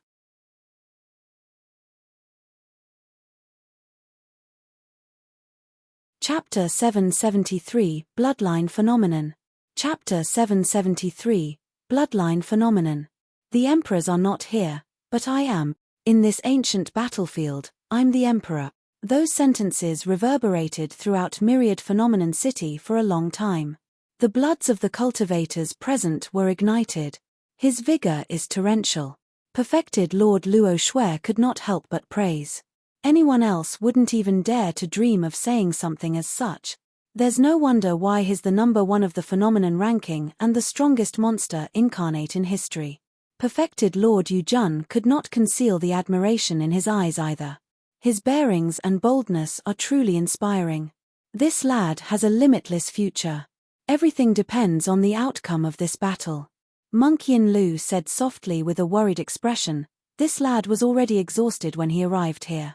Now that he's engaging the Rakshasa and God race in a fierce battle, he must be in an even worse state. If he fails to avoid this calamity. Monk Yin Lu did not continue. There was naturally no future to speak of if he couldn't avoid this calamity. As everyone discussed, apart from the God race leader, the other 5 God race beings struck. Boom, boom, boom, boom, boom. 5 explosions sounded in succession. The 5 god race beings vanished. Mysterious pyramid structures appeared slowly over where they stood initially. They were golden in color with a squarish bottom and triangular faces. Each golden pyramid resembled a gigantic gold word character. It hovered in midair and let out golden lights with rampant might. There were countless living beings that prostrated at the bottom of the pyramid. There were at least hundreds of millions of them and there was no end in sight. Every single living being knelt on the ground with their palms clasped together. They looked up at the mysterious pyramid above their heads and recited prayers. Golden threads extended from the heads of the living beings and converged at the peak of the pyramid. A person stood at the peak of each pyramid. It was the god race beings who had vanished earlier. Their arms were eagle-spread, as though they were absorbing some sort of power from the endless living beings at the bottom using the pyramid as a medium. Their auras climbed endlessly. 5 mysterious pyramids descended in the voids and emitted a boundless might. The 50,000 cultivators at the bottom were shocked. Against the 5 pyramids, many cultivators sensed uncontrollable dread and pressure that stemmed from the depths of their souls. Many cultivators knelt onto the ground in a thud, drenched in sweat and shivering. For them, it was as though they had returned to the primordial era. They were personally witnessing the grand era where the 10,000 races paid respect to the god race as a whole. All the races and living beings were subjugated under the rule of the god race. Humans were not spared. This was a suppression that originated from an ancient memory. Even perfected Lord Yujun and the other 2 felt shudders, let alone the golden cause present. Bow down or die. The 5 god race beings spoke in unison coldly without any emotions at all. It was as though that was a final warning. Any bit of hesitance would bring about doom. Thud. Thud. More and more cultivators knelt on the ground and remained silent in fear. If that was the case for the cultivators that were not directly involved, it was impossible to imagine the pressure exerted on Suzimo, who was standing in the middle of 5 mysterious pyramid. Bloody wounds appeared one after another on the surface of his massive body. Suzimo's body was already on the verge of exploding before the 5 pyramids even began their attack. Golden core phenomenon? A look of surprise flashed through Suzimo's eyes. Humph. The god race leader did not make a move still. He merely stood proudly with his hands behind his back. This is not the same golden core phenomenon that you ants are referring to. This is a bloodline phenomenon, a legacy of our god race. Suzimo's eyes shimmered at the mention of bloodline phenomenon, as though something crossed his mind. The god race leader continued, "As long as you possess the bloodline of the god race, you will definitely be able to cultivate this phenomenon at a certain age without the need to learn it." Powerful. That was the terror of the god race. One could wield the power of a phenomenon just by growing up without the need for cultivation. The purer the bloodline, the stronger the power of the bloodline phenomenon. The bloodline phenomenon of the 5 god race beings could suppress most of the golden core phenomenons on the phenomenon ranking. Apart from Su Zimo and Di Yin, there was probably nobody else who could take on the bloodline phenomenon of the god race. "It's over." Perfected Lord Yu Jun's expression darkened as he shook his head. Su Zimo's spirit energy is depleted and he can't release his golden core phenomenons. There's no way he can stop the attacks of the 5 god race beings. To think that the god race wouldn't give him a chance at all and released their bloodline phenomenons instantly. Monk Yin Lu sighed as well. Wrong. Perfected Lord Luo Shui furrowed her brows slightly. She gazed at Su Zimo's face and whispered, there's no hint of panic in his eyes. It's as though he still has a trump card. How is that possible? Perfected Lord Yu Jun and Monk Yin Lu shook their heads at the same time. Even if Su Zimo had another trump card, he could not defend against the attacks of the god race's bloodline phenomenon without his golden core phenomenon. Furthermore, there were 5 bloodline phenomenons in total. Bow down or die. The 5 god race beings bellowed coldly without any emotions. You think that the few of you are enough to make me bow down? Su Zimo reared his head in wild laughter. Scarlet demonic chi rumbled around him the moment he finished speaking. One after another, lifelike, menacing demons with sharp gazes were conjured swiftly. There was a desolate bull that plowed the heavens. A mighty and towering rock bear. A swiveling anaconda. A wild sanguine ape. A rampant divine steed. A cruel hell's tiger. A wind leopard that traversed the winds. Every single demon was incomparably massive. Some of them were more than 100 feet tall while some of them were dozens of feet long. All of them had bloodshot eyes and murderous intent. Su Zimo was surrounded by the 7 ancient demon kings and his aura rose rapidly. He was even suppressing the 5 god race beings gradually. He opened his mouth. The 7 ancient demon kings opened their mouths almost at the same time. Roar. Su Zimo let out a deafening roar the same time as the 7 ancient demon kings. Some of the cultivators fainted in shock when they heard the roars. Bloodline phenomenon. The god race leader's expression changed and he exclaimed, "Bingo!" The doubts in Su Zimo's hearts were fully answered when he heard the god race leader's statement. The 7 ancient demon kings were a product of his cultivation of the mystic classic of the 12 demon kings of the great wilderness. They possessed terrifying strength and helped Su Zimo take down powerful foes such as Shi Wuya prior to this. It was only at this moment that Su Zimo realized, the 7 ancient demon kings were his bloodline phenomenon. In truth, the 7 ancient demon kings had already appeared when he was creating his inner core. However, he did not realize that those phantoms had anything to do with the phenomenon. How is that possible? The god race leader looked at everything in disbelief and grit his teeth. The bloodline of the human race is cheap and lowly. How are you able to cultivate such a phenomenon? Even among the primordial 9 races, not every single race could possess bloodline phenomenons. The Rakshasa race did not have any. A bloodline phenomenon was extremely precious. As one's cultivation grew and their bloodline became stronger, the power of their bloodline phenomenon would increase as well. Its growth potential was limitless. What sort of a nonsensical god's jurisdiction is that? Break it. Su Zimo pointed forward. The 7 ancient demon kings around him charged forward impatiently with a ferocious aura.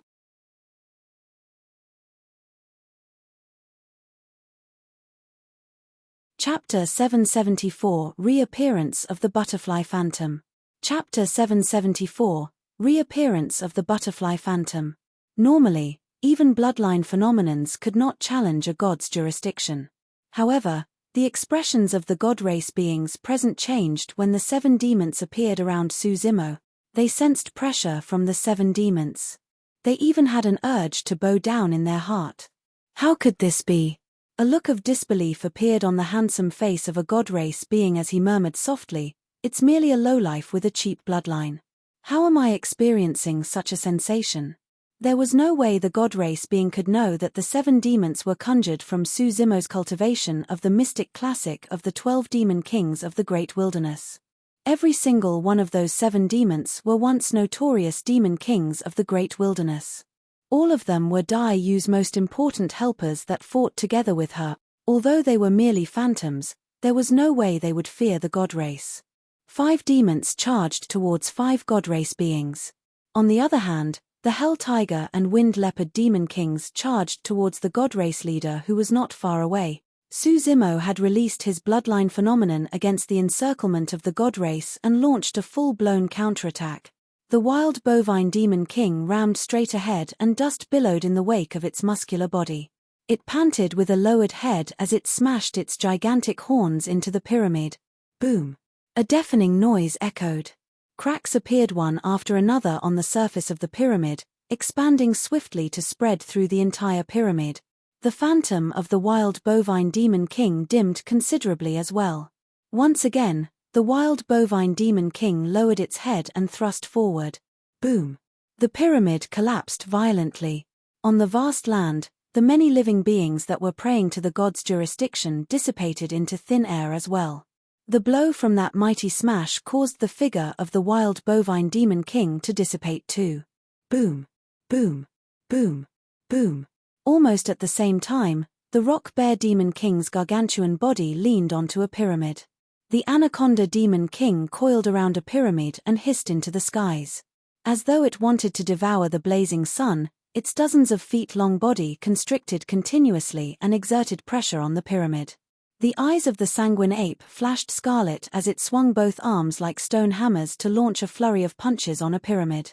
The divine steed demon king's hooves rumbled like thunder and it transformed into a white streak of light. Instantly, a powerful burst almost punctured a pyramid. Right in front of everyone, the 5 pyramids swayed continuously until they were completely collapsed. The crowd was shocked. Su Zimo's bloodline phenomenon was so frightening that he could take on 5 enemies single-handedly without being disadvantaged. The remaining 2 demon kings charged towards the god race leader. Initially, the god race leader's hands were behind his back. But now, he had to free them. His blood chi surged with a golden glow and he seemed like an unparalleled divine being. The god race leader did not back off or retreat against the rampaging auras of the 2 overwhelming ancient demons. Instead, he strode right ahead. He raised his hand and swung his fist. It was a simple move. However, it was earth-shaking. Many cultivators gasped. He was trying to contend against the power of phenomenon using his bloodline and body's strength. How confident was he to be able to do that? Bang! Bang! There were 2 resounding bangs. The remaining 2 demons were shattered by 2 punches from the god race leader and dissipated completely. Su Zimo's heart skipped a beat. Even if he was in his peak condition, he was not entirely confident of securing victory against the god race leader. Too weak. The god race leader flicked up a strand of loose golden hair on his forehead with a finger and said indifferently with a cold expression, "You might have been able to threaten me if I allowed you to continue cultivating further. Unfortunately, you won't get that chance." The moment he said that, the god race leader's figure vanished. A pyramid appeared where he originally stood. It became increasingly clearer as it reached a height of a few thousand feet. It was majestic and bedazzling with blinding golden rays. This pyramid was way too huge. The pyramids created by the other god race beings were not even 10% of this pyramid.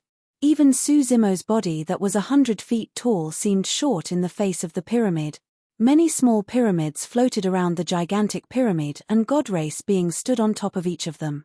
Beneath the group of pyramids were countless living beings that prostrated and recited prayers day and night. This was a true god's jurisdiction. The god race leader stood on top of the middle pyramid like a divine being. He looked down upon the masses and Su Zimo, sneering coldly, "That's all you amount to. But you have not seen what I'm capable of yet. A lion gives his all even when he's fighting a rabbit. I'm not going to give you any chances." When the god race leader finished his words, the majestic and grand group of pyramids beneath him shifted towards Suzumo's direction and crushed down slowly. A massive shadow shrouded over with a boundless might. Many cultivators broke down mentally under the shadow. Everyone felt despair. It was as though the firmaments were falling to bury everyone, but they could not do anything at all. Highs. Monk Yin Lu sighed in pity. If that lad's spirit energy was refilled and he could release the black tortoise golden lotus phenomenon, he might have been able to fight with this god's jurisdiction. Unfortunately, perfected Lord Yu Jun shook his head as well. Perhaps a miracle might happen. Perfected Lord Luo Shui murmured softly, as though she was asking a question while consoling herself and everyone else at the same time. On the battlefield, Suzumo's gaze was cold as he looked up into the skies at the group of pyramids above his head. His eyes were deep as the ocean without any emotions in them. However, despite the pressure of the god's jurisdiction, his aura was rising rapidly as well. All of a sudden, a demon beast gradually appeared in the surging demonic chi behind him. It spread its blood-colored wings that had two bright moons etched on them, resembling a pair of eyes. It was a gigantic blood-colored butterfly. It was not exactly humongous and was only around 10 feet in size. Compared to the pyramid that was a few thousand feet tall, it was as insignificant as an ant. However, that blood-colored butterfly caused Myriad Phenomenon City to go silent. Everything went silent. An unprecedented, frightening aura began to emanate. Everyone shuddered. Even the fight between Night Spirit and the Rakshasa race paused briefly. The Rakshasa leader looked at the blood-colored butterfly and felt his scalp prickle. He broke out in cold sweat and his bloodline was frozen as he nearly fell from midair. Night Spirit did not manage to seize that opening. That was because he had glanced over as well. He did not feel fear even when he faced the Rakshasa and God race. However, a single look at the blood-colored butterfly caused his pupils to constrict with a hint of fear. What is that? Perfected Lord Yu Jun grit his teeth and his voice trembled. Suddenly, the wings of the blood-colored butterfly flapped gently all of a sudden. It was a faint motion that was almost undetectable. However, that single vibration of the wings created a terrifying cyclone. The voids above Suzumo's head contorted and shifted. It was collapsing and disintegrating. The smaller pyramids around the god race leader shook as dust and sand fell endlessly. Cracks were appearing on the pyramid. Only the pyramid that the god race leader sat on remained standing. Bang! Boom! Boom! Countless small pyramids toppled and turned into dust clouds. The massive, encompassing god's jurisdiction was about to be destroyed completely by a seemingly insignificant butterfly.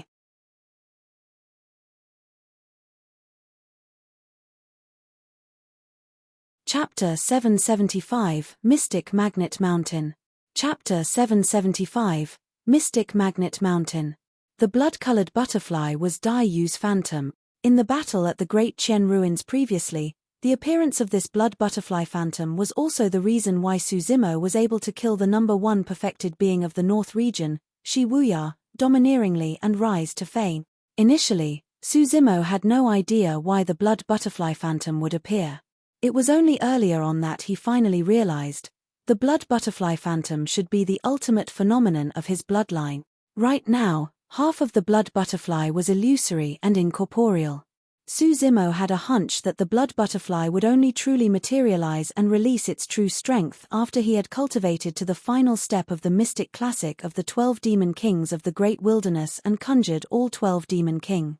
From high and above, the god race leader looked down at the blood butterfly behind Suzumo with a shocked expression. He could smell the scent of death with the arrival of the blood butterfly.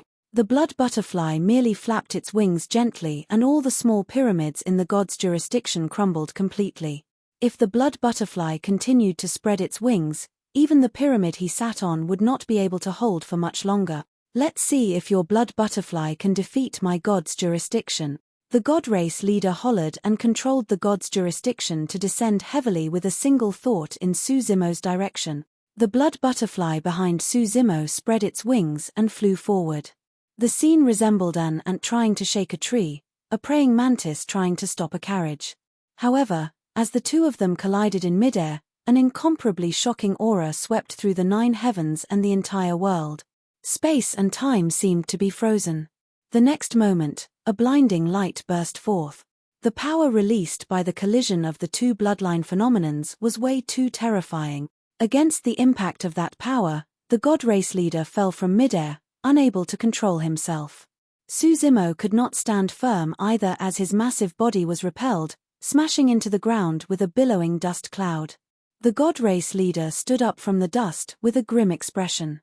His initially handsome face looked wretched and his clean robes were covered in dust. On the surface, it seemed like both of them were evenly matched. However, the god race leader knew in his heart that if Suzimo was in peak condition, he would have been disadvantaged for this exchange in their fight. However, that was merely an if. Right now, he had 5 clansmen around him. Furthermore, Suzimo was not in peak condition. He took a huge toll during that clash. However, the toll on Suzimo was even more immense. Slowly, Suzimo walked out from the ravine in the dust clouds. His frighteningly massive body with a torrential aura had vanished. Suzimo had reverted to his original form. He looked plain and scholarly. His bare upper body was filled with wounds, most of them created when he broke free of the spiked chains from the Rakshasa race earlier on. His black hair scattered down over his face and his expression was pale. It was as the god race leader had predicted, Suzimo's stamina was almost spent. Suzimo fought consecutively after his fight with Di Yin and he had not had any rest. If not for his frightening physique due to his cultivation of the mystic classic of the 12 demon kings of the great wilderness, he would have fallen a long time ago. Patron Su, hurry and escape while you still have the strength. Given your capabilities, even the god race leader won't be able to stop you. Monkey Lu could see that Suzimo was exhausted as well and sent a voice transmission. In truth, nobody had expected the fight to reach this stage. Everyone could tell that Suzimo had already given it his all. However, the circumstances were immensely dire and wasn't something that he could salvage alone. Suzimo remained silent when he heard Monkey Lu's advice and merely shook his head. He could not leave. Xiaoning, Monkey, Little Fatty were here. His kin, siblings, and friends were here. If he left, none of them would be spared. He would not leave even if he had to die fighting in Myriad Phenomenon City. Monkey Lu sighed internally when he sensed Suzimo's determination and conviction and did not offer further advice. Fufu. The god race leader laughed. Your inner core isn't able to sustain your previous body anymore. How long more can you hold out for? Long enough to kill you. Suzimo smiled faintly but his tone was murderous. Foolish dreams. The god race leader retracted his smile and sneered, let's see what else you have left. Kill. The moment his voice sounded, the god race leader and the 5 clansmen split into different directions and attacked Suzimo at the same time. Good timing. Suzimo was unfazed and whipped out a blood-colored saber, yelling, I'll let my blood quencher have a taste of the god race's blood. The 5 god race beings were barehanded but their speed did not slow down. On the contrary, a look of ridicule flashed through the depths of the eyes of the 5 god race beings. Suzimo's heart sank and he felt uneasy. All of a sudden, the god race leader swiped his storage bag and withdrew a grayish-black mountain. Although it was only the size of a palm, it gave off a mysterious aura. Before Suzimo's saber technique was released, Blood Quencher burst towards the mountain uncontrollably. Even with his strength, Suzimo had difficulty holding Blood Quencher back. Not only that, Blood Quencher even dragged him off the ground into the air towards the grayish-black mountain in the god race leader's palm. What's going on? Suzimo was alarmed. Why would Blood Quencher break free from his control and fly towards the grayish-black mountain uncontrollably? At that moment, Suzimo had already lost his balance. If he allowed Blood Quencher to pull him along, he would be killed by the 5 god race beings before he even arrived before the god race leader. Without hesitation, Suzimo let go of his grip instantly. Even then, he felt a powerful suction force. It came from his left hand. The glove. A thought crossed Suzimo's mind. He wore a carnate spirit glove on his left hand that he had obtained after killing a glass palace paragon. Although he did not know the reason why, that was the only possibility. The 5 god race beings had closed into him. In a flash, Suzimo removed his glove and allowed it to fly away. Suddenly, cracking sounds echoed from within his body. His body that was initially 7 foot long shrank into a meatball in the blink of an eye. Bang! Bang! Bang! The 5 god race beings punched into air. Even so, Suzimo could feel a powerful energy fluctuation circling around his body and his organs were shaken considerably. That was close. If he had reacted slightly slower, he might have been torn apart by the 5 god race beings and died on the spot. Mister, watch out. Suddenly, Nianqi yelled, the mountain is an ancient treasure, the mystic magnet mountain, and it possesses magnetic properties. Any weapon made of metal would be sucked to it. No wonder. Suzimo's eyes flashed and he was enlightened. Ah, the mystic magnet mountain. Perfected Lord Yujun's expression changed and he exclaimed. The mystic magnet mountain was famous. Some treasures were not spirit or dharmic weapons, but they possessed extraordinary and special capabilities. If used appropriately, their true potential could even surpass dharma treasures. Those treasures were known as unique treasures. The mystic magnet mountain one was of the 7 great unique treasures. You're tuning in to the Celestial War YouTube channel. Don't forget to subscribe and join us on this journey to catch the most captivating stories.